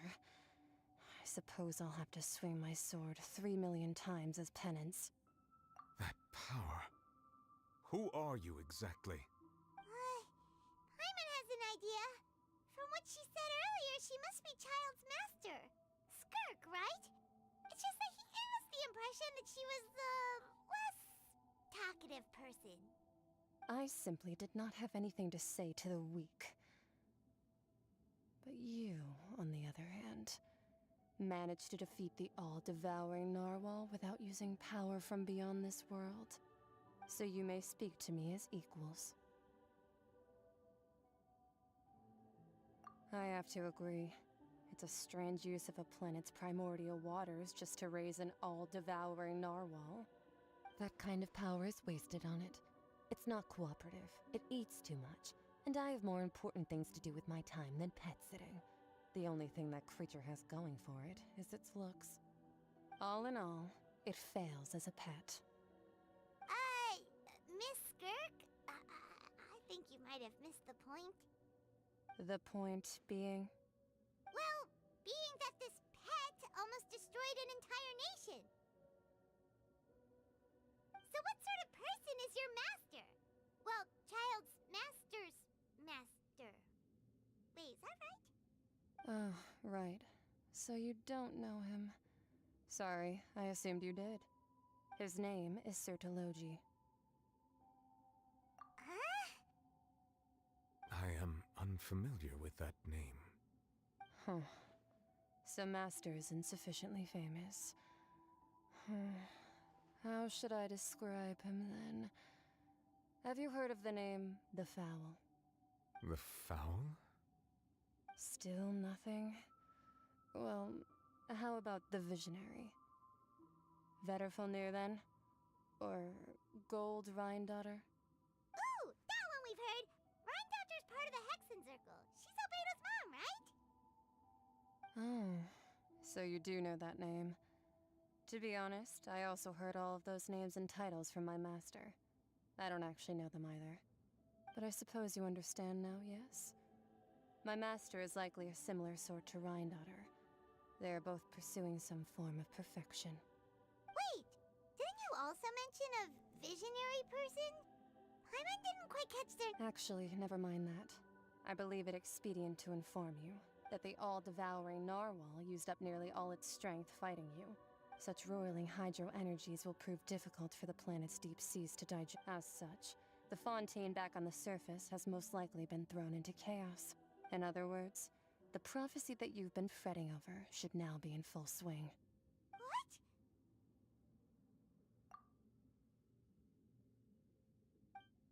Not to worry.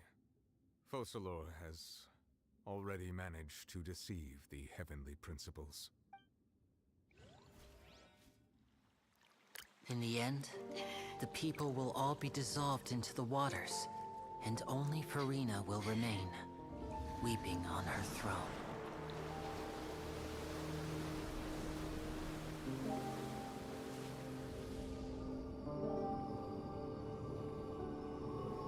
Only then will the sins of the people of Fontaine be washed away.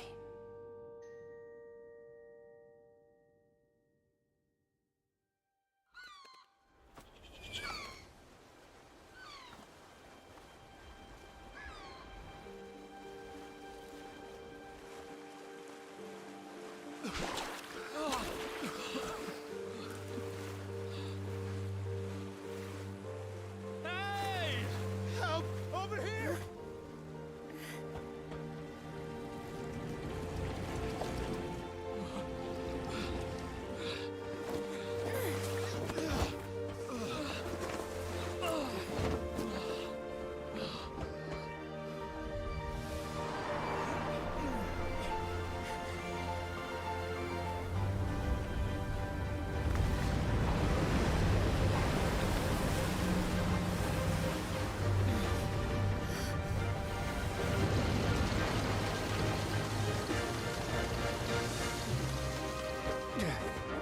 All hands, initiate emergency rescue!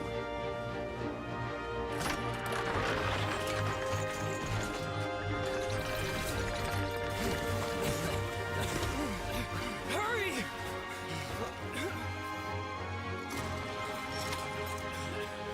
Hey, lend a hand!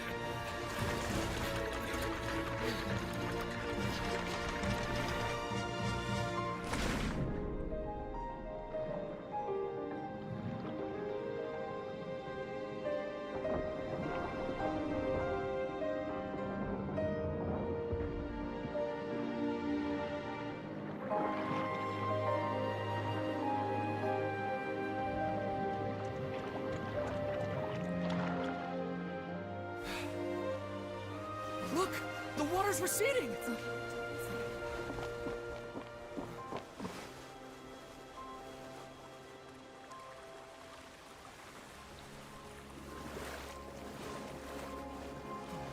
It's a miracle! Water's receding.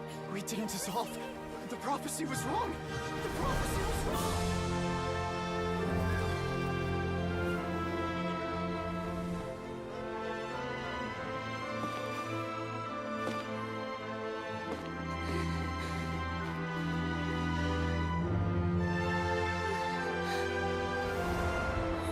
Are you alright? We're saved. The prophecy was wrong.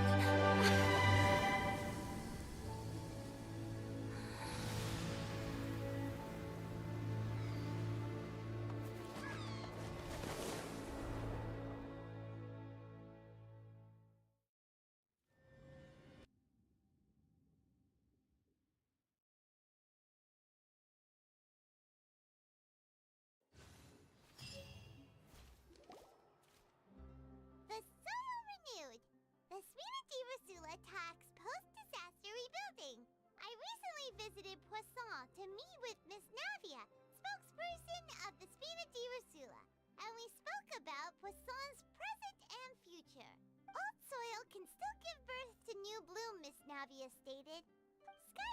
Kinglet, boon or bane of the Fontaine Research Institute.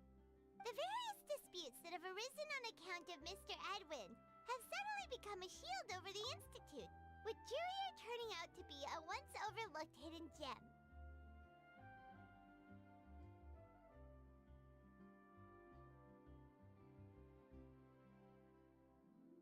People always call the first researcher mad, but few know what to call the second. And should that latter person achieve a miracle, they would find it all the harder to find a word with which to classify him and his team. Wow! Paimon barely recognizes the people in the reports. Are those really Jurier and Navia? They sound like real big shots.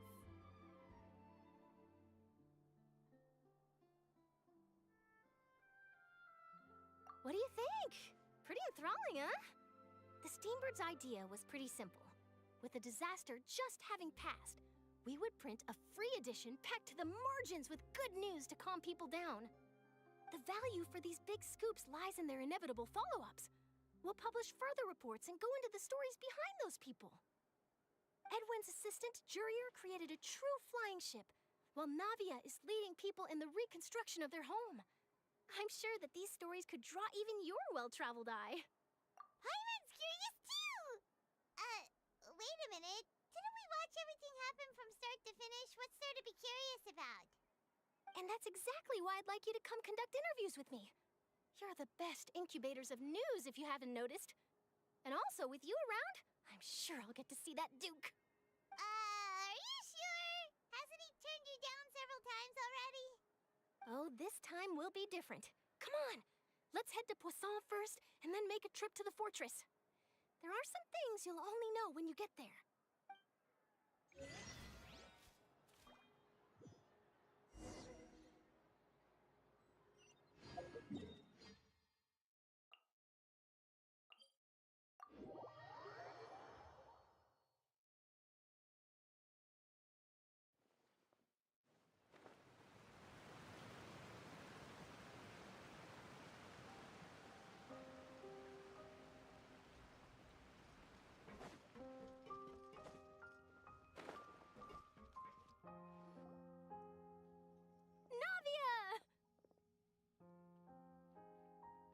Oh, it's you. Hey, we're just having a look around. I'm here to update myself on how things are going here. Let me introduce you. This is Mr. Garun Snezhevich. He represented the Knave in sending us a large amount of supplies, and is helping with our work. Our residents are hard at work as well. Thanks to everyone, work is progressing nicely.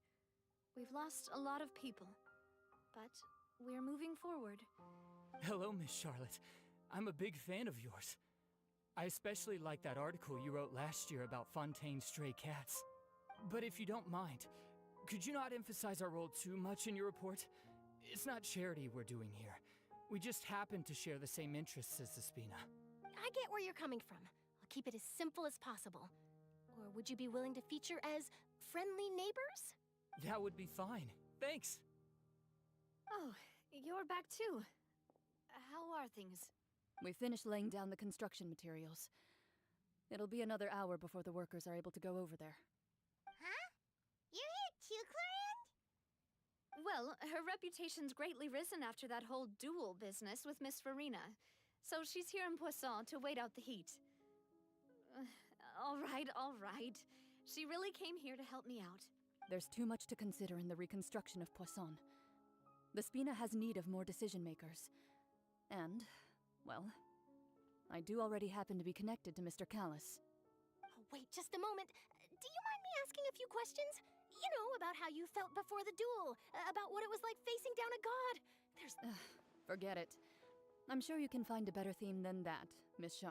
I see you're the same as always. Well, if we're talking about doing things for my sake, you might as well just take a few more photos of me. Of course I will. I'm not gonna let him off that easy. All right, then everyone who wants to be in the photo, gather up. And smile.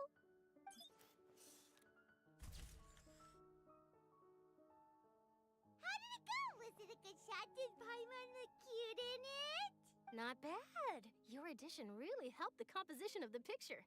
All right, hang on a moment. Let me snap a few more shots.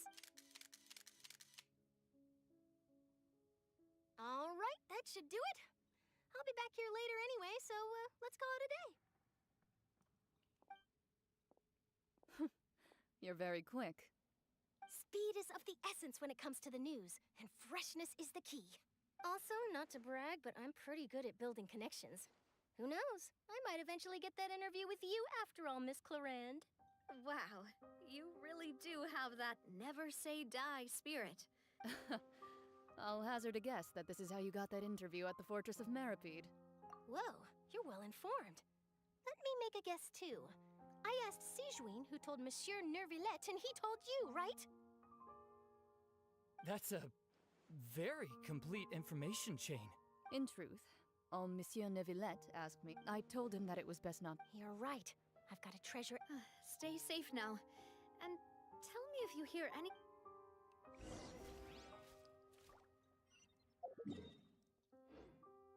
You seem curious about the. Of course.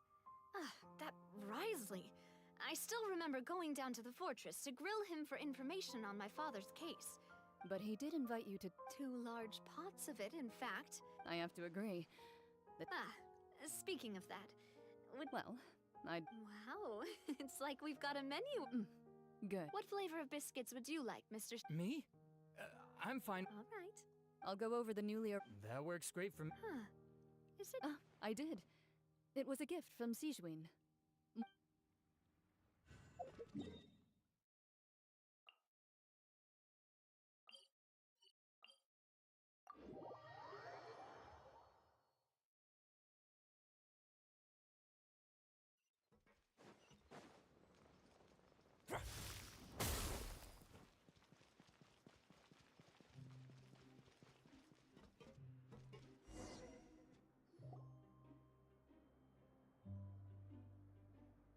Wow, guess we're here again, huh? There's a real nostalgic. Looks like you've been missing us. Duke! Did you come all the way to the entrance to greet us? Of course. I'm here to welcome you and our dear Miss Charlotte, whom our good head nurse It's an honor to finally meet the much-rumored Duke. Thank you for consenting to my visit to the fortress, sir. No need to thank me. But that said, I shouldn't be the focus of your interview. Of course, of course. All right then, this way.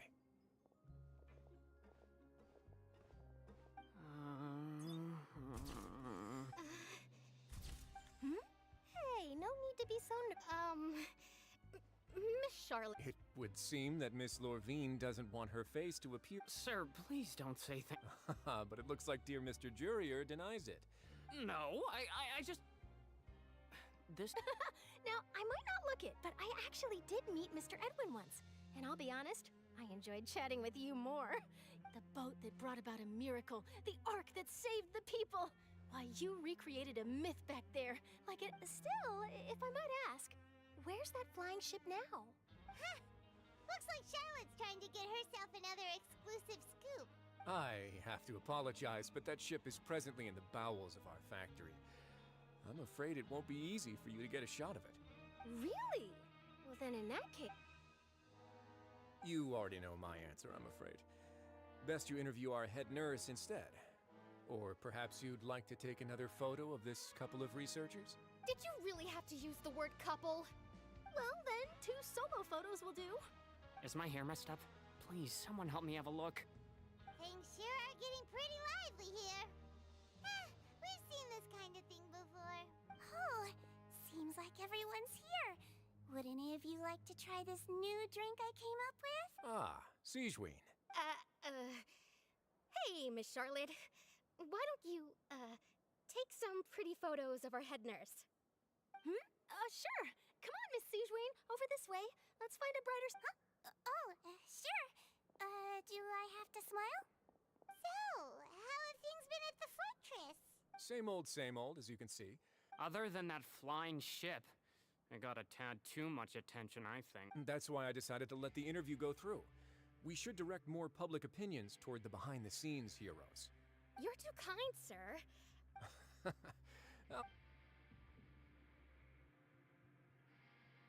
I see. Lots of things happened that day, huh? Anyway, regarding that Harbinger, I'm not sure you remember, but his 3 young followers are still waiting for his return. He sure did win the... I'll tell them that there's good news and bad news. The good being that their boss seems fine, and the bad being that they must face extended sentences for a... Oh, actually, What change can there be? The fortress will keep chugging along, and so will my duties. As to what Miss Farina's departure will mean for the nation, and if our laws and governance will be transformed, we'll leave those to the folks in the overworld. Hey everyone, the photo shoot's done. Good. In that case, let's call it a day here. Thanks for your cooperation. Come on, Traveler, let's go. There'll be... Maybe? All right, last stop, the docks.